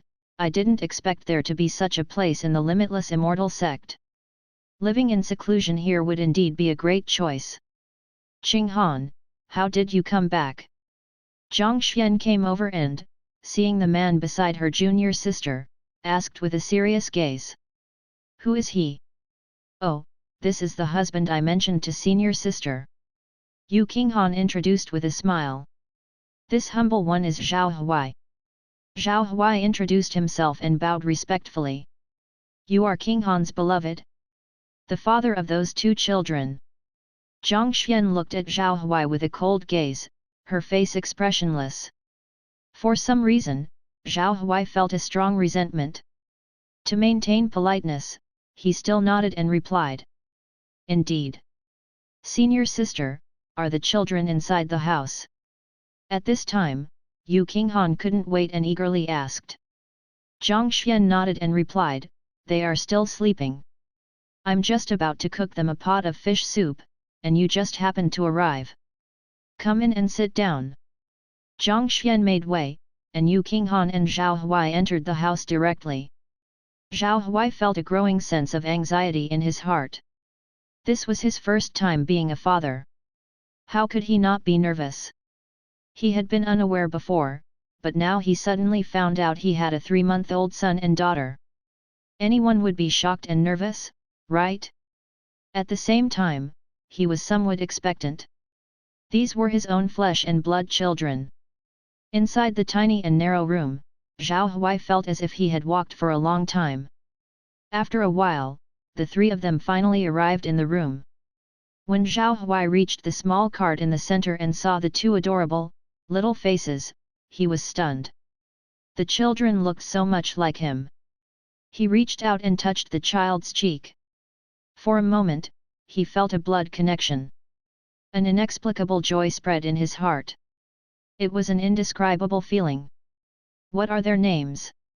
Yu Qinghan grinned, a radiant glow on her jade-like face, warmly said, our son is called Zhao Ping'an, and our daughter is called Zhao Ruyu. Zhao Ping'an. Zhao Ruyu, beautiful names. It's the father who was not good, only coming to see you now. Zhao Huai's gaze softened as he looked at the children, mixed with a touch of guilt. He had another pair of shoulders to lean on. Chapter 277, A Harmonious Family of 4, Planning for the Future. Zhao Huai stared at the sleeping baby boy and baby girl for a long time. Yu Qinghan and Zhang Xian both stood by the side, not making a sound to disturb, enjoying this quiet moment. The young Zhao Ping'an seemed to feel the tender gaze from his father, or perhaps he was just done sleeping. He slowly opened his eyes, his delicate, jade-like face tilted, looking at Zhao Huai with innocent eyes. Within those tiny eyes, it seemed as if there were stars, shining and unusually bright. Zhao Ping'an uttered unclearly, reaching out with his little hand, and smiled happily. Zhao Huai gently stroked the child's tender cheeks and said with a smile. Good boy, you don't even cry when you see me. It's as if you know who I am. Zhao Ping'an, seeing such a stranger for the first time, didn't cry but stared at him blankly and then laughed as if he recognized who he was. Zhao Huai shared a laugh and then turned his gaze to Zhao Ruyu next to him. Zhao Ruyu was even smaller and thinner than Zhao Ping'an, with a whiter and cuter face. Especially those sparse eyebrows that were growing, which looked very much like her mother's. At this time, Yu Qinghan said softly, on the night Zhao Ping'an and Zhao Ruyu were born in the Taiyang Palace, officials from the observatory said that there were unusual star signs in the sky. Though still young and their root and bone unseen, it can be confirmed that their talents will definitely not be bad in the future. Zhao Huai nodded his head, his face full of regret and sorrow. What a pity! I wasn't there when they were born. He then turned his head to Yu Qinghan at his side and placed both hands on her fragrant shoulders, saying earnestly, "Madam, thank you for all your hard work." His tone was filled with guilt. Now, he finally understood. It turns out that in the past year, the Xia's empress no longer attended the morning meeting and did not hold court. All because of carrying a child in her womb for 10 months. His wife had done so much for him. It's worth it for my husband. Yu Qinghan's lips curl, revealing a sweet smile. There were unspoken words between the two. On one side, the secular fairy Zhangxian tightened the black robe around herself, and shifted her gaze, feeling inexplicably uneasy. She said, "You guys chat, I'll go and see how the fish soup is doing." With that, Zhangxian headed to the kitchen. Zhao Huai's eyes returned to the baby carriage and gazed at Zhao Ping'an, his gaze profound. Since he's my son, his future will undoubtedly be extraordinary. Yu Qinghan chuckled softly, "Of course, I hope he can grow up safely. Growing up healthy is a prerequisite. Being born in these times, we must be cautious and guarded every day. I don't want him to walk the same path as me. He should have a much more expansive world, and in the future, he's bound to carry heavier responsibilities than his peers." As Zhao Huai nodded in agreement, he genuinely wanted to give his son and daughter an extremely safe environment. Why did he exhaust himself in pursuing immortal cultivation? Was it not to gain a more free and unfettered world? He didn't have to worry about his heart hanging over his head all day. It was an unavoidable matter. Suffering could be borne by anyone but not the children. Some suffering should be endured alone. At least they can grow up without being fearful, at least be able to enjoy a happy childhood, and then face everything in the future.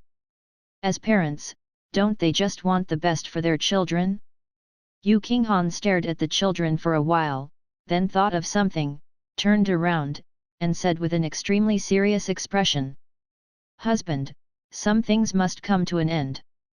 Hearing this, Zhao Huai immediately understood what she meant, frowning slightly. "You're talking about matters in the mortal world, right?" "Yes." Yu Qinghan nodded heavily, her face showing a solemn expression, her eyebrows like a painting, full of heroic spirit. At this moment, it seemed as if she had regained her majesty, and at this time, she was the wise and martial empress of the Xia country. This world cannot remain divided forever, either the Xia or Yan country can exist, but not both. This is an inescapable contradiction. Upon hearing this, Zhao Huai fell silent immediately. This indeed was a topic they could never get around. At this point, they could reconcile, but what about the officials beneath them? Apparently, even the madam herself couldn't get over this hurdle. If she were to change the system of the Xia Empire and hand it over to him, what would she be? Similarly, if he were to disband the newly restored Yan country, what would his actions mean? Since the madam was willing to put it on the table and not avoid it, it meant she wanted to solve the problem. In Zhao Huai's view, this contradiction was tricky, but not to the point of being unmanageable. Both were contemplating the solution to the problem. As he thought, Zhao Huai saw Zhao Ping'an sucking on his thumb. A flash of light twinkled in front of his eyes, and a burst of inspiration struck him as if he had thought of something. Perhaps, time is the best solution. These matters will have to be left to Ping'an, said Zhao Huai. So, Yu Qinghan, hearing these words, pondered the meaning behind them and tentatively asked, "So, are you saying that Ping'an should rule over both the north and south?" Zhao Huai nodded, "That's right. At present, the only solution I can think of is this Ping'an has the bloodline of both the Xia and Yan, making him the best candidate to merge the two." Chapter 278, A Harmonious Family of Four, Planning for the Future _2. Yu Qinghan greatly agreed with Zhao Huai's view, and directly echoed, "My husband's perspective is consistent with mine. The real reason why I attacked Yan country back then was that I couldn't stand the princes fighting and the common people suffering. If there could be no war and the world could be unified, that would be the best solution." Zhao Huai naturally knew the situation in the last years of Yan country. After the outbreak of famine and the war, countless bones and hell on earth prevailed among people. If the people prosper, they suffer; if they perish, they suffer. I hope this situation will not resurface." Zhao Huai said with a bitter smile. Yu Qinghan's face showed her heartache. "I understand the logic, but I'm thinking, is this responsibility too overwhelming for Ping'an?" Zhao Huai sighed, "There's no other way. Since he's our son, all we can do is make the burden a bit lighter when he finally shoulders it. As long as the two of them work together, the mortal world will inevitably not be in chaos. Speaking of which, the western states bewitched Shenluo country sent an emissary to ally with me. It's been quite a while since then." Zhao Huai suddenly remembered that he still had business left unfinished. Yu Qinghan stared with her phoenix eyes, frowned, and said with displeasure, "An alliance? Who do they want to kill?" Zhao Huai smiled helplessly, "Madam, rest assured, I haven't agreed yet. Shenluo has unified major Western countries and has developed an impressive force, so we absolutely cannot offend them. But now it seems we've already offended them." He really had stood up the princess of Shenluo. During his time in the spiritual mountains, half a month had passed. Had the Shenluo princess already returned? Yu Qinghan was indifferent, "It's just as well we offended them. A country plagued by cults like this doesn't seem reliable. During my father's reign, Shenluo was already eyeing us. This time they tried to ally with you, they might want to divide the territory of Central State. I've thought about this as well, so I didn't agree. Speaking of which, what's the current situation with the Northern Wolf Empire in the north? When can the 10 states of the north be reclaimed?" Facing Zhao Huai's question, Yu Qinghan's frustration emerged, and she pursed her lips. "Since the Northern Wolf took over the 10 states, and after I lost a battle, they've been holding on at home, not sending troops out, and cultivating wasteland. It seems there's no intention of fighting for the time being. I'm afraid it's hard to reclaim the 10 states." Zhao Huai nodded lightly, "They are probably waiting for the right opportunity. If another great war breaks out, they may jump out again." "Husband, how did you manage to escape from Yan City back then, and how did you make your way to the Imperial Palace? Can you tell me more about it?" Yu Qinghan was full of curiosity. "Well, those are some unbearable memories of the past." Zhao Huai's smile froze as he recalled some unhappy memories. "Tell me, I want to hear more about my husband's stories. You've never mentioned them before." "All right then." So, the two talked like this, one after the other. They talked about experiences they had never mentioned before. From time to time, laughter rang out. Even when Zhang Xian put a large bowl on the table and came in to call the couple, they didn't notice. Zhang Xian looked at the two helplessly and interrupted, "The soup is ready, it's time to feed the children. If you want some, you can go get a bowl." "Thank you, senior sister." Yu Qinghan bowed to Zhang Xian with a charming smile. "We are sect sisters and brothers, what's there to thank for?" Zhang Xian walked between the two, skillfully picking up both children and saying as they walked, "Besides, I really love these two children." Zhao Huai glanced at Zhang Xian, who was walking out wearing a white skirt and full of immortal aura, and asked curiously, "Did your senior sister experience any unhappy events in her past?" Yu Qinghan thoughtfully said, it seems that when she was young, she had an unpleasant experience with a senior brother, and since then, she has never again been involved with men. No wonder. Can you not gossip so loudly? I'm not deaf. At this moment, a cold warning voice came from outside the house. Zhao Huai and Yu Qinghan looked at each other, and then they both burst out laughing. On the wooden table, there was a bowl of steaming fish soup, sprinkled with green onions, looking even more delicious. Additionally, there was a stack of crabs, which looked quite large, about the size of 2 fists. Zhang Xian took a jar of wine from behind the water tank, and poured 3 bowls for Zhao Huai and Yu Qinghan who were opposite her. Swish! Zhao Huai picked up the wine bowl, looked at the clear wine, sniffed it, took a sip, and couldn't help but exclaim. What a mellow rice wine, the taste is very refreshing, slightly sweet and long-lasting, it's very delicious. Zhang Xian also poured herself a drink, raised her bowl, and said lightly, this wine, I brewed it myself. The ingredients may not be the best, but I used top-quality spiritual rice and fermented it for several decades. After saying that, she drained the wine in front of her. Seeing this, Zhao Huai looked very surprised. He didn't expect that this celestial-looking woman in a white skirt would have such a bold side. It seemed that she must have drunk a lot in private. Cheers! Zhao Huai didn't hesitate and followed suit. Yu Qinghan, on the other hand, was using a spoon to feed Zhao Ping'an and Zhao Ruya fish soup. After 3 rounds of drinks, Zhang Xian's face turned red, obviously intoxicated, and she didn't use any magic power to sober herself up. Zhao Huai knew that she wasn't good at drinking and that she was forcing herself to drink. Even though it was just rice wine.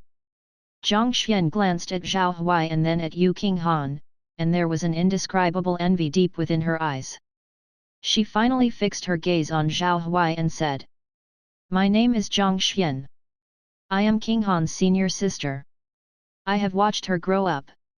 She has been in the sect for 8 years, and I have watched her for half a year. So, I hope you will treat her well in the future and not be a flirtatious man. I have a gentle personality and a clean heart. There's nothing special about me, except that I hate fickle men. Senior Zhang, don't worry. I, Zhao Huai, am not that kind of person. Zhao Huai clenched his fist and spoke solemnly. Although this woman appeared to be very young, she was actually over 200 years old. She was definitely a senior. Zhang Xian nodded with satisfaction, casting a look of appraisal and appreciation through her long eyelashes. 8th stage in the Golden Core realm, you have potential. Unfortunately, the world cannot accommodate a 9th stage Golden Core cultivator. If you have a chance to go to other realms, perhaps you could try. Zhao Huai was startled and hurriedly asked, does Senior know how to break through to the 9th Golden Core stage or how to go to other worlds? Zhang Xian leaned on the table, her hair slightly messy, propping her head with both jade hands, and squinted, this is not a secret. The most direct way to go to other worlds is to ascend. Ascension allows you to travel freely to various realms. But as far as things stand, it's unlikely because the immortal world has long been sealed off. Over the past 100 years, I've heard many rumors. Most people think it's a means for immortals to protect the immortal world from being invaded by other worlds. In my opinion, it's just delaying the arrival of disaster.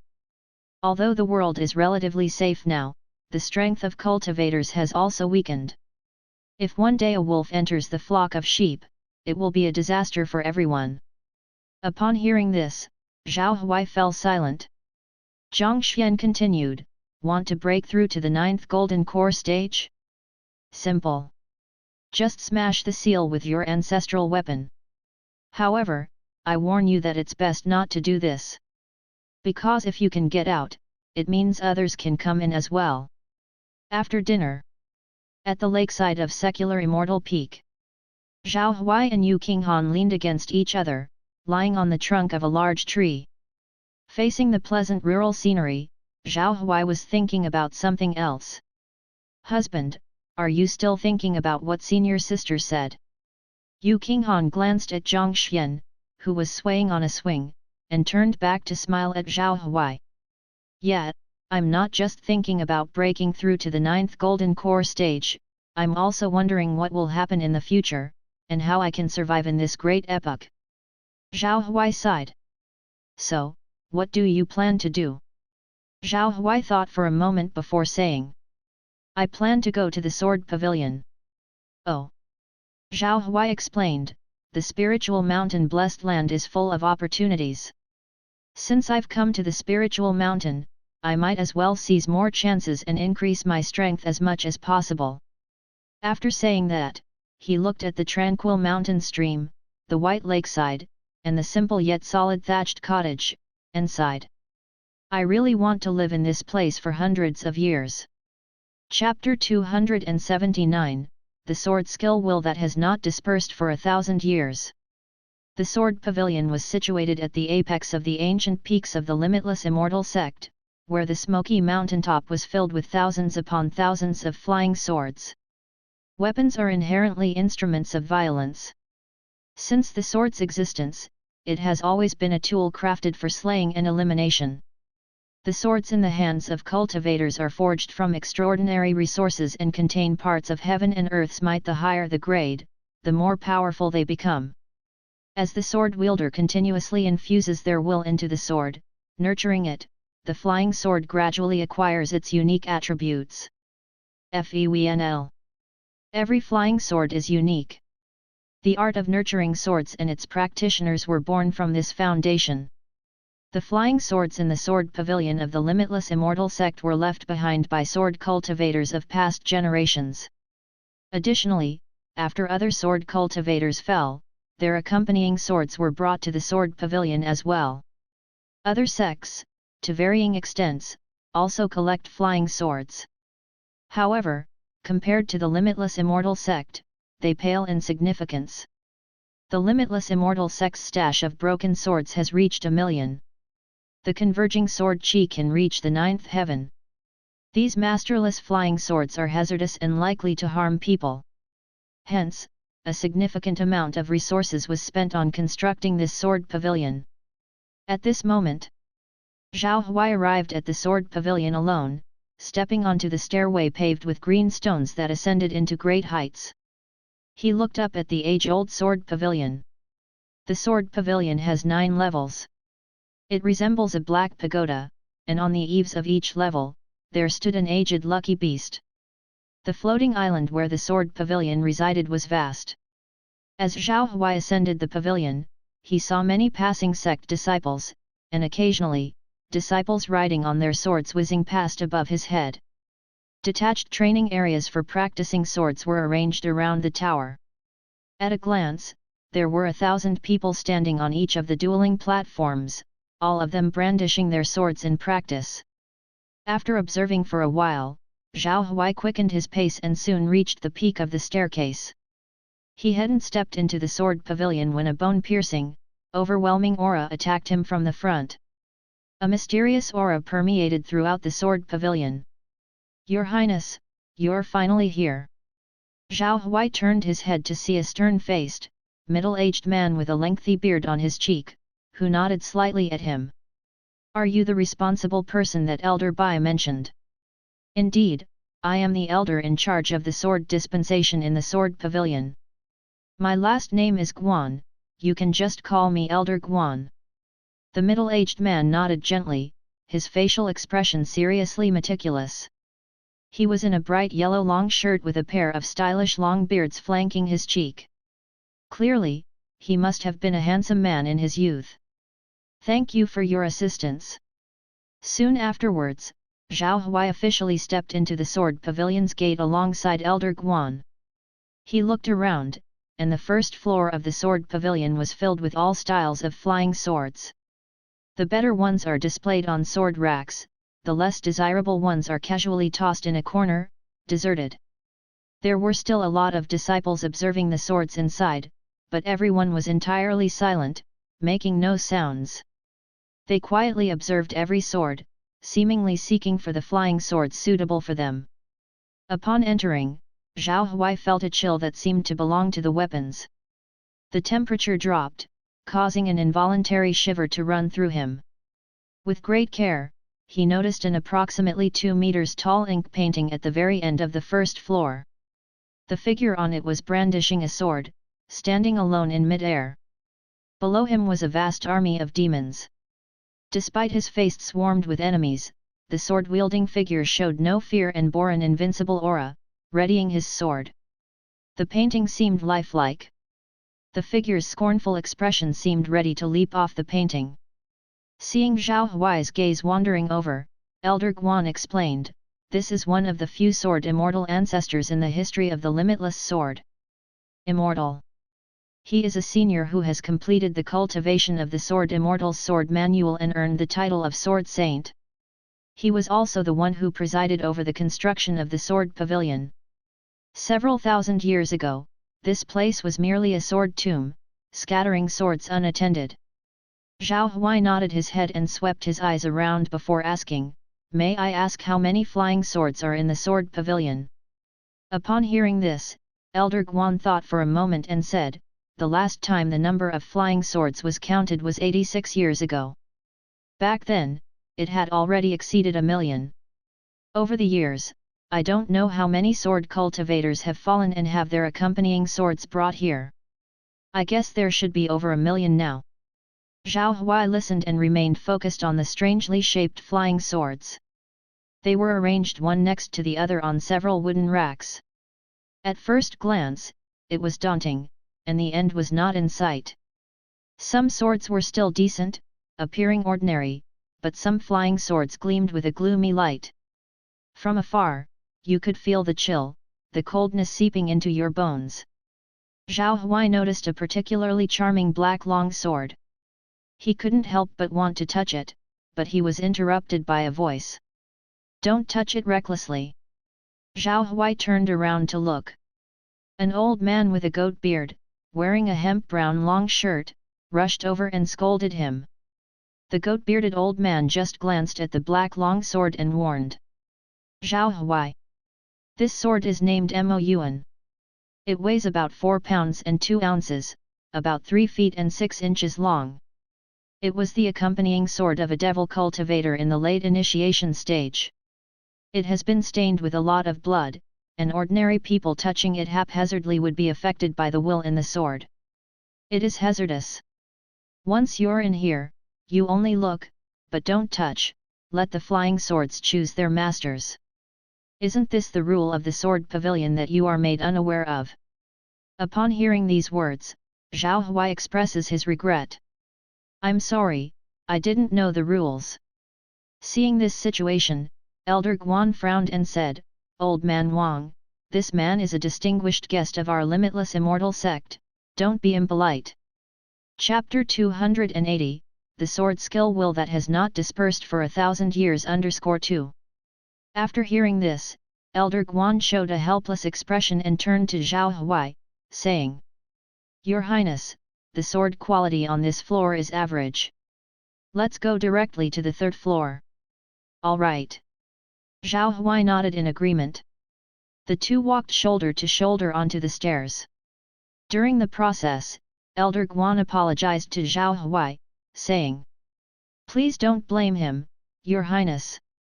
That's just how his temperament is." "Who is this old man Wang?" "He's in charge of watching the swords here in the Sword Pavilion, specifically in charge of preserving, wiping and maintaining the good swords here. His strength isn't strong, only having cultivation of the Golden Core realm." "Sword Guardian? I never thought there would be such a job in the Sword Pavilion." Zhao Huai was very surprised. It was the first time he had heard of such a position. Elder Guan nodded and said, "There's no choice. There are more and more swords in the Sword Pavilion, so someone has to take care of them. Old man Wang has been guarding the Sword Pavilion for hundreds of years without any problems." Zhao Huai remembered what the old man had just said and asked doubtfully, "Didn't he say that we can't touch those flying swords? If he needs to wipe and maintain them, won't he be the most in contact?" "He's right. The flying swords here contain infinite killing intent, and the origin of their birth is countless. Some powerful flying swords even have their own consciousness, so ordinary people cannot touch them. But Old Man Wang is different. Here, he seems to be able to appease the flying swords, so he can work here for so long. However, he has also been infiltrated by the sword qi here, causing his cultivation to stagnate. His lifespan is still considerable, but he already shows signs of old age. After listening to Elder Guan's explanation, Zhao Huai nodded slowly, thinking to himself. It seemed that not everyone could handle the maintenance work. Staying in the sword pavilion for a long time would be very harmful to the body. Old Man Wang was indeed very lucky. I heard him say that the flying swords here choose their own master. Zhao Huai thought of the latter part and continued asking. This is only for a small part. Disciples of the limitless immortal sect and other immortal sects, if they have the qualifications, can come here to choose the flying swords they like. It's more accurate to say that it depends on fate. The two had arrived at the third floor of the sword pavilion as they were talking. With each floor, the number of flying swords would be reduced. However, the higher the floor, the better the quality of the swords and the harder they would be to control. On one wall, there were numerous small doors with sword scabbards, sword handles, and sword ornaments stored inside. Around the wall were batches of flying swords. Zhao Huai glanced at the standing flying swords here, and the quality was obviously not bad. The lowest quality swords on this floor were at the 4-star level, which was a medium-grade magical weapon. If sold, it would cost at least 10,000 spiritual stones, right? It was not an exaggeration to auction them for an even higher price. Each sword was a rare treasure, and several young disciples on this floor were looking at these swords with the same admiration they would give to beautiful women. In the sword pavilion, there is sword qi everywhere and heavy sword intentions. If cultivators don't have protective treasures, it will harm their meridians and organs. Your Highness, if you want to choose a flying sword, you need to hurry. Elder Guan stood beside, reminding him. Zhao Huai nodded, but he didn't think that the sword qi on this floor could hurt him. With his sword skill realm, ordinary sword qi was not to be feared. He took a few steps forward and carefully observed the flying swords on the shelves. He could clearly feel that the temperature here was even lower. As if they were in an ice cave, the bone-chilling cold came from all directions, causing the magic power in his qi to become chaotic. This indirectly indicated that the swords here were more powerful than those downstairs. Zhao Huai's face was unchanged, and the vigorous sword qi in his body gathered on the surface, resisting the erosion of the sword qi. The swords in front of him were resplendent, arranged in rows, and unlike the first floor, the swords here actually had names. For instance, the one in front of him, shining and standing proudly, was of high oalet and unsullied. With its sword edge as white as frost and a faint cold light throughout its body.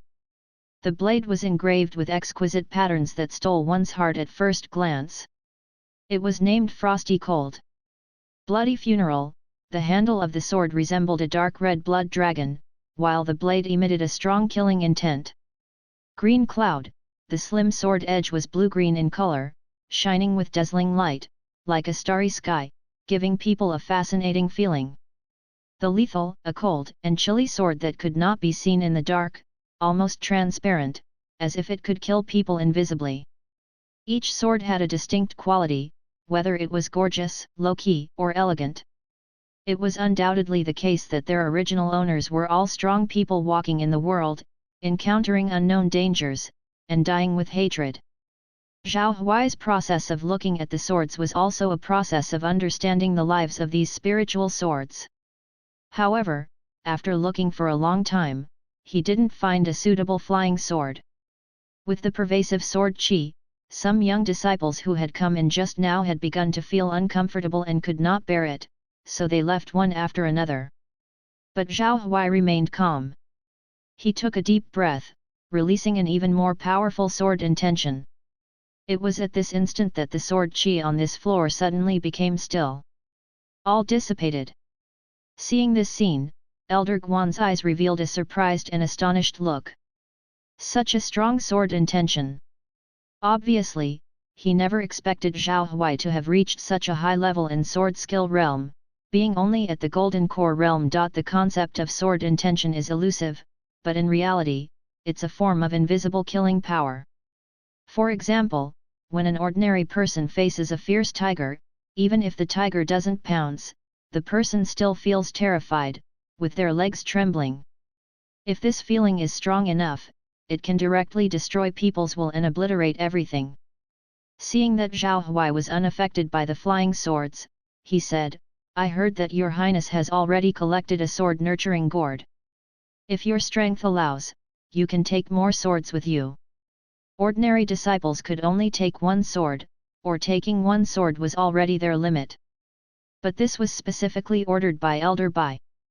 Zhao Huai had done a great favor for the limitless immortal sect, and according to reason, the sect should provide him with some opportunities. And it was added. Zhao Huai could take as many swords as he could without any restrictions. Hearing Elder Guan's words, Zhao Huai recalled the sword-nurturing gourd he had obtained from the sword wielder. He had already inspected it. The space inside the sword-nurturing gourd was vast, equivalent to an extra-large storage space. If it was specifically for collecting flying swords, wouldn't it be able to hold 1,000 of them? After all, who would think there were too many flying swords? For something that could save one's life, the more, the better. The flying swords on this floor are not suitable for you. Unknowingly, Old Man Wang, who guarded the swords, appeared at the entrance of the third floor, his voice indifferent. Zhao Huai turned his head and smiled, asking, "Then, Senior, what kind of sword do you think is most suitable for me?" He didn't mean to look down on the other party. Anything done to the extreme can be called a master. As the saying goes among the people, there are always different levels of expertise in any field. This included Old Man Wang, who had spent hundreds of years here, knowing every detail about the swords, their sizes, weights, and history like the back of his hand. Having such extensive experience observing swords, he naturally knew which one would be the most suitable for him. Old Man Wang's gaze shifted quickly over the swords, but when it landed on Zhao Huai, it lingered for a while. Then he slowly spoke. "A powerful sword, the stronger, the better." Zhao Huai's eyes revealed surprise, as the other party had actually seen through his thoughts. When he was forging his life-bound flying sword on Skyforge Mountain, he had said the same thing to Master Ruan Ban. This old man who guarded the swords was definitely extraordinary. "Follow me." Old Man Wang bent his waist, put his hands behind his back, and walked towards the upper floor, leaving only one sentence behind. "Going further up?" Elder Guan glanced at the upper floors, frowning deeply. "What's the matter above?" Zhao Huai asked curiously. Elder Guan said solemnly, "The sword pavilion is not only a place to take swords but also a place where many ancient evil swords are sealed and suppressed. They are often dangerous, out of control, and forbidden in the sword pavilion. Some swords even develop their own consciousness, while others contain the profound knowledge of immortals, which remains undiminished for thousands of years. Ordinary people can't bear it." Towards the end, Elder Guan sighed. "Let me give it a try." Zhao Huai looked at the back of Old Man Wang and said firmly. Seeing him make up his mind, Elder Guan could only follow him upstairs. Zhao Huai quickly caught up with Old Man Wang in front of him and asked, "Senior, you seem to have studied these swords quite a lot." Old Man Wang's eyes were profound as he glanced at Zhao Huai and replied indifferently. "Swords also have life and their own thoughts. People choose swords, and swords also choose people. For a treasured sword, being held by a weak person is an insult, but being held by a strong person is an honor. Indeed, your sword skill aptitude is extraordinary, ranking among the top 3 young people I have seen in the sword pavilion in nearly 100 years. Chapter 281, Sword of the Ancestor Flame. As the floors ascended, the pressure on Zhao Huai gradually increased, and he could clearly feel that the sword intention above him became much stronger, so the original owners of these swords must be formidable existences. Can't handle it anymore. Old man Wang looked back, smiled faintly, his tone sarcastic, yet he seemed fine.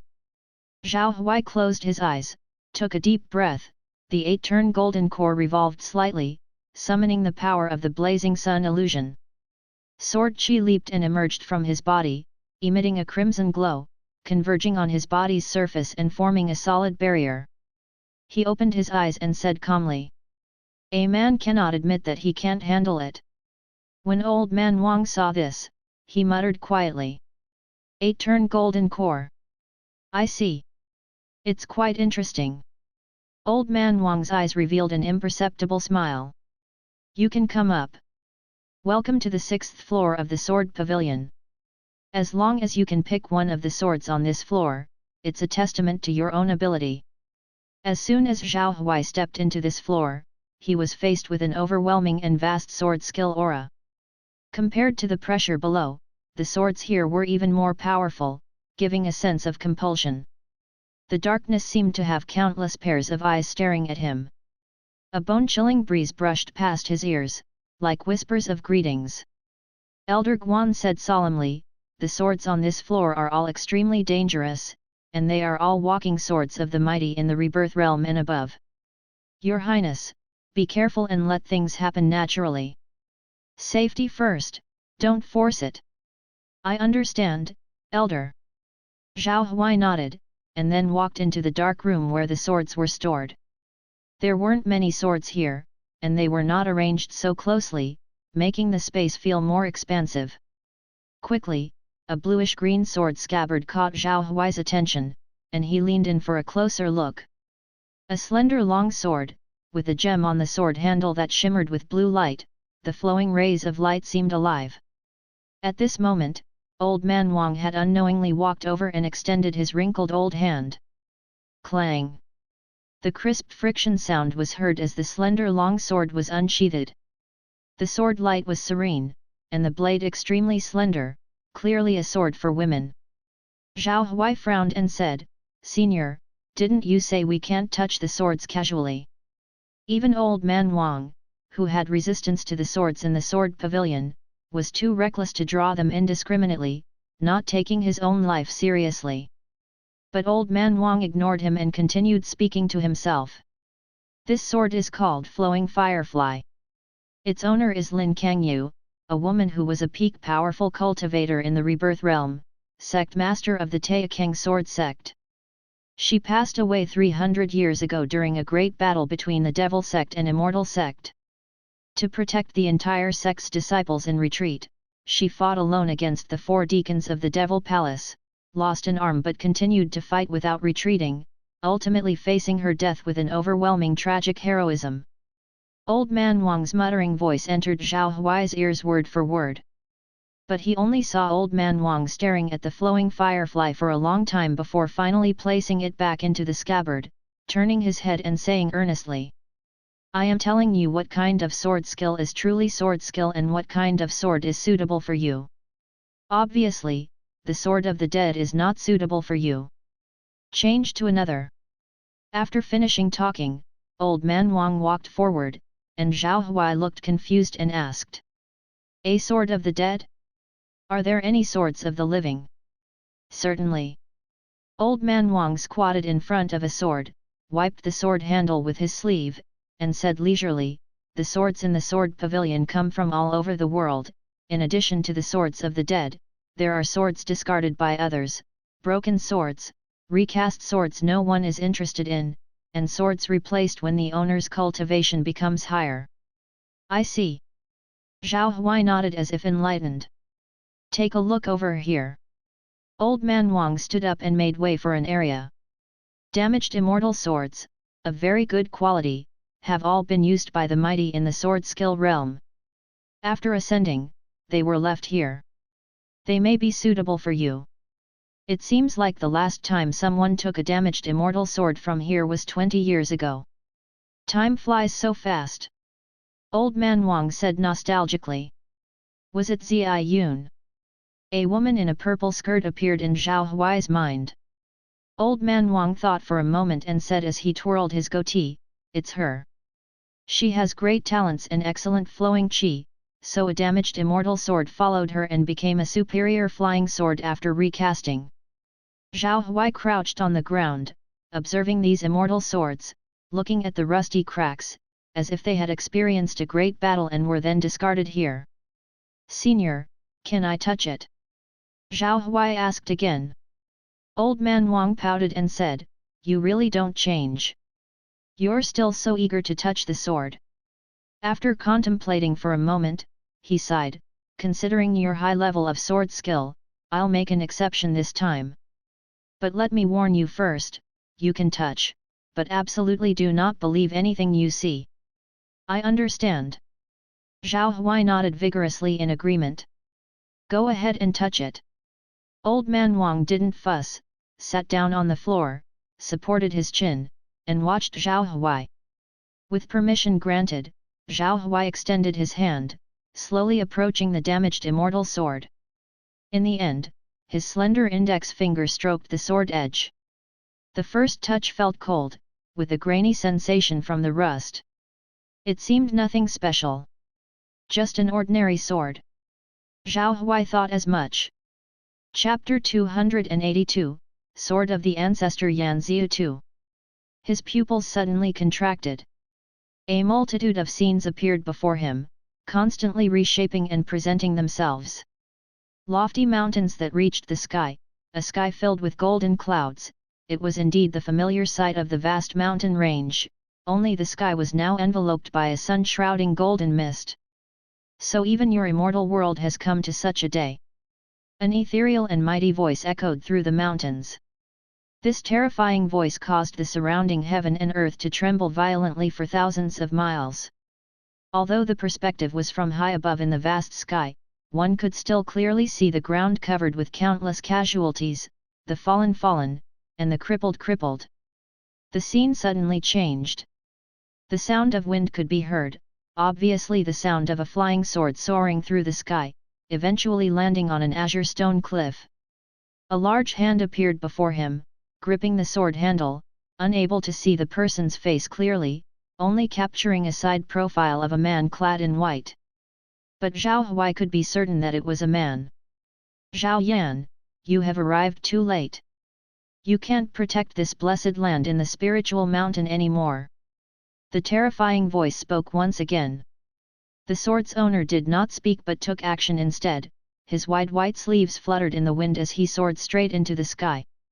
His figure followed his sword. Where the man went, the ground was swept clean of darkness, and the sound of sword humming echoed through the sky. Roar! Soon, the majestic image of a white dragon emerged, swimming through the world and sweeping away everything in the human realm. "Zhao Yan, you are digging your own grave. Are you trying to destroy the immortal world? To gain it would be my fortune, to lose it would be my fate. This is a great path I cannot avoid. Before the millennia-long ascension tribulation, the cards need to be reshuffled." As the voice of the man in white fell, he swung his sword down. Although Zhao Huai could not see the scene on the ground, he could feel the power of this sword, shaking heaven and earth, slaying everything in its path, even causing a crack to appear in the dome of the sky. For a moment, the entire spiritual mountain trembled incessantly. At this point, the scene came to a halt. For a long time, Zhao Huai's eyes were unfocused, still holding the sword-touching gesture. What has this kid seen? Old man Wang noticed that something was amiss.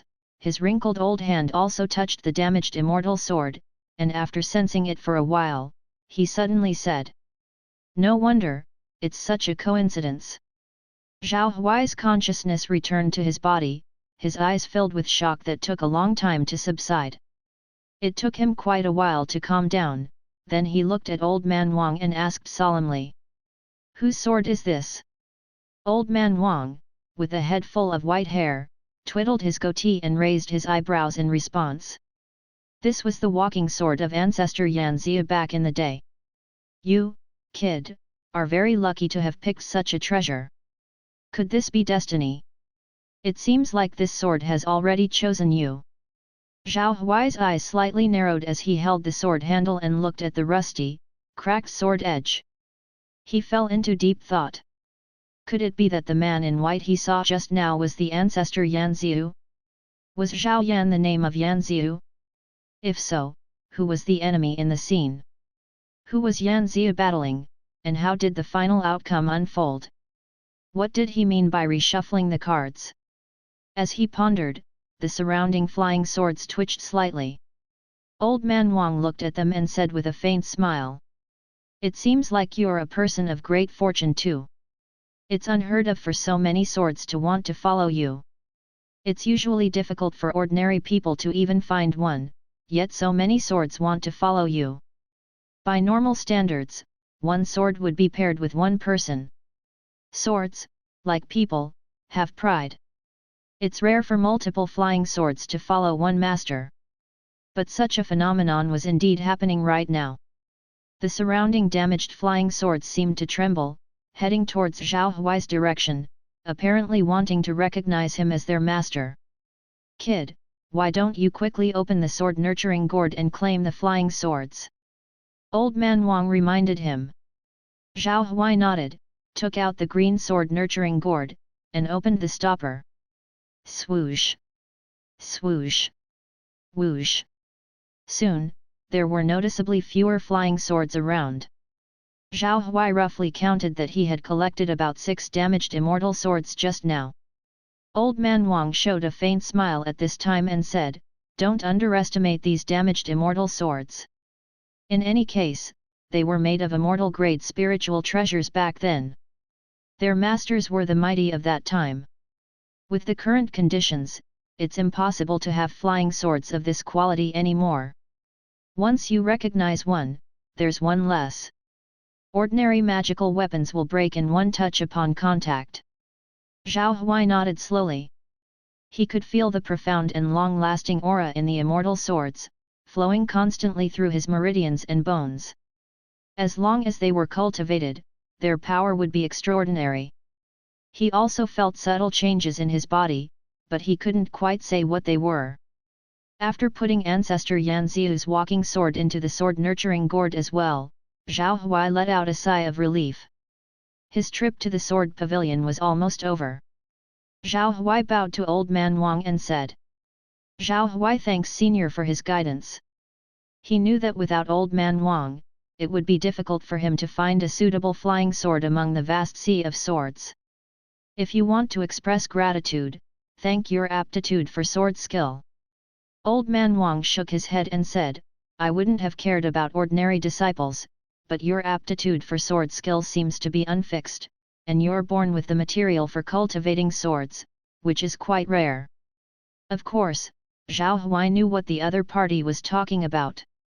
With the destiny of a sword skill grandmaster, his aptitude for sword skill ranked among the top in the world. His level of sword skill would only continue to improve until he transcended the mortal world and became an immortal. "Senior, I have a question. I wonder if you can answer it for me." How did you manage to stay in this sword pavilion, which houses 1,000,000 hidden swords?" Even Elder Guan was standing at the entrance without going in, so it's obvious that the will of the sword skill has a great influence on people. "I heard that you are only at the Golden Core realm, can you really resist these sword intents?" Zhao Huai had just touched the sword and now knew how uncomfortable this feeling was. A new memory appeared in his mind out of thin air, which put an extremely high demand on an ordinary person's spiritual power. If one were to stay in the sword pavilion for a long time, they would probably be driven mad by these swords. Moreover, there were some evil swords. Although he had not encountered any, it did not mean that Old Man Wang, the sword guardian, wouldn't come across them. In such a harsh environment, the fact that the other party had survived could only mean that his strength was terrifying. Zhao Huai believed that this elder was definitely more than just the Golden Core realm. Facing Zhao Huai's question, Old Man Wang had no intention of answering, and said indifferently, "Don't ask too much about what you shouldn't. Now that you've got the sword, please go back." With that, Old Man Wang went straight towards the entrance. Zhao Huai thought for a moment, then followed. Your Highness, how was your harvest? Elder Guan at the entrance saw Zhao Huai and smiled. It's good, all of them are of superior quality flying swords. That's good. Elder Guan was satisfied to see Zhao Huai's perfect acquisition of his chance. As the two chatted, they arrived at the entrance of the sword pavilion. Zhao Huai looked up, but couldn't see Old Man Wang anymore. Elder Guan, I will take my leave. Your Highness, see you again. After stepping out, Zhao Huai bid farewell to Elder Guan. As soon as he turned his head, he saw Yu Qinghan's figure already quietly standing outside the sword pavilion, waiting silently. Madam, how come you're here? Zhao Huai asked in surprise. He had already told her when he left secular Immortal Peak that he would be back soon. Yu Qinghan's face was solemn and said, while my husband was away, disciples from Yansheng Mansion came. Yansheng Mansion, what's the matter? Zhao Huai frowned. The words on the stele have been deciphered, said Yu Qinghan, her beautiful eyes filled with worry. What? Deciphered? Zhao Huai was very surprised. He didn't expect that after just a few days, the words on the stele would be deciphered. This efficiency was too fast. Yes, this matter is quite significant. The Master of Exquisite Palace, the Eternal Taoist Temple Master, and the Abbot of Little Lingyan Temple have all gone to Yansheng Mansion, and they asked me to pass the message on to you. Zhao Huai quickly took a few steps forward and asked, is there any specific news about the stele? Yu Qinghan's eyes were sharp as she said, this stele seems to be from Ascension Land. The specifics can only be known after going to Yansheng. Chapter 283, Deciphering the Stele, Changes in the Mortal World. Yansheng Mansion. Located on a huge floating island, there were ancient palaces and pavilions on it, and the rich qi in the sky gathered into the shape of scrolls, making the whole place look like a magnificent library. Zhao Huai and Yu Qinghan traveled by sword control, with incredible speed. They arrived here in a short while. Your Highness, the ancestors are already in the main hall, please come with me. A disciple dressed in Confucian robes, who had been waiting for a long time at the entrance, spoke respectfully. Passing through the palace corridor, Zhao Huai saw several familiar faces in the main hall, some he had met before, and some he hadn't. In the center was a middle-aged man wearing a brown Taoist robe, holding a dust whisk in his hand. He was the Eternal Taoist Temple Master of the Eternal Taoist Temple. Upon seeing Zhao Huai's figure, a shallow smile appeared on his long bearded face as usual, and he exclaimed in a hearty voice. The Lord has arrived. Zhao Huai led Yu Qinghan, holding her little hand, and went forward to greet the crowd with a fist salute, Master Lord, we meet again. On their previous journey to the Eternal Taoist Temple, he had listened to the Master lecturing about the truth of the immortal world.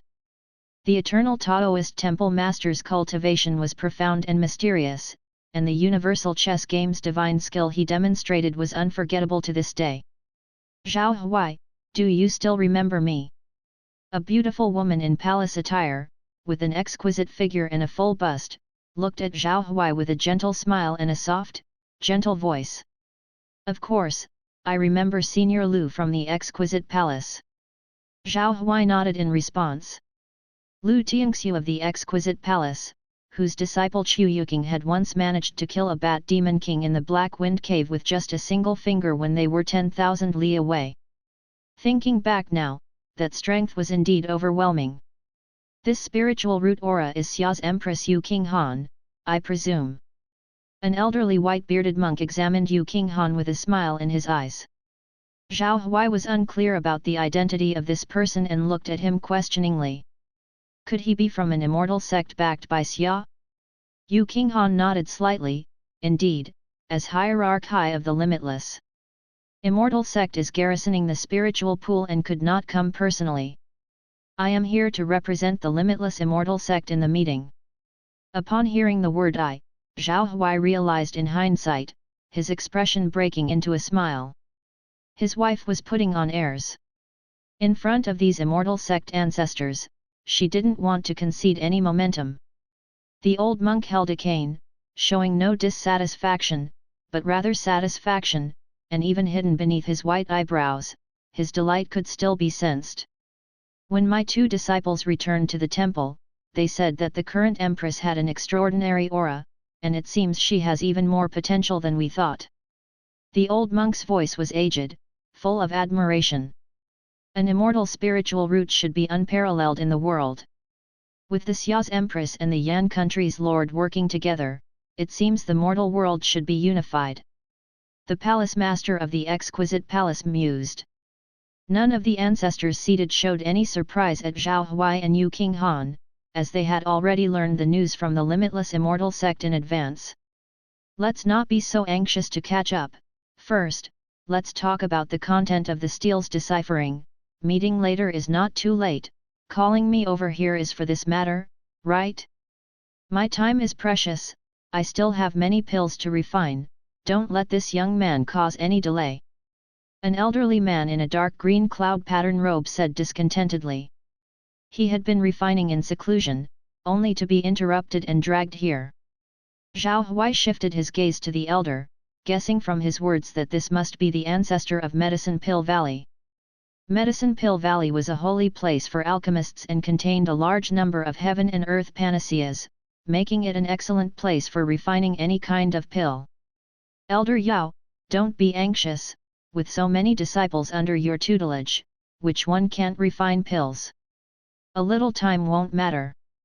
The eternal Taoist temple master appeased him. Zhao Huai found the steel, isn't it against the rules if he doesn't come? The palace master of the exquisite palace also agreed. They all supported Zhao Huai and it was only natural to uphold him. The senior makes a valid point, let's focus on the content of the steel. Zhao Huai made the peace. He too was eager to know what was on the steel.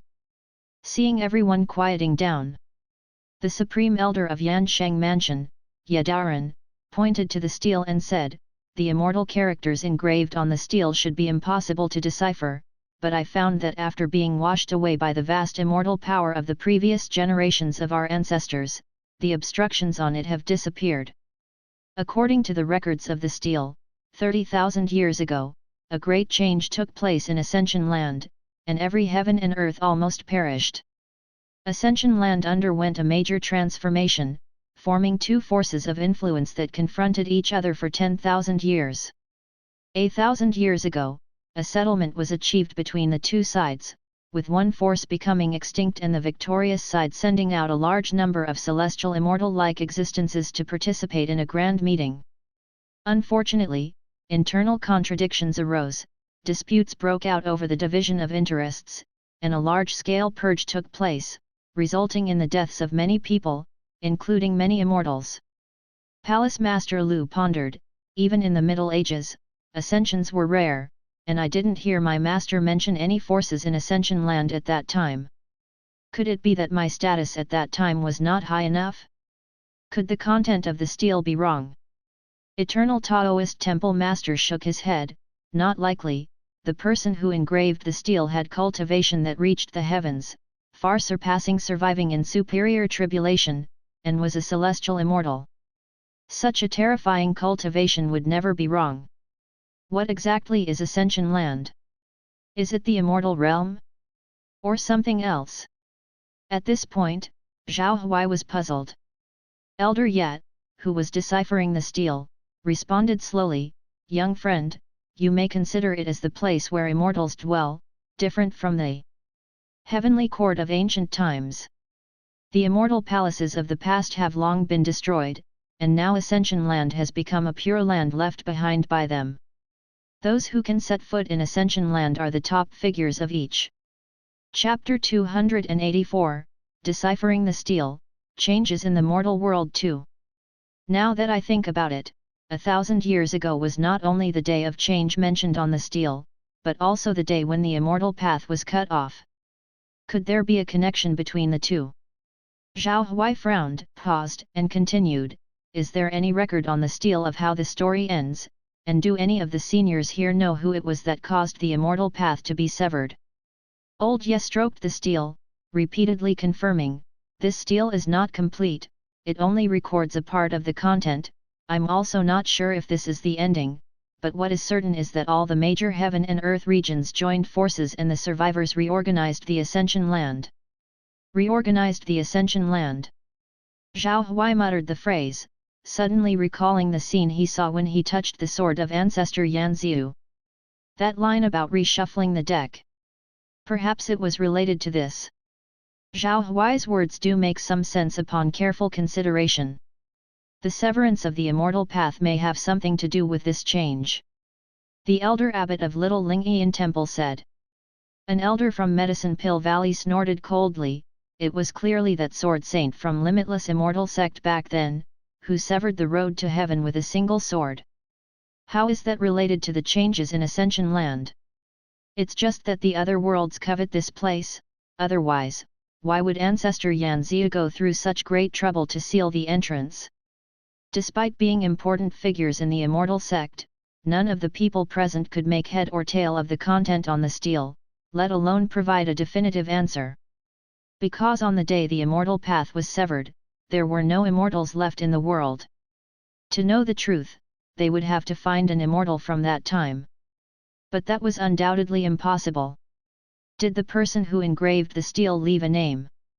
Zhao Huai thought about it and asked again. Elder Ye gave a negative answer. The master of the eternal Taoist temple saw the look on Zhao Huai's face and comforted him. In this vast world, there are countless wonders. The world we see is just a drop in the ocean. No matter what kind of difficulty it is, it's only temporary, so don't be discouraged. Once you can cultivate to our current realm, you'll understand. Yu King Han, who had been silent the whole time, rested her jade hand on her chin and pondered. Perhaps, if we go to other worlds, we can find the answer. Upon hearing Madame's words, Zhao Huai's eyes lit up. Indeed, the reason they couldn't find the answer was because the immortal world was completely closed off. If they went to the heavenly devil world and hell world, perhaps they could find the answer there. After the meeting ended and the secret of the stele was revealed, the ancestors left one by one. The appearance of the stele did not bring much clarity, but rather raised deeper mysteries. The master of the exquisite palace found Zhao Huai and gently hooked the corner of her mouth, saying, "Do you still remember the 3-year agreement you mentioned?" Zhao Huai smiled bitterly, "Of course I remember, but now it seems that the agreement has already become invalid.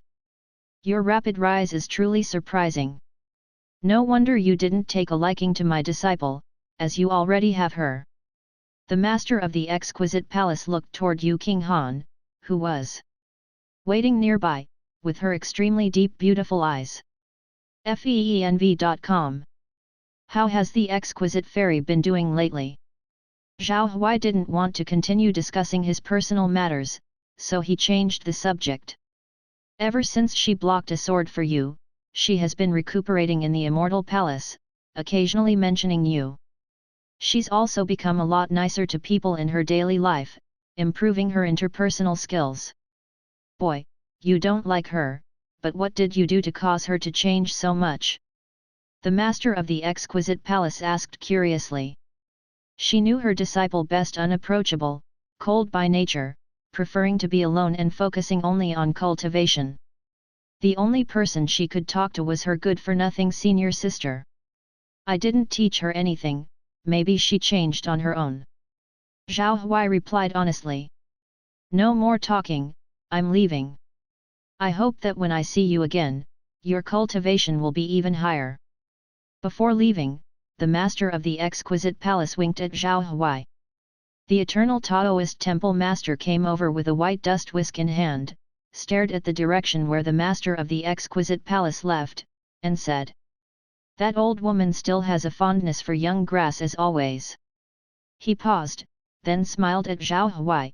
You don't know how many men fell under the good graces of Lu Tianxu when she was young. Zhao Huai was taken aback and asked, how would you know that, master? You don't need to worry about that. The eternal Taoist temple master coughed awkwardly, and then spoke seriously. How long do you plan to stay at Spiritual Mountains? I've calculated that quite a few things have happened in the mortal world as of now, and it still needs you to hold the fort. Has something happened in the mortal world? Zhao Huai asked with surprise. Yes, you'll only know what it is when you return to the mortal world. Additionally, a crisis has arisen in the Western state within the universal chess game. It seems that for the time being, the influence brought by the illusory Southern Sea will be difficult to eliminate. Zhao Huai nodded, then asked, Master, is there a special method for the cultivation of perpetuation? He remembered that the immortal method was the state religion of Yan country, and perhaps the eternal Taoist temple master would know the way to cultivate perpetuation. If he could master the real use of perpetuation now, his cultivation speed might even increase. Who knew the eternal Taoist temple master would shake his head in denial, saying, there is no specific way for perpetuation, as it is derived from all people and originates from the human world.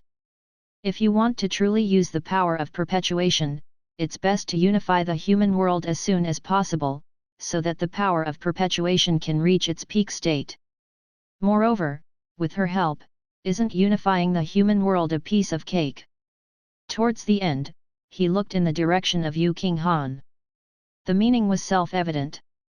Zhao Huai politely smiled and said, Thank you for clearing my confusion. Master.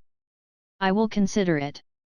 In fact, only the master's ancestor and other seniors could think like this, he couldn't do so. Anyway, the matter of perpetuation was not urgent.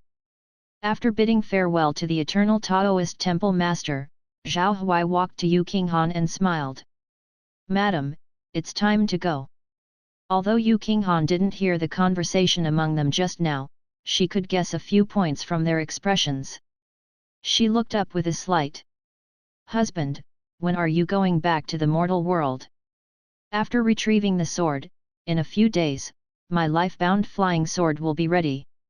Zhao Huai gave an exact time. Getting the answer, Yu Qinghan took out a jade token from her pendant and said. Since we're here, let's use this jade token. Had the other party not mentioned it, Zhao Huai would have almost forgotten. The cultivation technique they learned in Hichu and Luoshu then. Luo water fist skill and sword technique could still be well remembered now. Do the two of you want to enter the scripture pavilion? Please, this way. Yadaran smiled as he saw the two take out the jade token and led them to a towering place. There was golden light everywhere, as if it were Bai Yujing in the sky. Each shelf held a translucent jade token. Looking around, there were countless scrolls, like a vast ocean. From the way they stored the divine skills, one could see their degree of rarity. Generally speaking, there are three methods of inheriting cultivation techniques. The first is to transcribe them on scrolls for people to read. This method of storing cultivation techniques is the least advanced, and the quality of the cultivation techniques is also not high. Another way is to store them in the mind, then store them in jade through spiritual power. This type of cultivation technique is often superior and belongs to the family heirlooms of the various great sects. It is considered a secret that's not easily stolen. Undoubtedly, the ones in front of them belong to the second kind. There is also a third kind of cultivation technique, which is even more advanced. It exists between heaven and earth. What does that mean? It means that only people with great flowing qi and excellent qualifications can comprehend by observing special atmospheres and scenes. The two of you might as well decide what kind of cultivation techniques and divine skills you need first before making a decision. Upon hearing this, Zhao Huai was somewhat disappointed. He initially thought that he could browse through the cultivation techniques here at will, but apparently that's not the case. He could only choose and look upon selection. If he could browse freely with his comprehension ability, he could probably read all the techniques here.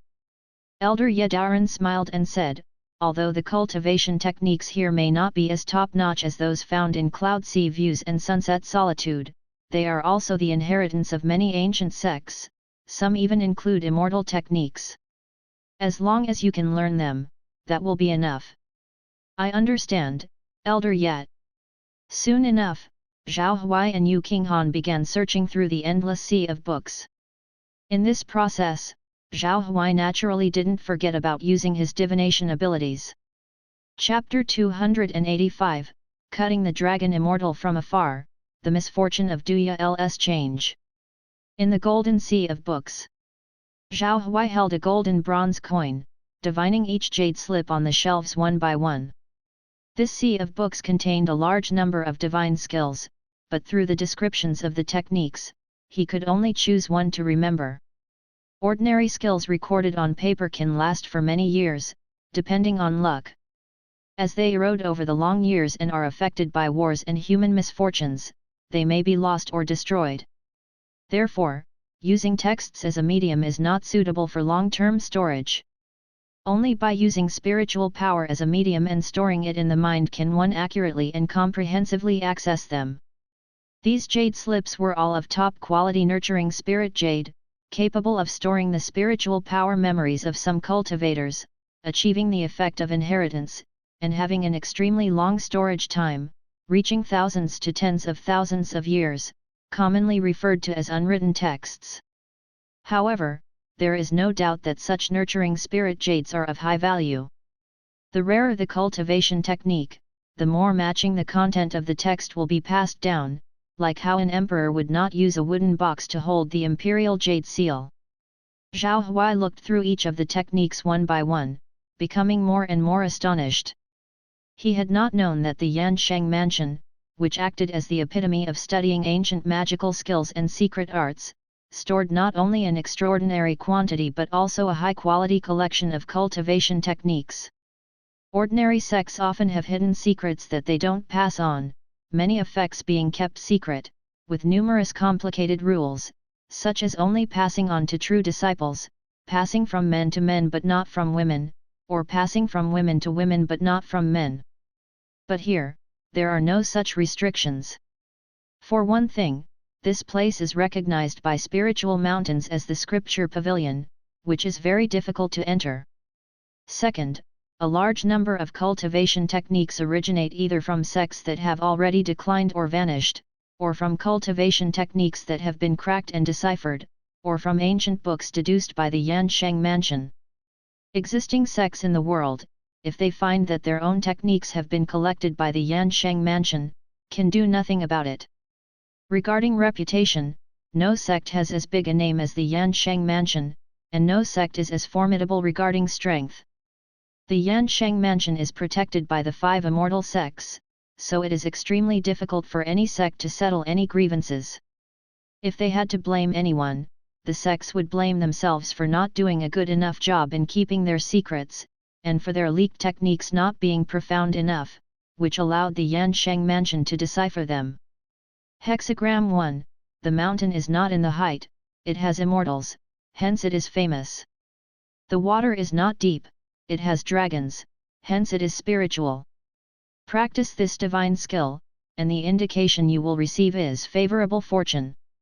After searching for a long time, Zhao Huai finally found a technique that matched his needs. He picked up the smooth nurturing spirit jade slip and began to look at the name of the technique. Dragon Slaying Immortal Skill. This name sounded like an immortal skill. Astonishment shone in Zhao Huai's eyes. It is well known that any single immortal skill is an outstanding presence in the immortal cultivation world, and over 80% of sects do not have any immortal skill inheritance. Only sects with a long history and ancestors who are knowledgeable about ancient times can obtain an immortal's inherited technique. This immortal skill was first comprehended on the Sky Dragon killing platform, its sword technique reaching the sky. The sword chi is like clouds hanging from the heavens, capable of slaying true dragons and demons and monsters. At the realm of perfection, its sword momentum does not dissipate, pouring down and cutting through ghosts and gods effortlessly. Zhao Huai clicked his tongue in amazement. This was indeed an extremely powerful technique. It can actually slay true dragons above 100,000. It is important to remember that true dragons are the product of the gathered chi of the world. They gather the profound qi of heaven and earth over thousands and tens of thousands of years, making them divine beasts blessed by the heavenly power. The demon race regards them as ancestors as well. Even the black dragon trapped in Zhao Huai's small world cannot be considered a real true dragon. It is a dragon, but not a true dragon.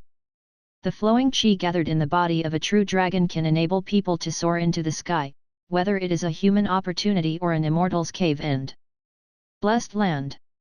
None of these compare to even 1/10,000th of a true dragon's qi, which is why people like to slay dragons to seize their qi. This dragon-slaying immortal skill, capable of slaying the divine objects protected by heaven and earth, showcases its power. As a result, Zhao Huai subconsciously searched for the founder of this immortal skill.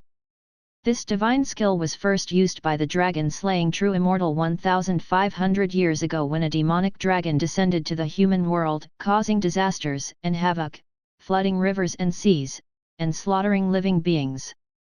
Therefore, the dragon-slaying immortal descended to the human world and condensed his magnificent heavenly power.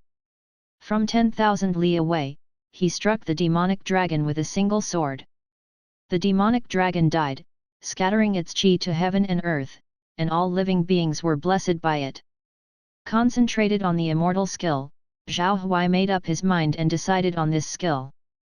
Having the dragon-slaying immortal skill would be a great complement to his current lack of offensive sword techniques.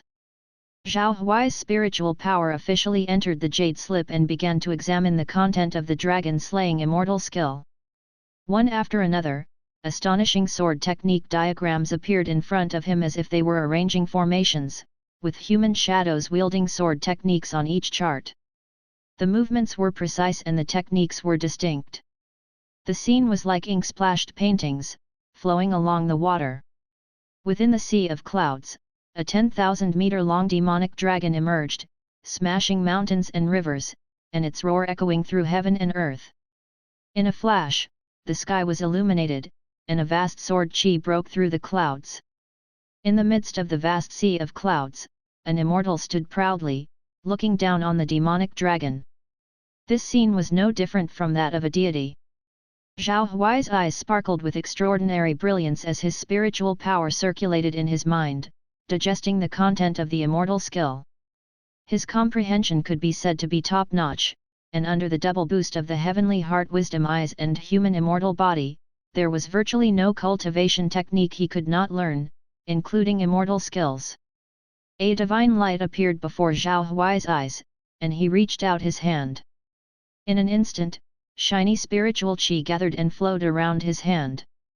His sword momentum gradually increased, and the 6 rusty immortal swords also began to tremble, clearly influenced by Zhao Huai's sword momentum. Zhao Huai had reviewed these 6 immortal swords before. Chapter 286, Cutting the Dragon Immortal from Afar, The Misfortune of Raven S. _2. He could only control 2 at most. The first one was the one used by ancestor Yan Ziu, with the highest affinity. The second one was a dark green long sword, with the deep-colored sword body covered in patina. When Zhao Huai touched this sword, unlike the sword of ancestor Yan Ziu, no scene appeared. Instead, he vaguely saw a woman in white robes as pure as snow, with a gentle smile. He didn't know if this was the original owner of the immortal sword or the sword spirit. After all, the chance of an immortal sword producing a sword spirit was quite high. This sword had been around for a long time, and it was not strange that it had given birth to a sword spirit after thousands of years. Only this sword was not so repellent to him, and he used it skillfully, just like having a natural affinity for it. Zhao Huai carefully comprehended the dragon-slaying immortal skill's mystery and was sure he understood it thoroughly. A touch of delight flashed across his face. Very well, I have learned this dragon-slaying immortal skill, what remains is to practice it. Zhao Huai muttered as his consciousness returned to reality. He looked at the madam next to him, who was already wandering around in the sea of books. This speed was obviously much faster than his own. Madam is so fast, the immortal spiritual route is truly extraordinary. Zhao Huai stepped forward and smiled. Yu Qinghan held both her jade hands behind her. She turned her head to look at Zhao Huai and smiled charmingly. Not bad. I saw a divine skill that allows me to condense my primordial spirit ahead of time and awaken it, so I learned it immediately. Condense your primordial spirit ahead of time. Zhao Huai was surprised, wondering if such a cultivation technique even existed. Yu Qinghan nodded and said, yes, cultivators usually wait until they reach the rebirth realm to awaken their primordial spirit, and only when they break through the metamorphosis stage can they use the power of the primordial spirit. But this cultivation technique can bring this process forward. Suppressing with the power of the primordial spirit is like an attack from another dimension. Opponents in the same realm will have no power to fight back. Zhao Huai marveled, very interested in this cultivation technique. What do you mean by attack from another dimension? Yu Qinghan curiously asked. Her husband often said strange things like this when he was at the Jianzhou pawnshop. Although they often sounded odd, they were actually concise phrases with a lot of meaning behind them. It means the suppression of power. Zhao Huai explained with a smile. Yu Qinghan seemed to understand and nodded slightly, lamenting, unfortunately, this cultivation technique has many restrictions and is only suitable for me to practice, otherwise I could have taught it to my husband. No worries, it's the thought that counts. Zhao Huai waved his hand, indicating that it didn't matter. He didn't care about such things. His current strength was already quite impressive. If it weren't for being sneak attacked by a cultivator in the rebirth realm, he would have been at the peak of the golden core realm, and he could still retreat unscathed even when facing a rebirth realm cultivator head-on. It's about time we left. Zhao Huai stepped out of the sea of books and found the Supreme Lord of Yansheng Mansion, Yadaran. At this moment, the latter was still looking seriously at a scroll of Wenzong, seemingly researching something new. Elder Yat, it's about time for us to leave. Yadaran looked up with a gentle smile and glanced at the couple, saying, not bad, it seems you both have gained something. By the way, remember to take this steel back with you. It is part of your destiny. I have a feeling that this steel will be of great use in the future. Yadaran waved his hand, and an ancient-looking steel appeared in front of him. Zhao Huai nodded, looked at the steel, and put it into the black ring. The secret of the steel was yet to be fully revealed, and perhaps it would only be discovered later on. Until we meet again. 6th day of May. The headquarters of the Raven sect, Desert City in the western state.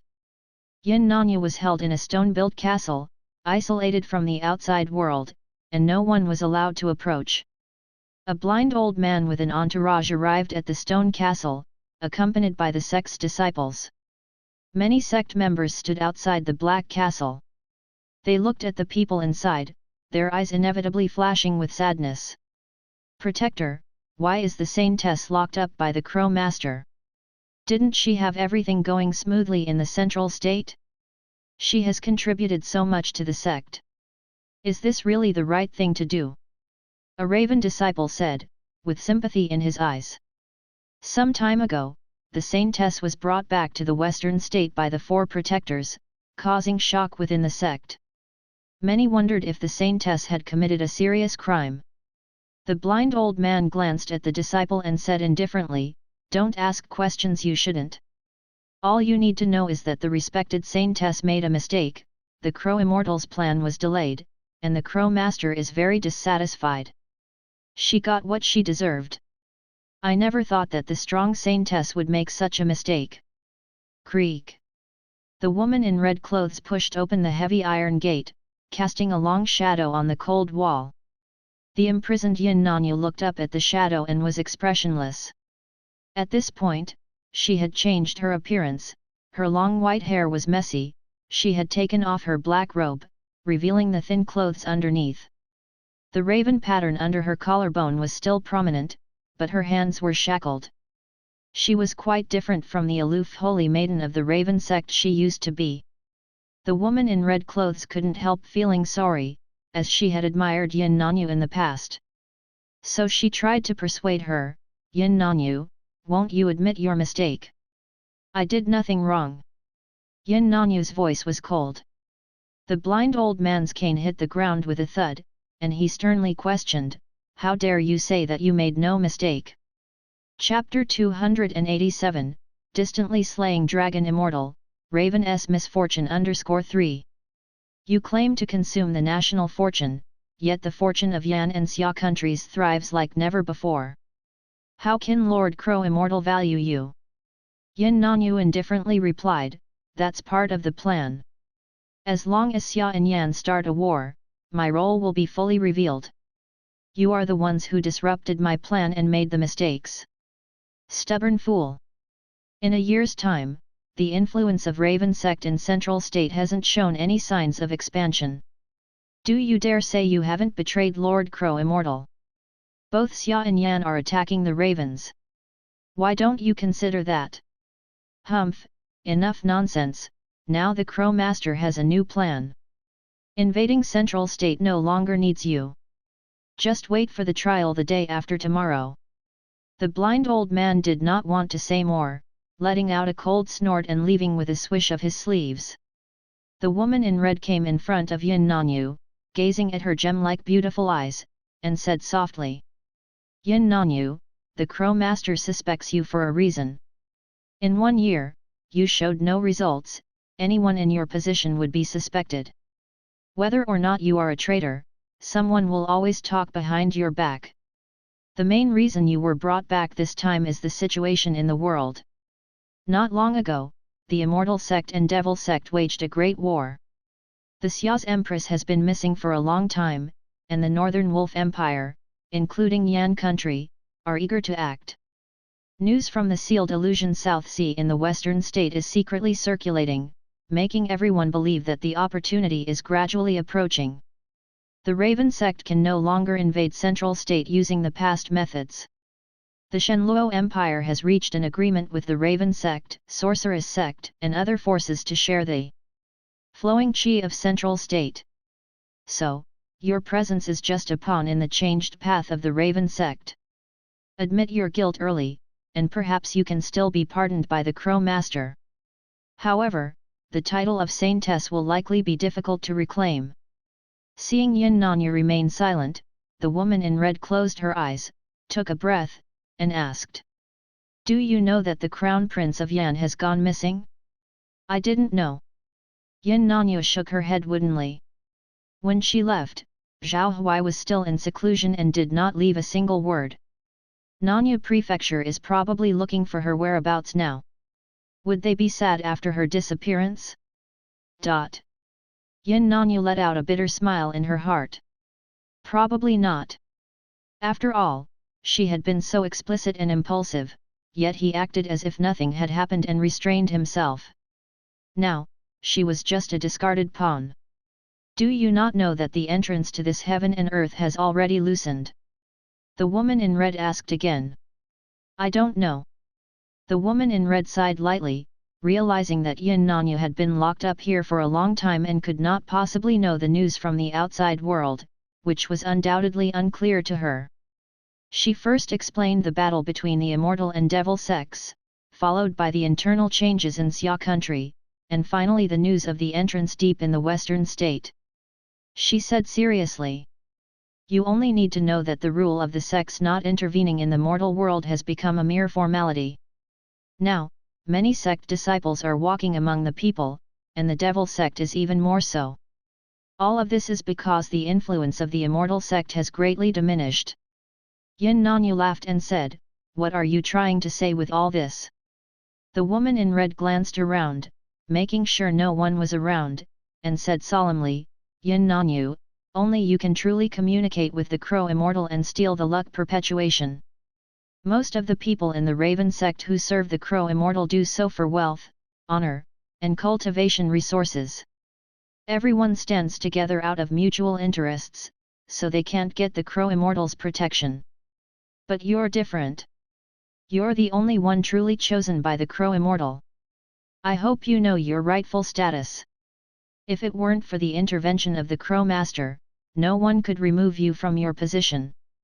If it were you, would you be willing?" Yin Nanyu understood and narrowed her eyes, asking directly. You want to rebel? The woman in red stared and said, No, this isn't a rebellion. I just want to welcome the true crow immortal. I agree. Without any hesitation, Yin Nanyu immediately agreed. The woman in red did not expect that Yin Nanyu would agree so readily. The next second, Yin Nanyu changed the subject and said with a gleaming look. However, before that, you must spread the news of my situation, so the crown. Chapter 288, Taking the Sword Down the Mountain. Secular Immortal Peak. A small lake ripples, surrounded by towering green mountains. Zhang Xian, dressed in a white long skirt, sits still on a swing made of dried vines. Her slender jade fingers grip the vines, her eyes in a daze as she gazes at the young man clad in a white robe with a handsome face and wrist guards, seated in the center of the lake. Zhao Huai is currently resting and cultivating on the lake surface. Amazingly, he stands in the middle of the lake without sinking, appearing to be a banished immortal from afar. Ripples continuously rise from the smooth lake surface, and the flood dragons beneath the waters keep moving, their ferocious heads casting wary glances at the man above. Zhao Huai remains unmoved, his aura gradually increasing. Sharp sword chi stirs the spiritual lake, stirring up waves. In an instant, a dark green long sword hums as it sweeps across the lake surface, then flies up and disappears into the sky. Zhao Huai stands up, and his body rises from the center of the lake.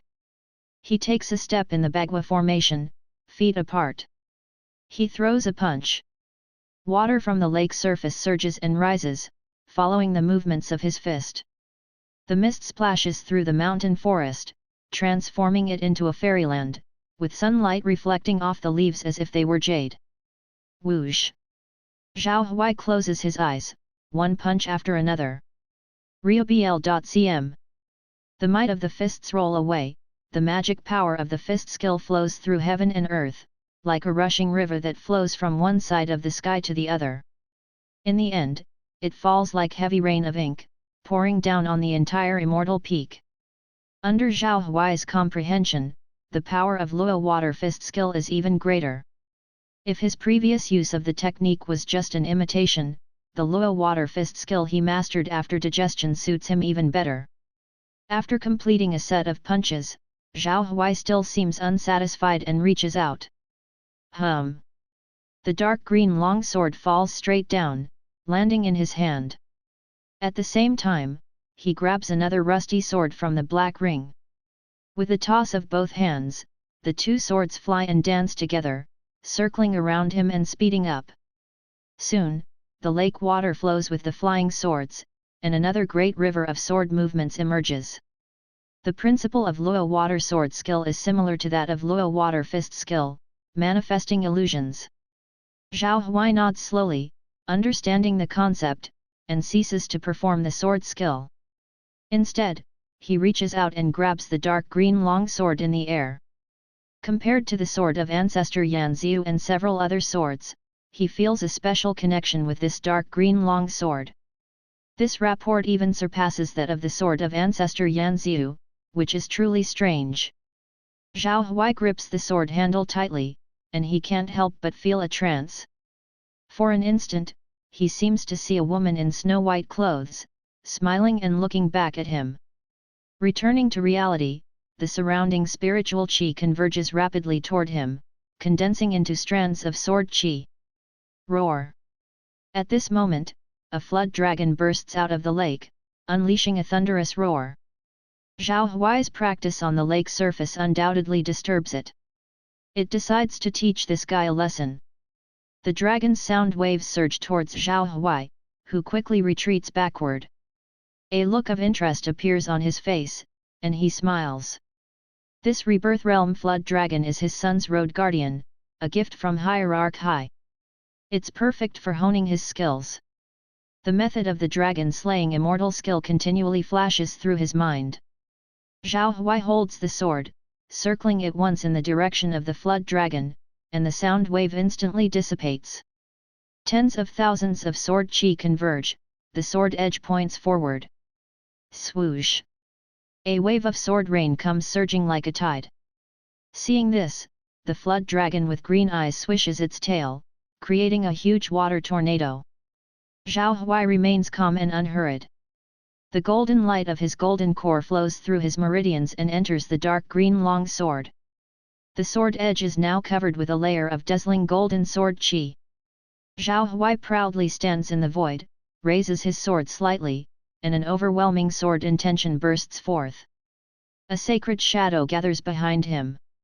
Then, from the sky, his sword slashes down. Sword qi surges to the heavens, parting the clouds and slicing them to the sides. The forest sways, and an entrance opens between the divided trees. With this sword, it's as if an immortal's finger decrees that all things must make way. Even fear emerges in the eyes of the flood dragon with vertical green pupils. In Zhang Xian's eyes, a touch of astonishment arises. In her 200 years, she has traveled the human world, witnessing numerous people and events. She has seen great metamorphosis stage beings who eradicate demons with a single palm, unrivaled in the world. She has also seen common people in the market who lead plain, ordinary lives. She has seen the grandeur and righteousness of noble disciples and the purity of deist cultivators. She has seen high-ranking Buddhist monks who have accumulated immeasurable merits through their exorcisms and fallen deists who slay demons to prove their Dao. She has seen it all. Now, she sees another scene. A very young man, with sweeping sword movements, carries the profound sword intention that can slay dragons with a single stroke. This young man's path combines the aura of immortals with the worldly atmosphere of the mundane. It's an extremely rare sight. Just as Zhao Huai is about to lower his sword, the myriad sword qi in the sky suddenly scatters. He stops, standing on the head of the green-eyed azure flood dragon, and gently strokes its thick, long horn. "You're my son's road guardian. How could I harm you? Thank you for accompanying my sword practice," says Zhao Huai with a smile in the corner of his mouth. He knows that if he had fought the flood dragon with the intent to kill, it wouldn't be so easy to deal with. After all, it's a rebirth realm flood dragon. In a life or death battle, the outcome would be uncertain. Most importantly, it doesn't hold any killing intent towards him. At this moment, an astonishing aura emits from Zhao Huai's black ring. The flood dragon, with thousands of years of cultivation, feels something and displays fear in its eyes. It seems to fear something in the black ring. Upon seeing this, Zhao Huai secretly nods in understanding. Apparently, the aura of the black dragon in the small world has suppressed the flood dragon. Indeed, one thing suppresses another. Between demon races, it's normal to have hierarchy suppression. Chapter 289, Descending the Mountain with the Sword 2. Zhao Huai immediately flew back to the ground, carefully reflecting on the strengths and weaknesses of the sword he had just swung. Although it contained a hint of the divine aura of dragon-slaying immortal, the sword technique was still far from perfection. "What's the name of that sword technique you just used?" Sitting on a swing, Zhang Xian asked slowly, her beautiful eyes glimmering. "Dragon-slaying immortal skill," Zhao Huai answered. "Dragon-slaying immortal skill, fascinating. It's no wonder that a divine art from the immortals is so difficult to find in this world," Zhang Xian murmured. She then turned her gaze to Zhao Huai and asked, "You have the highest sword skill talent I have ever seen. But I feel that you are still missing something. Are you clear about your own path?" "My path? What path?" Zhao Huai asked, puzzled. "The path is your standpoint. Right now, you're only at the golden core stage, so you don't need to worry about these things. But later, if you reach the rebirth metamorphosing realm and confront the merging of paths, you will be at a disadvantage," Zhang Xian patiently explained. "We can worry about future matters in the future," Zhao Huai answered with a smile. Zhang Xian shook her head and didn't speak any more. Her clear eyes moved to somewhere else and she no longer looked at him. Zhao Huai pursed his lips and scratched his head. He's clueless about what the secular fairy is thinking about. He quickly moved forward, stepping into a thatched cottage to check on the children. He opened the door and looked inside. Light filtered through the curtains made of fresh bamboo, illuminating the room. Teapots and teacups were placed on the tea table. Hoo-doo-doo, hoo-doo-doo, loo-doo-doo. With a jade-green dress and waist-length black hair, Yu Qinghan was softly singing a lullaby, under which the two babies in the cradle had fallen asleep.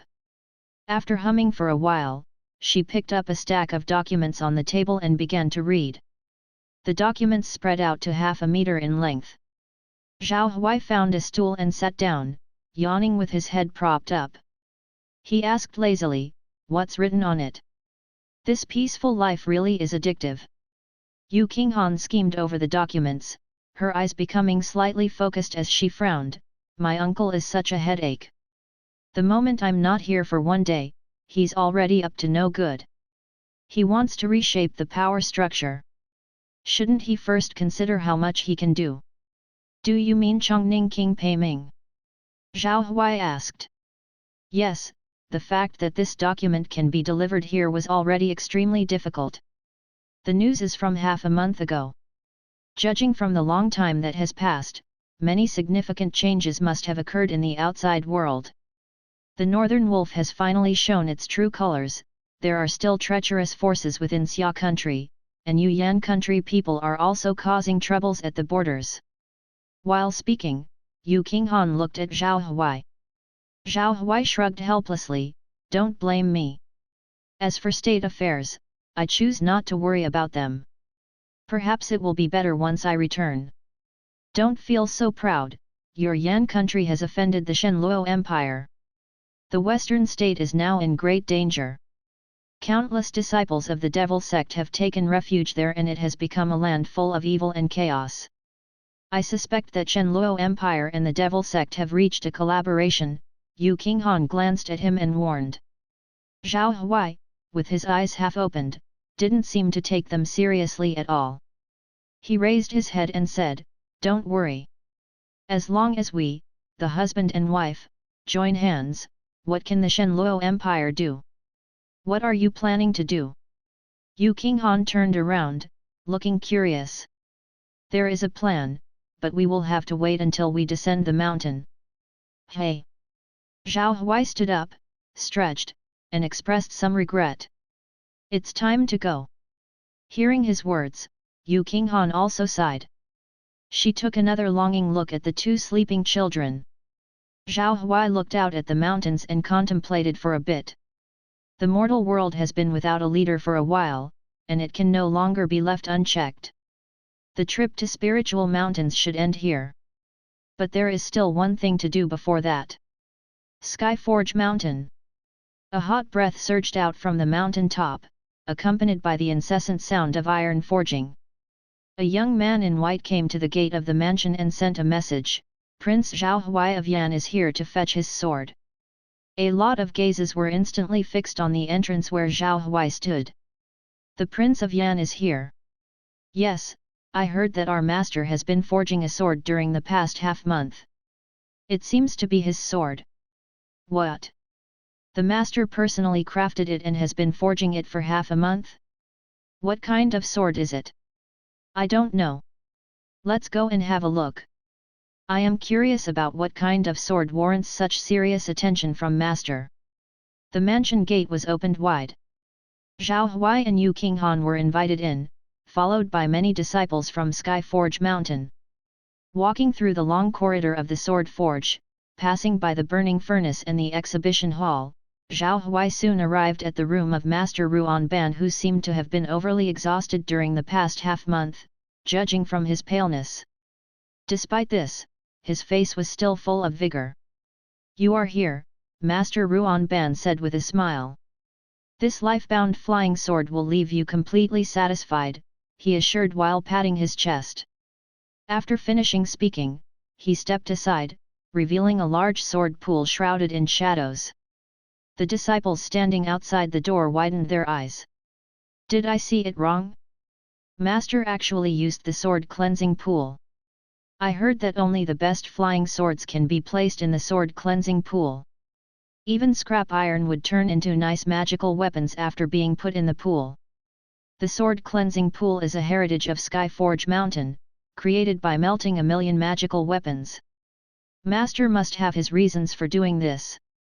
Hearing the disciples' comments, Zhao Huai smiled without saying anything and took a few steps forward. He saw a black flying sword standing in the deep sword cleansing pool. Chapter 290, Descending the Mountain with the Sword _3. Master Ruan Ban reminded. Zhao Huai nodded, stretched out his index finger, gently slid the condensed sword qi, and a blood bead the size of a mung bean gushed out of his fingertip. With a whir, it fell onto the black flying sword.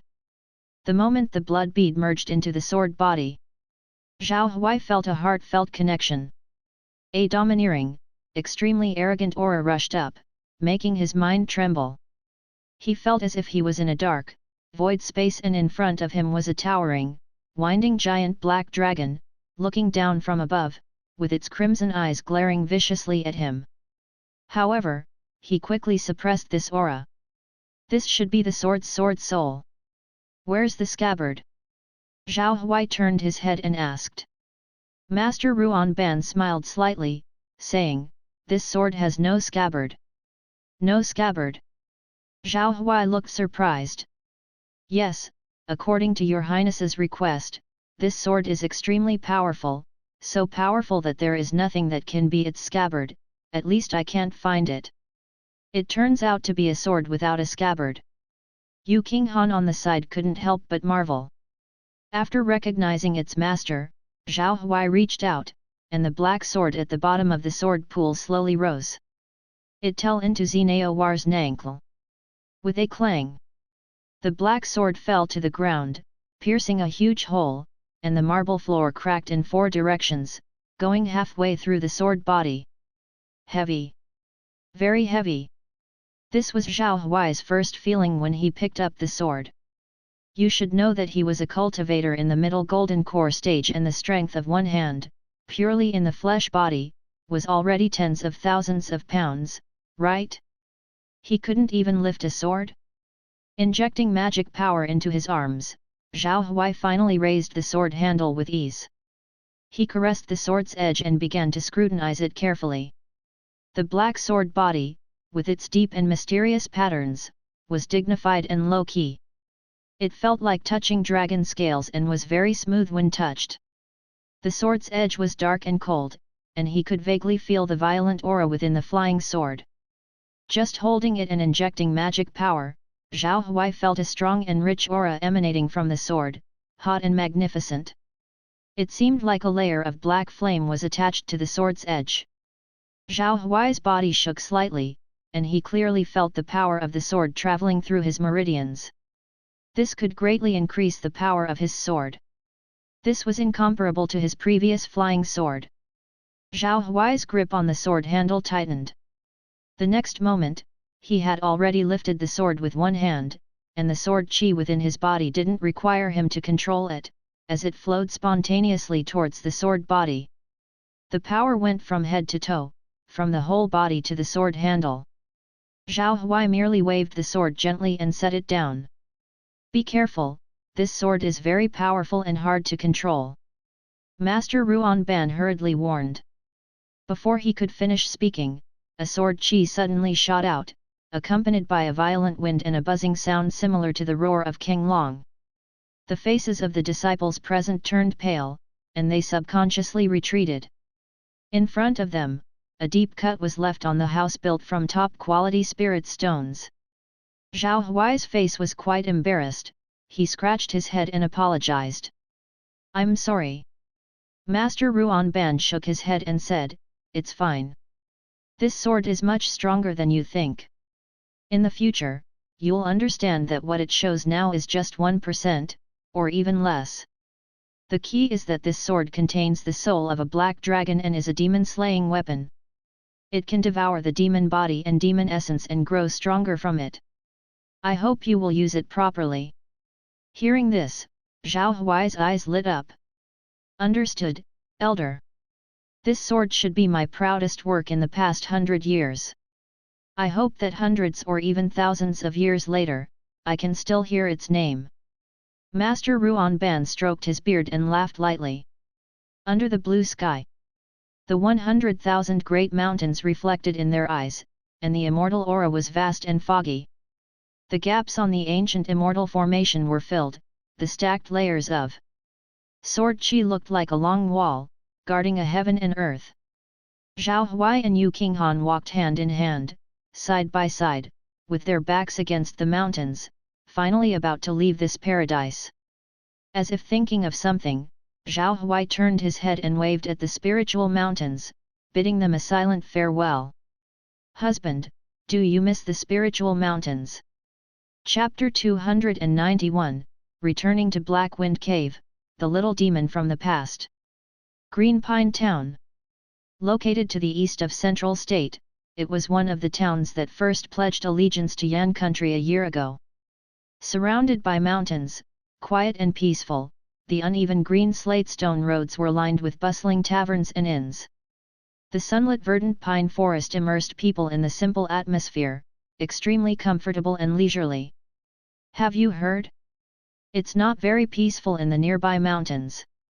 At night, you can often hear ghostly cries and wolf howls. I guess it must be demons at work. In Lefo Tavern, a dusty-looking merchant drank a cup of tea in thirst and sighed. His words soon gained the agreement of others. That's right. I thought Black Wind Cave would be quiet after a year, but I didn't expect there to be demons again. And the sects don't take action. Don't you mention it. I've noticed that the cultivators of the sects nowadays are getting more and more common. Before, when I traveled around, seeing one would be an event I'd brag about for days.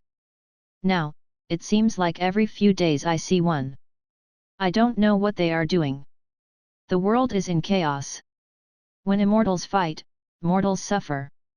I just hope that life gets better and Yan country's taxes can be reduced next year. Among the seated tea drinkers and travelers who chatted about their recent experiences. These conversations, however, were overheard by a man in a white robe sitting in a corner. He looked quite ordinary, and sitting opposite him was a woman with a graceful figure but an unsightly face. Husband, what are you thinking about? Yu Qinghan looked at Zhao Huai as he pondered, her beautiful eyes full of curiosity. Could it be that you were really sidelined by their words? The matter of taxes is not up to them. Xia country's current taxation is not much, it's already several times less than during my father's reign, yet there are still people calling for tax reduction. Zhao Huai shook his head, his eyes doubting. I'm not worried about taxes. What I'm more concerned about is Black Wind Cave, as they mentioned. What's wrong with Black Wind Cave? The Black Wind Cave I mentioned before is a place where demons reside. A year ago, I specifically came here to slay demons, because it was extremely close to Jianzhou, so I had to exterminate them. At that time, I encountered 2 demon kings who were very hard to deal with. Zhao Huai explained. 2 demon kings, equivalent to 2 golden cores, could you handle them at that time? Yu Qinghan showed a surprised look in her eyes. It was thanks to the help of the immortal yearning sect. Otherwise, things might not have gone so smoothly. Zhao Huai's mind suddenly flashed the image of Lu Wangkaiu. A wonderful woman with snow-white long legs. She had also helped him a lot. A year has passed now, and he wondered how she was doing. He had set off from the spiritual mountains and entered Yan country's territory. It just so happened that his route back would take him past Black Wind Cave, Immortal Yearning Sect, and Jianzhou. Truth be told, Zhao Huai quite wanted to go back and have a look. Because the eternal Taoist temple master mentioned something to him in private. His current heavenly fate has been concealed, and he could not be tracked by ordinary metamorphosis stage masters. Even the Devil Lord himself couldn't do it. To find him, they had to rely on the most primitive method. Using their eyes. As long as they weren't seen by the hidden disciples of the evil way, then everything would be fine. He was well prepared for this trip down the mountain. Now that Black Wind Cave has reignited, there must be something strange going on. Zhao Huai stroked his chin, contemplating. Logically speaking, since he had already sealed the bloody pool and taken away the mysterious heart, the legacy of the powerful demons in Black Wind Cave shouldn't remain, so how could there still be demons settling there? Very suspicious indeed. Husband, do you want to go and have a look? Yu Qinghan's face turned to a pockmarked one, a slight modification that made Zhao Huai feel uncomfortable. He nodded, yes, if there are really demons, it would be good to eliminate them for the surrounding towns, it could be considered getting rid of a threat. Now, with his own strength, if he were to face those two demon kings again, without drawing his sword, he could easily defeat them with one hand. There was no need to worry about safety. How could the broken legacy of Black Wind Cave still breed a demon king-like existence? Let's go. Zhao Huai left a few pieces of silver on the table and settled the bill. The figure of the couple quickly disappeared in the tavern. Nobody around the drinker noticed. Black Wind Mountain. The towering trees in the lush forest blocked the direct sunlight, giving people a feeling of a separate world. The dense foliage made the sunlight appear green or golden, creating a mottled pattern of light and shadow on the ground. Under a towering tree, a brown-haired wild boar lay sprawled out across the shady grass, snoring loudly. Just then, a black bird-headed monster holding a long spear spoke in a sharp voice, full of frustration, "The king has ordered you to patrol the mountain, and yet you sleep here soundly." After speaking, he kicked the wild boar in the butt. Oink oink! The brown-haired wild boar jumped up, and getting to its feet, lazily rubbed its eyes, still drowsy. "I know I was wrong. Why did you kick me in the butt? Speaking of which, nobody comes to Black Wind Mountain. People outside the mountain are afraid of us. I don't understand why we need to patrol." The brown-haired wild boar, with hazy eyes, spoke tiredly. "Why so much nonsense? Do you want to be kicked out? If not for Black Wind Mountain, where else could you go?" The blackbird monster said in a sharp voice. Indeed. Chapter 292, Return to Black Wind Cave, the former little demon 2. After saying that, the blackbird monster left with the long spear. Upon hearing this, the brown-haired wild boar immediately became energetic, picked up the water bottle on the ground, and followed him closely. "I've heard that the Boar King has recently started fighting with the Snake King on the opposite mountain. Is that true or false?" The blackbird monster glanced at him and said, "I didn't expect even you to know." "Of course, it's true. Although Black Wind Cave has lost its past glory, it still used to be a place where powerful demons dwelled, so its reputation is naturally not to be underestimated. Back then, it was the Boar King and Zhu Gangli who settled the situation of Black Wind Cave." "What kind of demon is Zhu Gangli? I've heard you mention him many times." The brown-haired wild boar asked curiously. The blackbird monster looked proud and said, "You are new here, so you wouldn't know. Zhu Gangli is the distant cousin of the Boar King, and his skills are top-notch.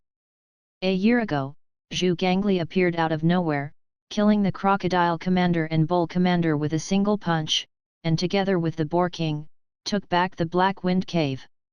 The brown-haired wild boar scratched his head and said, "But I heard that there were other powerful demons in Black Wind Cave before. Where are they now?" The blackbird monster looked around, stretched out his wings, and whispered, "This is a secret. I'll only tell you, so don't let it out." "Okay." The brown-haired wild boar nodded obediently. The blackbird monster said solemnly, "I heard that a year ago, the original powerful demons fought against the cultivators of the sect, and almost all of them were wiped out. It was only after the cultivators left that the Boar King brought people back." Upon mentioning the cultivators, the brown-haired wild boar was still very frightened and shivered unconsciously. "These cultivators are really ruthless." The blackbird monster continued, There are still man monsters wanting this place, but due to the reputation of the Boar King's cousin Zhu Gangli, the demon race within 100 miles doesn't dare to act rashly." "Wow, Zhu Gangli is so powerful." The brown-haired wild boar looked up admiringly. His eyes were full of envy. He wondered when he could become such a presence. I want to become a powerful demon like Zhu Gangli in the future. You? Don't even think about it. I heard that not even many of the powerful demons at that time were a match for Zhu Gangli. Even the steward Hongluan and Black Vind Granny were defeated. Thinking of becoming like him? Dream on. Just do your mountain patrol properly, and it's good enough if you can get a few drops of essence and blood to drink. If it weren't for the mountains, you would probably have been caught by the human race and put in a pig pen. As the black bird monster scolded him, they had already reached the entrance of the cave. Black bird, how did you know all this? My ears are quite sensitive. I can hear sounds from dozens of miles away. As the two demons spoke, many more monsters had gathered at the entrance, including rabbit demons, toad monsters, and rat demons. The number of monsters was not small. At a glance, there were hundreds of them. Soon, a tall and fierce man who was over 2 meters tall, with strong arms and a neck covered in bristles, walked out of the cave. Greetings to the king! Greetings to the king! All the demons shouted respectfully. This was their boar king. They all looked enviously at the boar king's strong human body and face. Transformation. This was something they could only dream of. The boar king looked at the demons and said solemnly, recently, the demons of Snake Coiling Mountain have become too arrogant, repeatedly violating the borders of our Black Wind Mountain and testing our bottom line. It's simply unforgivable. So I've decided that we must have a fight with those guys from Snake Coiling Mountain. Let them know that our Black Wind Mountain is not to be trifled with. Fight! Fight! The Boar King's words quickly received the response of the demons, who shouted in unison. Your Majesty, when will Master Zhu Gangli return? At this moment, a pangolin spoke up. His words immediately provoked discussion, and many demons' eyes revealed a fanatical look. Yet, Your Majesty, when will Master Zhu return? If he's here, what would Snake Coiling Mountain be? They'd be wiped out in minutes. Zhu Gangli, he can kill the Crocodile Commander, a transformed demon, with just one punch. It's hard to imagine such terrifying strength. I heard that even Black Wind Granny was no match for him. The Boar King was startled when he heard this, and his face turned serious. He shouted loudly, Quiet! Quiet! Don't put all your hope on others. My cousin is very busy, and he doesn't have time to deal with these trivial matters. If Black Wind Mountain is in crisis, he will take action. Your Majesty, can we see Master Zhu Gangli? Yes, we have admired Master Zhu for a long time and just want to catch a glimpse. Upon hearing the entreaty of the demons, the Boar King wiped the sweat on his forehead and put on an authoritative look. Enough, with your qualifications and status, how can you expect to see him? You can't even achieve transformation. At least when you reach transformation, you'll be qualified to see him, right? Among the demons, the brown-haired wild boar and the blackbird monster were not that tall and had to stand on their tiptoes. The brown-haired wild boar whispered to the blackbird monster, will we be able to see Zhu Gangli once we've transformed? Maybe. Just serve the king well, get rewarded, and you might be able to transform. The Boar King looked at the chattering demons, feeling bitter in his heart. But in the end, these grievances could only be swallowed by himself. Chapter 293, Return to Black Wind Cave, the former Little Demon _3. Upon hearing these words, the Boar King was suddenly shocked. Could this voice be? It seemed he knew the person, and his eyes showed a nostalgic feeling of reuniting after a long separation. At this moment, a tall and erect shadow fell from the treetops. A figure in white clothes, with a smile on his face, was completely a human. This caused terror among the demons, and they were all surprised when they saw the man's appearance. Not good, it's a human cultivator. Is Black Wind Mountain being targeted by humans? What should we do, King? For a moment, the group of demons wanted to attack the man. However, the Boar King raised his hand and fell to his knees with a thud. He called out an astonishing name. Cousin. The Boar King bowed his head several times towards the man with utmost respect. Everyone present was dumbfounded by this scene. Could this be the same Boar King who was usually strict and wielded a whip? Wait. They quickly thought of something else. Wasn't the Boar King's cousin Zhu Gangli? Could it be that this man was Zhu Gangli? The demons realized that the man in front of them, despite looking like a human, emitted demonic qi. Could it be that his transformation had become indistinguishable from a human? Did they almost fall for his disguise? Astonishing demonic qi emerged from the man's body, attacking them like a giant hand, choking their necks, and causing the most genuine fear in their hearts. It made them feel as if they had fallen into an icy cave, experiencing a great terror from the depths of the netherworld. Oh my! For a moment, the demons were shocked. Yu King Han, who was on the tree, wore a fox demon mask and rubbed his forehead helplessly. Zhao Huai smiled and glanced at the little demons present. He looked up and said, "Boar King, it seems you've been doing well." "I dare not." The Boar King also felt the overwhelming power coming from the man and trembled as he spoke. It seemed that after a year, this senior's cultivation had made great progress. Would he exterminate all of them on his return? Zhao Huai noticed the reaction of the demons and quickly retracted the strand of black dragon qi belonging to him. The move of borrowing the tiger's fierceness was quite useful indeed. The dragon clan was supreme among the demon race, so it was normal for his strand of qi to exert absolute suppression on the group of demons. It's just that these monsters were too weak and had no power to resist in front of dragon might.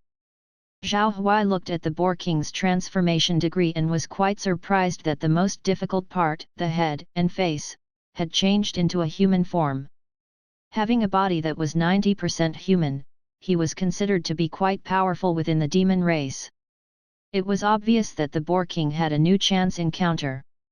"Tell me what happened this year," Zhao Huai said with a smile. He was very curious about what happened in Black Wind Mountain this year. How could there be so many monsters out of nowhere? The Boar King was somewhat capable. As if pardoned, the Boar King stood up and said, "Cousin, follow me." Then, as if remembering something, he spoke to the demons below. "You all wanted to witness Zhu Gangli's majestic appearance, right? Now your wish has come true. This is the famous Zhu Gangli." An uproar immediately broke out below. Everyone looked at Zhao Huai's direction with excitement, and their eyes were filled with admiration. This is Master Zhu Gangli. He truly lives up to his great reputation. With such a level of transformation, even the Boar King is no match. Woo woo woo. I've finally met the Boar Master. Addressing the excited demons, the Boar King ordered, "All of you leave, and prepare well for the battle in a few days. Don't disappoint Master Zhu Gangli." After issuing the order, the Boar King cautiously looked at Zhao Huai and extended his hand. "Senior, please follow me into the cave." Zhao Huai nodded, raised his head, and gestured to Madame to feel at ease. Inside the swaying heads of the crowd of demons, the brown-haired wild boar and the blackbird monster exchanged glances. "It really is Master Zhu Gangli. I want to be like him." "Forget it, you're just a little monster. How could he possibly take notice of you? Then I must work hard and earn Master Zhu Gangli's appreciation." In the cave, there were tables, chairs, big beds, and a large amount of money and treasure piled up in the corners, just like a human's residence. Compared to the previous Black Wind Cave, which had seas of blood and mountains of corpses, it now had a strong smell of copper and not much trace of human presence. "Now you can tell me." Zhao Huai looked around and smiled. He was still very curious about how the former little demon evolved into what it was today. With a hesitant expression, the Boar King looked at Zhao Huai and slowly said, "Senior, the truth is that the blood pool you sealed back then was not completely sealed." "Oh!" Zhao Huai's eyes showed surprise. "This blood pool's power is very strange. It broke through the seal and flowed out, its qi and blood energy are very strong, allowing us demons to have an extraordinary power and even reach the level of transformation. The Boar King marveled. Zhao Huai raised his eyebrows. So, the little demons outside who gained spiritual intelligence in such a short time did so because of this blood pool. That's right. Chapter 294, The Plan to be King of the Mountain, the Boar Zhu Gangli's title. Upon hearing Boar King's explanation, Zhao Huai walked towards the previous direction. The depth of the cave was damp and dark. Zhao Huai stood by the pool, examining it carefully. The seal of the 3000 Thunderbolt technique was still in place, with intricate talisman patterns suppressing the bloody pool. However, the flowing blood beads seemed to have a tendency to break through the seal and kept bubbling out. I call these blood beads that overflow from the pool essence and blood. From time to time, I reward outstanding monsters or help ordinary demons gain intelligence. However, the amount of essence and blood is limited. I only use a tiny portion, and most of it is absorbed by me, Boar King said cautiously.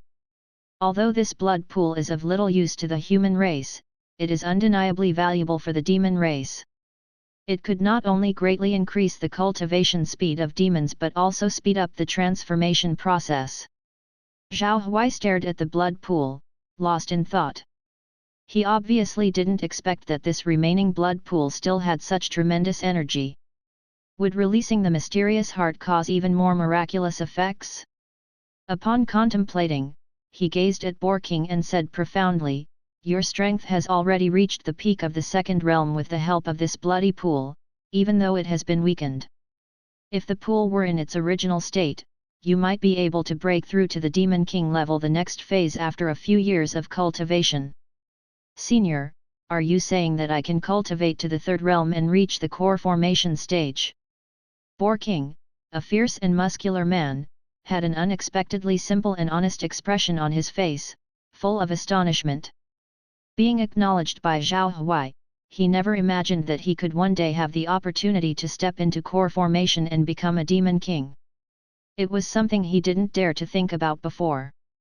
Zhao Huai pondered, and an idea emerged in his mind. This blood pool and the heart have such mysterious origins that they may be able to continuously cultivate demon kings.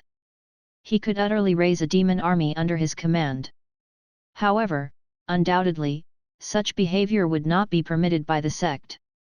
In the eyes of most sects, humans and demons are incompatible, and this notion has become deeply ingrained. Deciding how to deal with Black Wind Mountain became a matter of debate. Seeing Zhao Huai's uncertain expression, Boar King sensed something wrong and hurriedly said, "Senior, rest assured. During your absence, I didn't harm any humans nearby. On the contrary, I've been attacking the surrounding demon forces, such as Snake Coiling Mountain next door. Those guys are the real tumors. Robbing passing merchant convoys of money and treasure is one thing, but they also kill and eat people. Don't be fooled by the treasures in my cave. They were all seized while clearing out bandits and expanding our territory. Many human bandits tried to settle in Black Wind Mountain but were all driven away by me." Boar King was undoubtedly afraid of Zhao Huai's tactics, but he was even more afraid that the sect would come knocking on his door. Provoking the sect's retaliation out of temporary greed would be unwise. He had learned this lesson when he first became a demon. At least his strength wasn't enough to contend with the sect. Even though the sect's attention wasn't currently on demons, it was better not to touch risky matters. Snake Coiling Mountain. Zhao Huai was puzzled by the name. Yes, Snake Coiling Mountain is occupied by a group of snake nest demons led by Water Snake King, who is as powerful as I am, but their numbers far exceed mine because they reproduce so quickly. Zhao Huai nodded, then asked, "You just said that you have been eradicating other demon forces. With only those little demons?" Boar King scratched his head sheepishly, "I relied more on my cousin's reputation." "What do you mean?" Zhao Huai didn't catch it right away. The notoriety of Boar Zhu Gangli had spread out, so those demons didn't dare to intrude on Black Wind Mountain. Boar King chuckled. Hearing this, Zhao Huai finally understood and couldn't help but laugh and cry at the same time. Who would have thought that the name they had casually made up back then would have such an effect? Boar King was making use of his name to play the fox posing as a tiger. And it worked so well? Powerful demons have all stayed away from this area. Apart from the escaping demons, Black Wind Mountain has also recruited many little demons. Zhao Huai chuckled at that. Boar King had turned Black Wind Mountain into an orphanage. The strong disdained to come, the commoners didn't dare to come, so they kept recruiting weak demons. A mountain without tigers allows the monkeys to be kings. This saying must refer to this situation, right? From this perspective, the existence of Black Wind Mountain, at some level, was actually beneficial for the human race. It was really strange. So there are no longer any demon kings within 100 miles? Zhao Huai asked further. There used to be, but I don't know why they all ran away. Now, the only powerful ones around here are me and the Snake King of the neighboring mountain, Boar King recalled. Having heard Boar King's explanation, Zhao Huai thought for a long time before making a decision. He temporarily decided to give Black Wind Mountain a chance to live. From Boar King's point of view, the existence of Black Wind Mountain was more significant than its demise. If Black Wind Mountain were gone, the order among demons would be in disarray, which would be terrible. Of course, Boar King's words' authenticity needed to be verified. Chapter 295, The Plan to be King of the Mountain, the Boar Zhu Gangli LS title _2. The blood pool resumed its flow, but the color was much dimmer than before, apparently having lost much of its energy after losing the heart. Maintain order in Black Wind Mountain, and if you ever harm the human race, I can level Black Wind Mountain with a single finger. Yes. The Boar King quickly agreed. After all this, Zhao Huai left the cave. He found that many little demons had gathered around him. Your master Zhu Gangli? You look so powerful. What a handsome human form you've cultivated. Facing the surprised and incredulous voices, Zhao Huai felt somehow offended, as if he had become a monkey in a zoo, a spectacle for others to watch. I dare to ask Boar Master, what's at the end of our painstaking cultivation? At this moment, a yellow rat demon with big teeth asked the question. Zhao Huai glanced at him, obviously not expecting a demon to ask such a question. Although humans and demons are mortal enemies, they do have some similarities in certain aspects. Just as humans can be confused, so can demons. Zhao Huai replied indifferently, the ultimate goal of cultivation is nothing but great freedom. To have the whole world at your fingertips and to be the one and only, fearing no one and nothing. That's it. He wasn't wrong about that. Great freedom and longevity are the ultimate goals of many cultivators. Zhao Huai's words won the approval of many little demons, their eyes filled with even more admiration. Does Master have any cultivation methods to share with us? I've been cultivating in Black Wind Mountain for a year, but I still can't transform. Does Master have any solutions? Quickly, more questions were asked. Zhao Huai calmly replied, in the road of cultivation, hard work alone is not enough. You also need opportunities. Destiny favors the fortunate, and it cannot be forced. As a divination master, he looked at the chi swirling around the faces of the demons below and found them to be quite ordinary. Clearly, none of the little demons present had any great destiny. One boar, however, had an unprecedented golden glow on its face. Among the group of demons, the brown-haired wild boar and the black-bird monster were squeezed in the back, their small stature motionless, their little eyes staring blankly. There are so many people, I can't see Zhu Gangli. I can't see him either. The blackbird monster's shrill, dry voice was filled with speechlessness. Sigh, he's my idol, though. Forget it, he'd never even look at someone like you. Even monsters need to have dreams. Dreams can't be eaten as food. The brown-haired wild boar helplessly touched the bristles on his head, unable to argue with the blackbird brother. Is there really no hope for him to cultivate a human form? Should monsters not have dreams? Just as he was pondering this, the group of demons parted, and many little demons looked at him. A figure of a man in white was walking towards them. The brown-haired wild boar couldn't believe his eyes as he watched the figure approach. Zhu Gangli is coming. Am I dreaming? The blackbird monster's long neck stretched straight, his face frozen in disbelief. Zhao Huai stepped in front of the boar demon. He saw the thick golden qi on the boar's face, forming a flowing scene.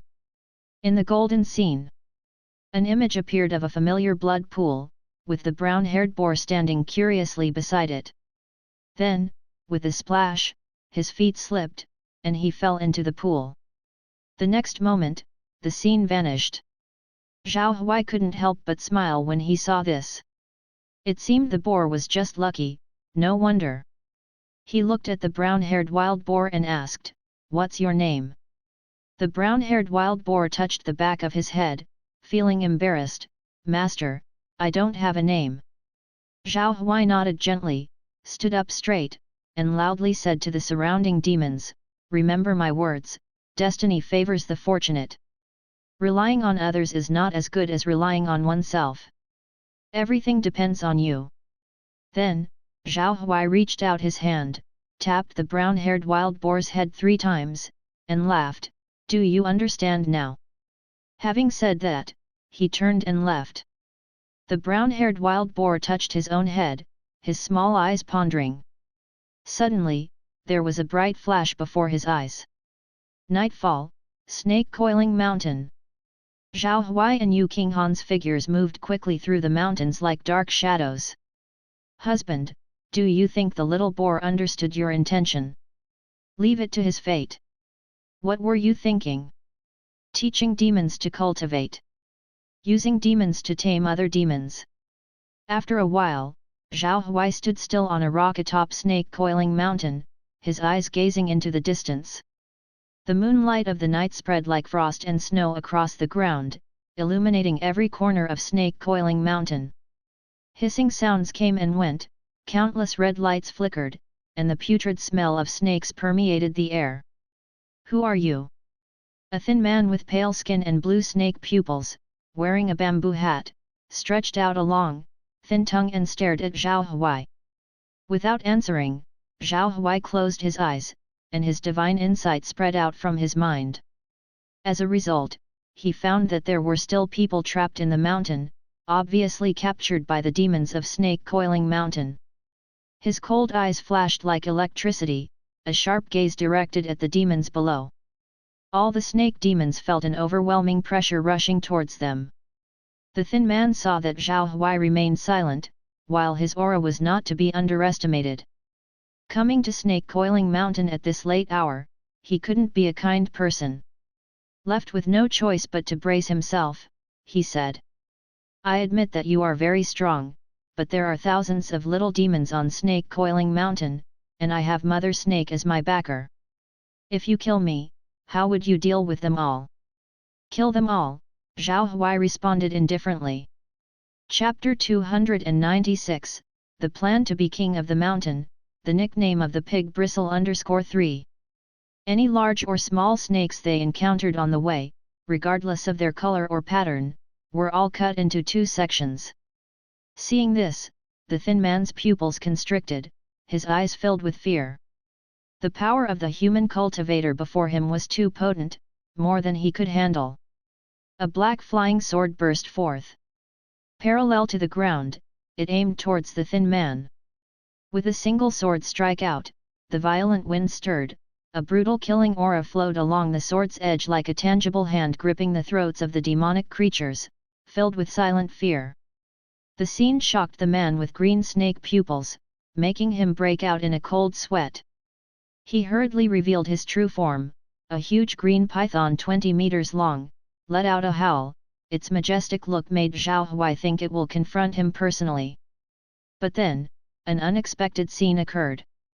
This green python instantly flipped its head, its body dancing towards the direction of the mountain, dashing into the depths of the secluded forest.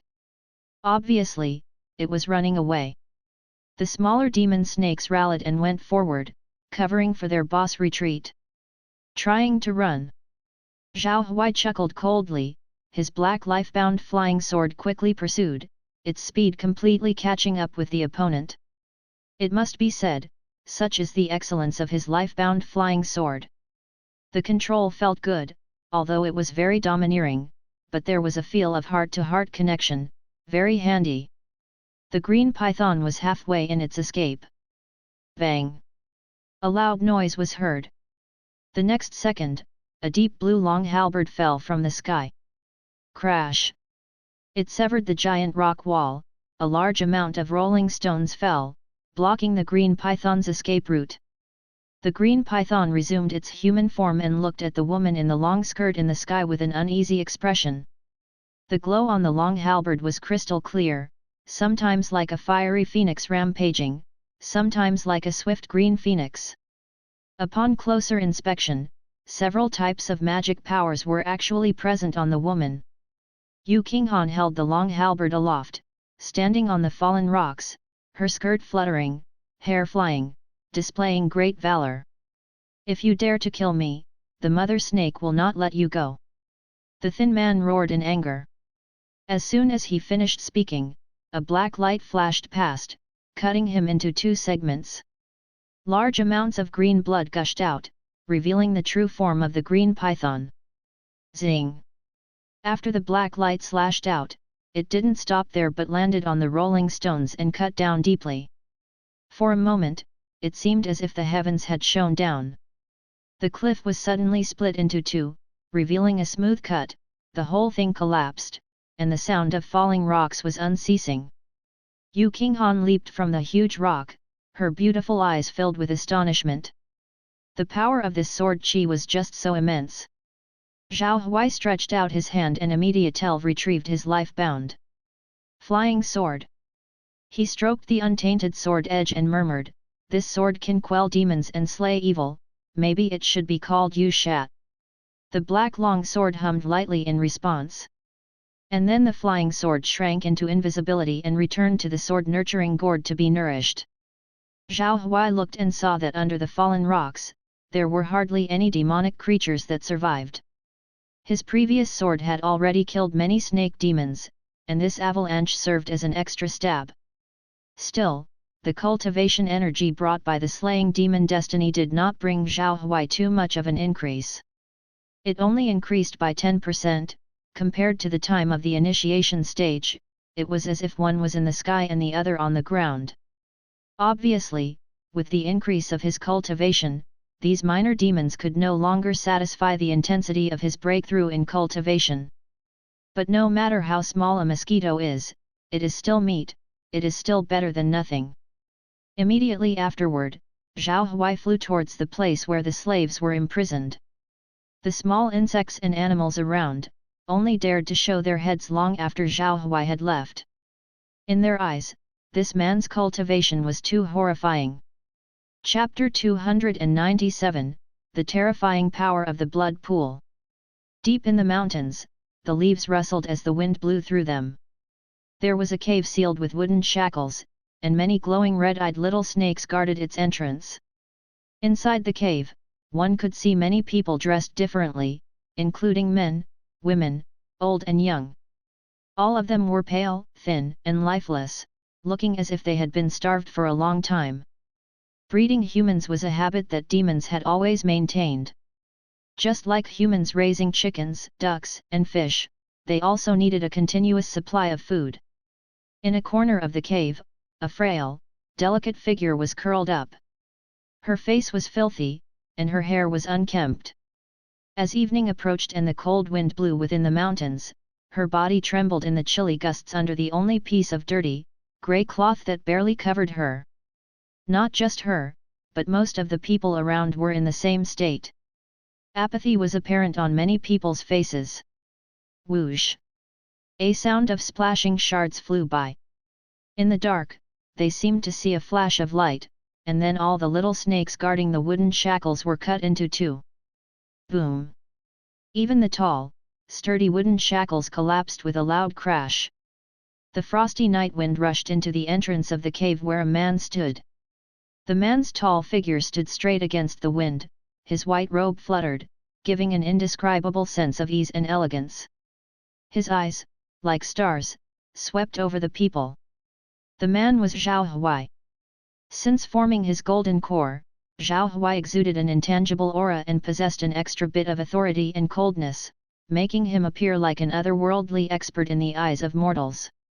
In the eyes of these mortals, Zhao Huai was like a savior. "It's safe now, follow me, I've killed the demons," Zhao Huai said gravely, looking at the tragedy before him. In his eyes, the destiny chi of these people was all grey, with no sign of vitality, clearly having been tortured to a terrible state. In the current world, immortal sects and devil sects were at odds, and the sects could not possibly focus all their attention on demons, which allowed some demons to slip through the net and harm ordinary people.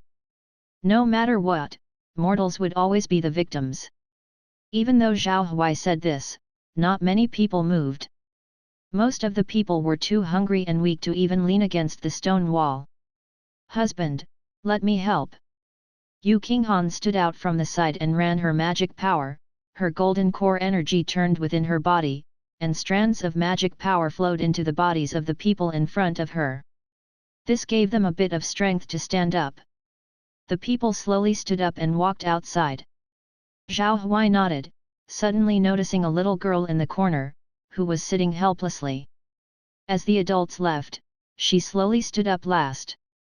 Unlike everyone else, she came up to Zhao Huai, lifted her little head, and from under that filthy, broken cloth, a pair of clear, snow-like eyes looked up at him, asking, "Are you a cultivator?" Her voice was hoarse and very young. In that moment of eye contact, even Zhao Huai was stunned. He saw many things in the depths of her eyes. Besides a strong desire for life, there was also an extraordinary determination. Eyes are the window to the soul. Different people have different things in their eyes. Zhao Huai used the divination skill to examine her face. He discovered strands of bright yellow smoke emerging. Among the many colors, the only one he hadn't figured out was yellow. Gray represented vitality, green represented health, golden represented flowing qi and opportunities, black represented bad luck, red represented death, and purple represented status. What did the yellow represent? "Yes, I am a cultivator. Do you have any questions?" Zhao Huai leaned down, smiled, and asked softly. "I want to become a cultivator too," the little girl said with utmost seriousness. Getting this answer, Zhao Huai was not surprised. He gently brushed the girl's hair aside and smiled, asking, "Why do you want to become a cultivator?" The girl didn't hesitate to answer, "I don't want to be bullied anymore." Zhao Huai's gaze revealed surprise. He thought she would say something like avenging her parents or admiring his ability to save lives, but it turned out to be such a simple answer. He grabbed the girl's hand and used his magic power to check her qualifications. He found that her root and bone were not bad. They were not as exaggerated as heavenly spiritual roots, but still much better than ordinary people. She had a single spiritual root. What was strange was that he found the girl's body structure to be quite peculiar. Normally, people's spiritual roots and bone features are within the same mold, either excellent or terrible, but without deviating from the norm. However, this girl was clearly beyond the norm, and on initial observation, she even had more bones than a normal person. So, is this what the yellow smoke meant, a unique physique? Zhao Huai thought uncertainly, as he gently smiled at the girl. "If you want to be a cultivator, follow me." After Zhao Huai and Yu Qinghan took the people they saved from the snake-coiling mountain to a nearby village, they left. In the end, only a little girl followed the two of them. She had originally been with the merchant team, but her parents had been eaten by the monsters, and she became an orphan. Learning about the little girl's situation, Yu Qinghan could not hide her sympathy and transmitted to Zhao Huai, "You plan to teach her cultivation. Her qualifications are good, I can teach her. Indeed, she's a good seedling for practicing martial arts and cultivation." Yu Qinghan nodded as well. At this point, Zhao Huai curiously asked, "Madam, You didn't suspect me. Chapter 298, The Terrifying Power of the Bloody Pool _2. So, you still need to make a trip to the Immortal Yearning Sect, right? Are you still going? Yes, I want to visit some old friends. Yu Qinghan turned to the little girl and said, you go ahead, I'll take her back to Jianzhou Prefecture, and you can come find me later. I won't be going to Blackwind Mountain. All right. Zhao Huai nodded in agreement. Then, riding his life-bound flying sword, he sped off in the direction of the Immortal Yearning Sect. Blackwind Mountain was really close to the Immortal Yearning Sect, and Zhao Huai soon arrived at his destination. The Immortal Yearning Sect was located on a mountain, and its perpetuation was quite good, as people still came to worship at night. As Zhao Huai reached the entrance, he saw a guarding disciple of the Immortal Yearning Sect. I'm looking for Lu Wangkaiu. He directly stated her name. You're looking for senior sister Lu. The guarding disciple looked at the man curiously as if wondering about their relationship. I am a close friend of Miss Lu. Zhao Huai added. I'm sorry, senior sister Lu has been in the closed-door death seclusion since last year, I don't know when she will be available. Closed-door death seclusion. Zhao Huai repeated in surprise. As far as he knew, cultivators' seclusion was divided into minor seclusion, major seclusion, and the final dead-end seclusion. Minor seclusion was just for a few years, while major seclusion often consumed 1/5 of a cultivator's lifespan. 100 years consumed 20 years, 1,000 years consumed 200 years. However, this kind of seclusion could be stopped if a special situation arises, and one could leave whenever they wanted. But the dead-end seclusion was different. It was often set up by cultivators to achieve a specific goal. It couldn't be stopped, interrupted, or end unless the goal was achieved. This is related to the Taoist mind and fundamentals, linked to the heavenly power, and couldn't be resisted.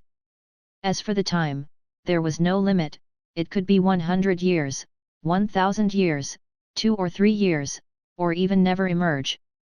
It all depended on whether a cultivator's goal was difficult or not. Why was Lu Wangkaiu in the closed-door death seclusion? After all, she was one of the few friends he had in this world, just like Yan Jing. Ever since their parting, they hadn't seen each other again. However, this kind of situation was very common in the world of cultivators. There was a story recorded in ancient books. A young disciple of a sect, having gotten a chance, entered a secret realm. During his seclusion, his cultivation soared, and he became addicted to cultivation. When he finally emerged, he discovered that all his relatives and friends had perished. Even his sect had declined and vanished. Thousands of years had passed in the outside world. And yet, he remained as young as ever. Zhao Huai withdrew from his thoughts, smiled at the guarding disciple, and said, I understand, thank you. After expressing his thanks, Zhao Huai turned and left the Immortal Yearning Sect. Since Lu Wangkaiu was in seclusion, there was no need for him to stay. He rode his flying sword and headed in the direction of Blackwind Mountain. Back at the Blackwind Cave, Zhao Huai just happened to see the following scene. A brown-haired wild boar was lying still in the bloody pool, but its heaving chest indicated that it was still breathing. How did you get in here? Zhao Huai asked directly. The brown-haired wild boar was startled and quickly stood up, jumping out of the bloody pool. Seeing Zhao Huai's figure, it wore an excited yet frightened expression. I accidentally fell into the pool. Besides, didn't the master order me to come to the cave at midnight? Zhao Huai listened to the reply and secretly laughed. He naturally understood why the wild boar had fallen into the pool. He just didn't expect that this small brown-haired wild boar would have such insight and actually come. He didn't have much hope initially. Without the Boar King's permission, how could you enter? Zhao Huai continued with a stern face. The brown-haired wild boar guiltily scratched its head. Master, I accidentally discovered that other entrances could lead to the cave, so I didn't dare tell the Boar King. Upon hearing this, Zhao Huai was taken aback. This wild boar's luck was truly good. It could even enter like this. If such a demon couldn't prosper, which one could? Never mind, I won't hold you responsible. Since you managed to come here, it must be your destiny. Zhao Huai smiled. He didn't understand what destiny meant before, but now it seemed that not everyone could encounter it. So, Master, what will you teach me? The brown-haired wild boar asked cautiously. What do you want to learn? Zhao Huai smiled and countered. The brown-haired wild boar had a simple and honest face. Anything will do, I'll learn whatever Master Zhu Gangli teaches me. This child is teachable. Hearing this, Zhao Huai couldn't help but smile. Afterward, he took out a green luminescent demonic core from the black ring. What's this? This is the demonic core of a powerful demon. No matter what technique you're taught, having a demonic core is more practical. Whatever you want to learn, whether it is demonic power or a skill, is all within this demonic core. Zhao Huai explained with a light laugh. Can it help me transform? The brown-haired wild boar asked cautiously. Zhao Huai shook his head. After digesting this demonic core, not to mention transformation, even stepping into the realm of the Demon King is highly possible. Tay! Demon King! The brown-haired wild boar was extremely shocked. He didn't expect Master Zhu Gangli to take out such an important thing. And moreover, it was for him. How can I accept such an important item? The brown-haired wild boar immediately waved his hand. If the Boar King finds out, he will surely beat me, and other little demons would probably be attracted to it too. I definitely won't be able to snatch it from them.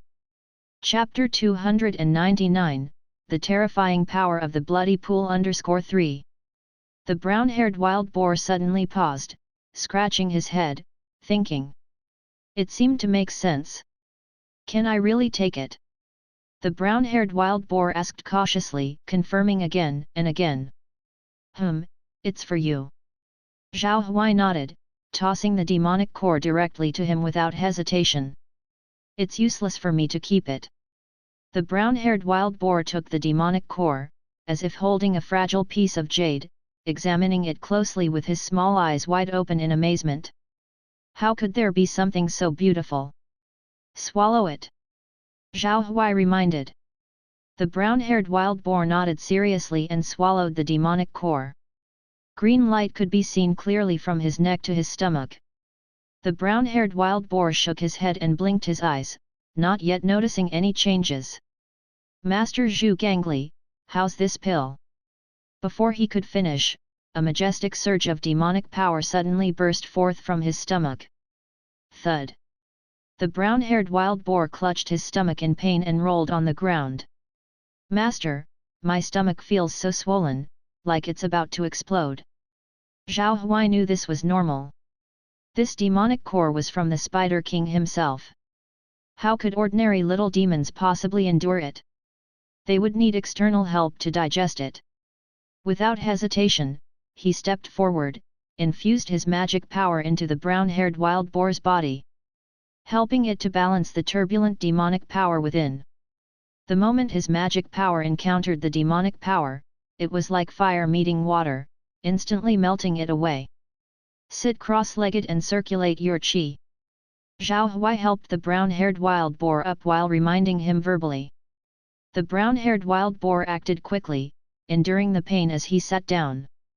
Demonic power was running wildly through his bones and blood vessels. Circulating his qi was a process of consumption.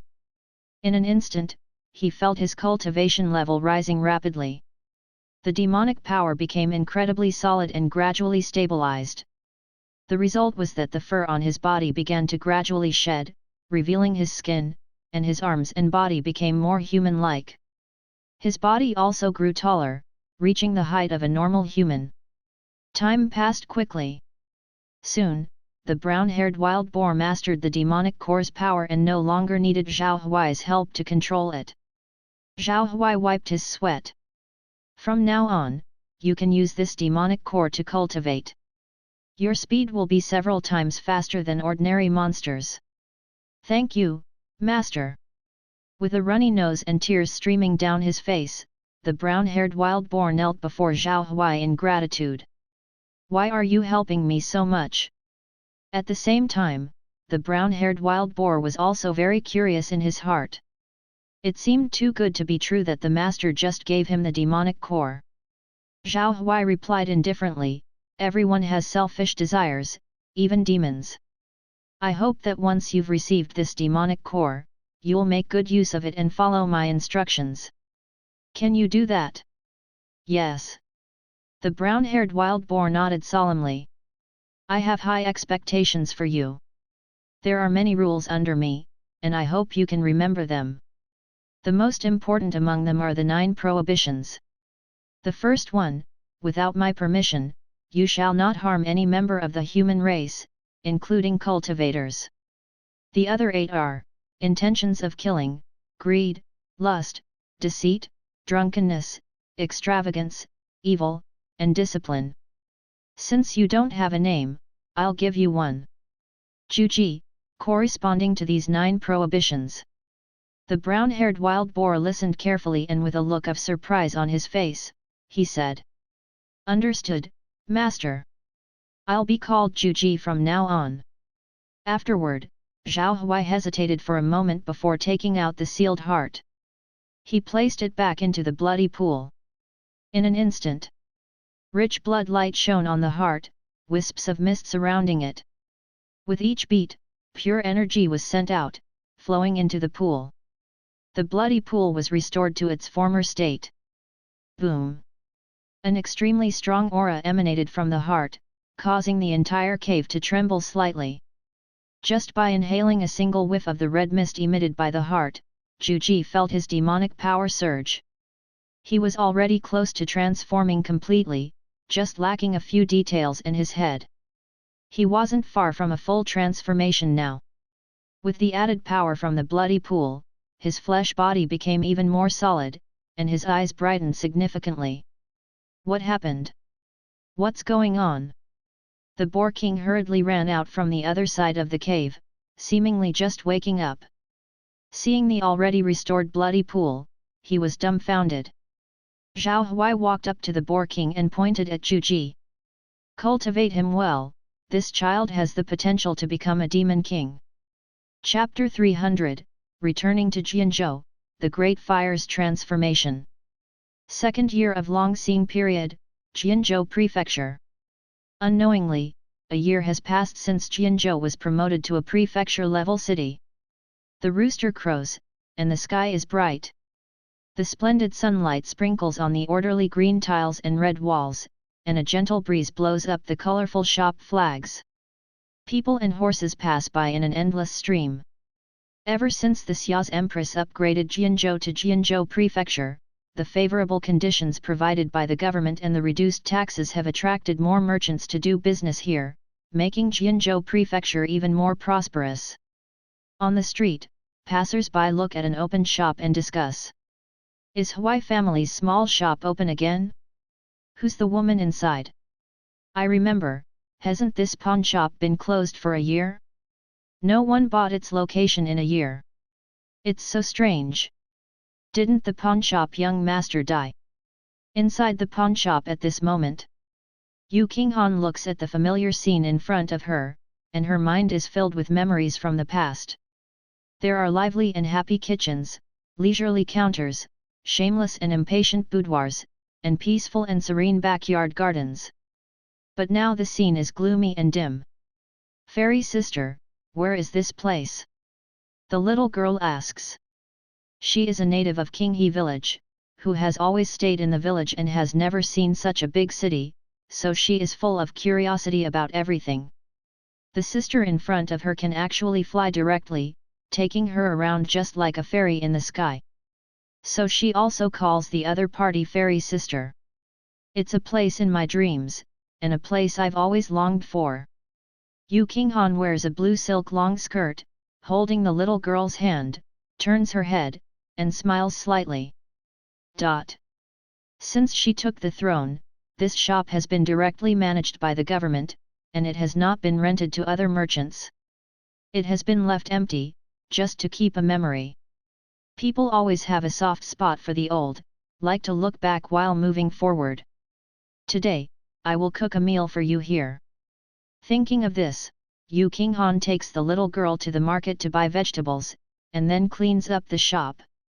Soon, after a long absence, the chimney finally emits cooking smoke. A table for two, the pawn shop is still quiet. Fairy sister, the dish you cooked is so delicious. The little girl grabbed a piece of stewed pork with brown sauce with her chopsticks, her mouth full of greasy, and exclaimed in surprise. My husband used to say the same thing. Yu Qinghan supports her cheek with her right hand, her phoenix eyes hook up, and smiles sweetly. Clatter. Suddenly, there was a sound of horseshoes vibrating outside the pawn shop. Many common people were persuaded to leave by the government soldiers along the way, and they were not allowed to pass. A loud voice rang through the street. The governor of Jianzhou Prefecture, Qian Kun, begs for your majesty's forgiveness for the poor reception. Hearing the visitors, a helpless look flashed across Yu Qinghan's face, but she still stood up, went to the entrance of the pawn shop, and saw the streets crowded with officials of all sizes from Jianzhou Prefecture, all kneeling. She sighed, stood tall and slender, and said calmly, I am on a secret visit this time, so there is no need for formalities. You may all stand up. I dare not, now that your majesty has appeared under my jurisdiction, there must be some inadequacies. The sweat on the forehead of the governor of Jianzhou Prefecture, with his hands cupped, knelt on the ground, not daring to stand up. Since he took office, this pawn shop has been under lockdown. After a year, he inquired around and learned that this place was where the current emperor had lived, so it could not be disturbed. If someone comes back, it must be the emperor's personal visit. He had heard that the empress who has been reigning for more than a year is an iron-blooded and divinely confident ruler who has dismissed many troublemaking and incompetent officials over the past year. Useless, arrogant, and meddlesome, all were driven out of the imperial court. Upon hearing the movement in the pawn shop, he rushed over immediately. How could he be negligent? The little girl in the pawn shop saw the gentle fairy sister suddenly change into a different person, and there were so many kneeling people outside the pawn shop. It seemed that they were all her subordinates. The little girl's face was full of astonishment. If I tell you to stand up, stand up. Doesn't my word work? Yes. The governor heard this, then slowly stood up. But the soldiers behind him were still kneeling. He saw Yu Qinghan's eyes sink slightly and hurriedly shouted to them. Her Majesty has ordered, all stand up. Yu Qinghan glanced at him, stretched out her hand, and hooked her fingers. You, come here. Ah! The governor walked over in bafflement and asked cautiously, what are your Majesty's orders? How is the current situation in the imperial court? Yu Qinghan's face was calm, her arms folded across her chest, and she asked tentatively. The letter she received in the spiritual mountains was the information from half a month ago, and there must have been some changes in the imperial court recently. The governor wiped the sweat from his forehead and said respectfully, Your Majesty, even though you have been away for several months, the cabinet minister you have appointed is handling important matters, and everything is going on as usual. However, Chongning King is very active in the court, promoting many of his confidants, and some military authority from Chongning Imperial Army is in his hands. So when others have objections, they dare to be angry but not speak out. Additionally, there are rumors among the people that the Northern Wolf Empire is also planning something. The daily official gazette of the Xia, written by the Imperial Academy, mentions that the Northern Wolf and the disciples of the Devil sect have been getting close lately. Not only is it mentioned in the gazette, but sect disciples have also reported the matter to the government offices. Of course, these are just things I heard for the moment, and I am unaware of the more specific situations. Shenluo. Northern Wolf. Yu Qinghan repeatedly muttered these two names. It seems that the Devil sect is ready to take action.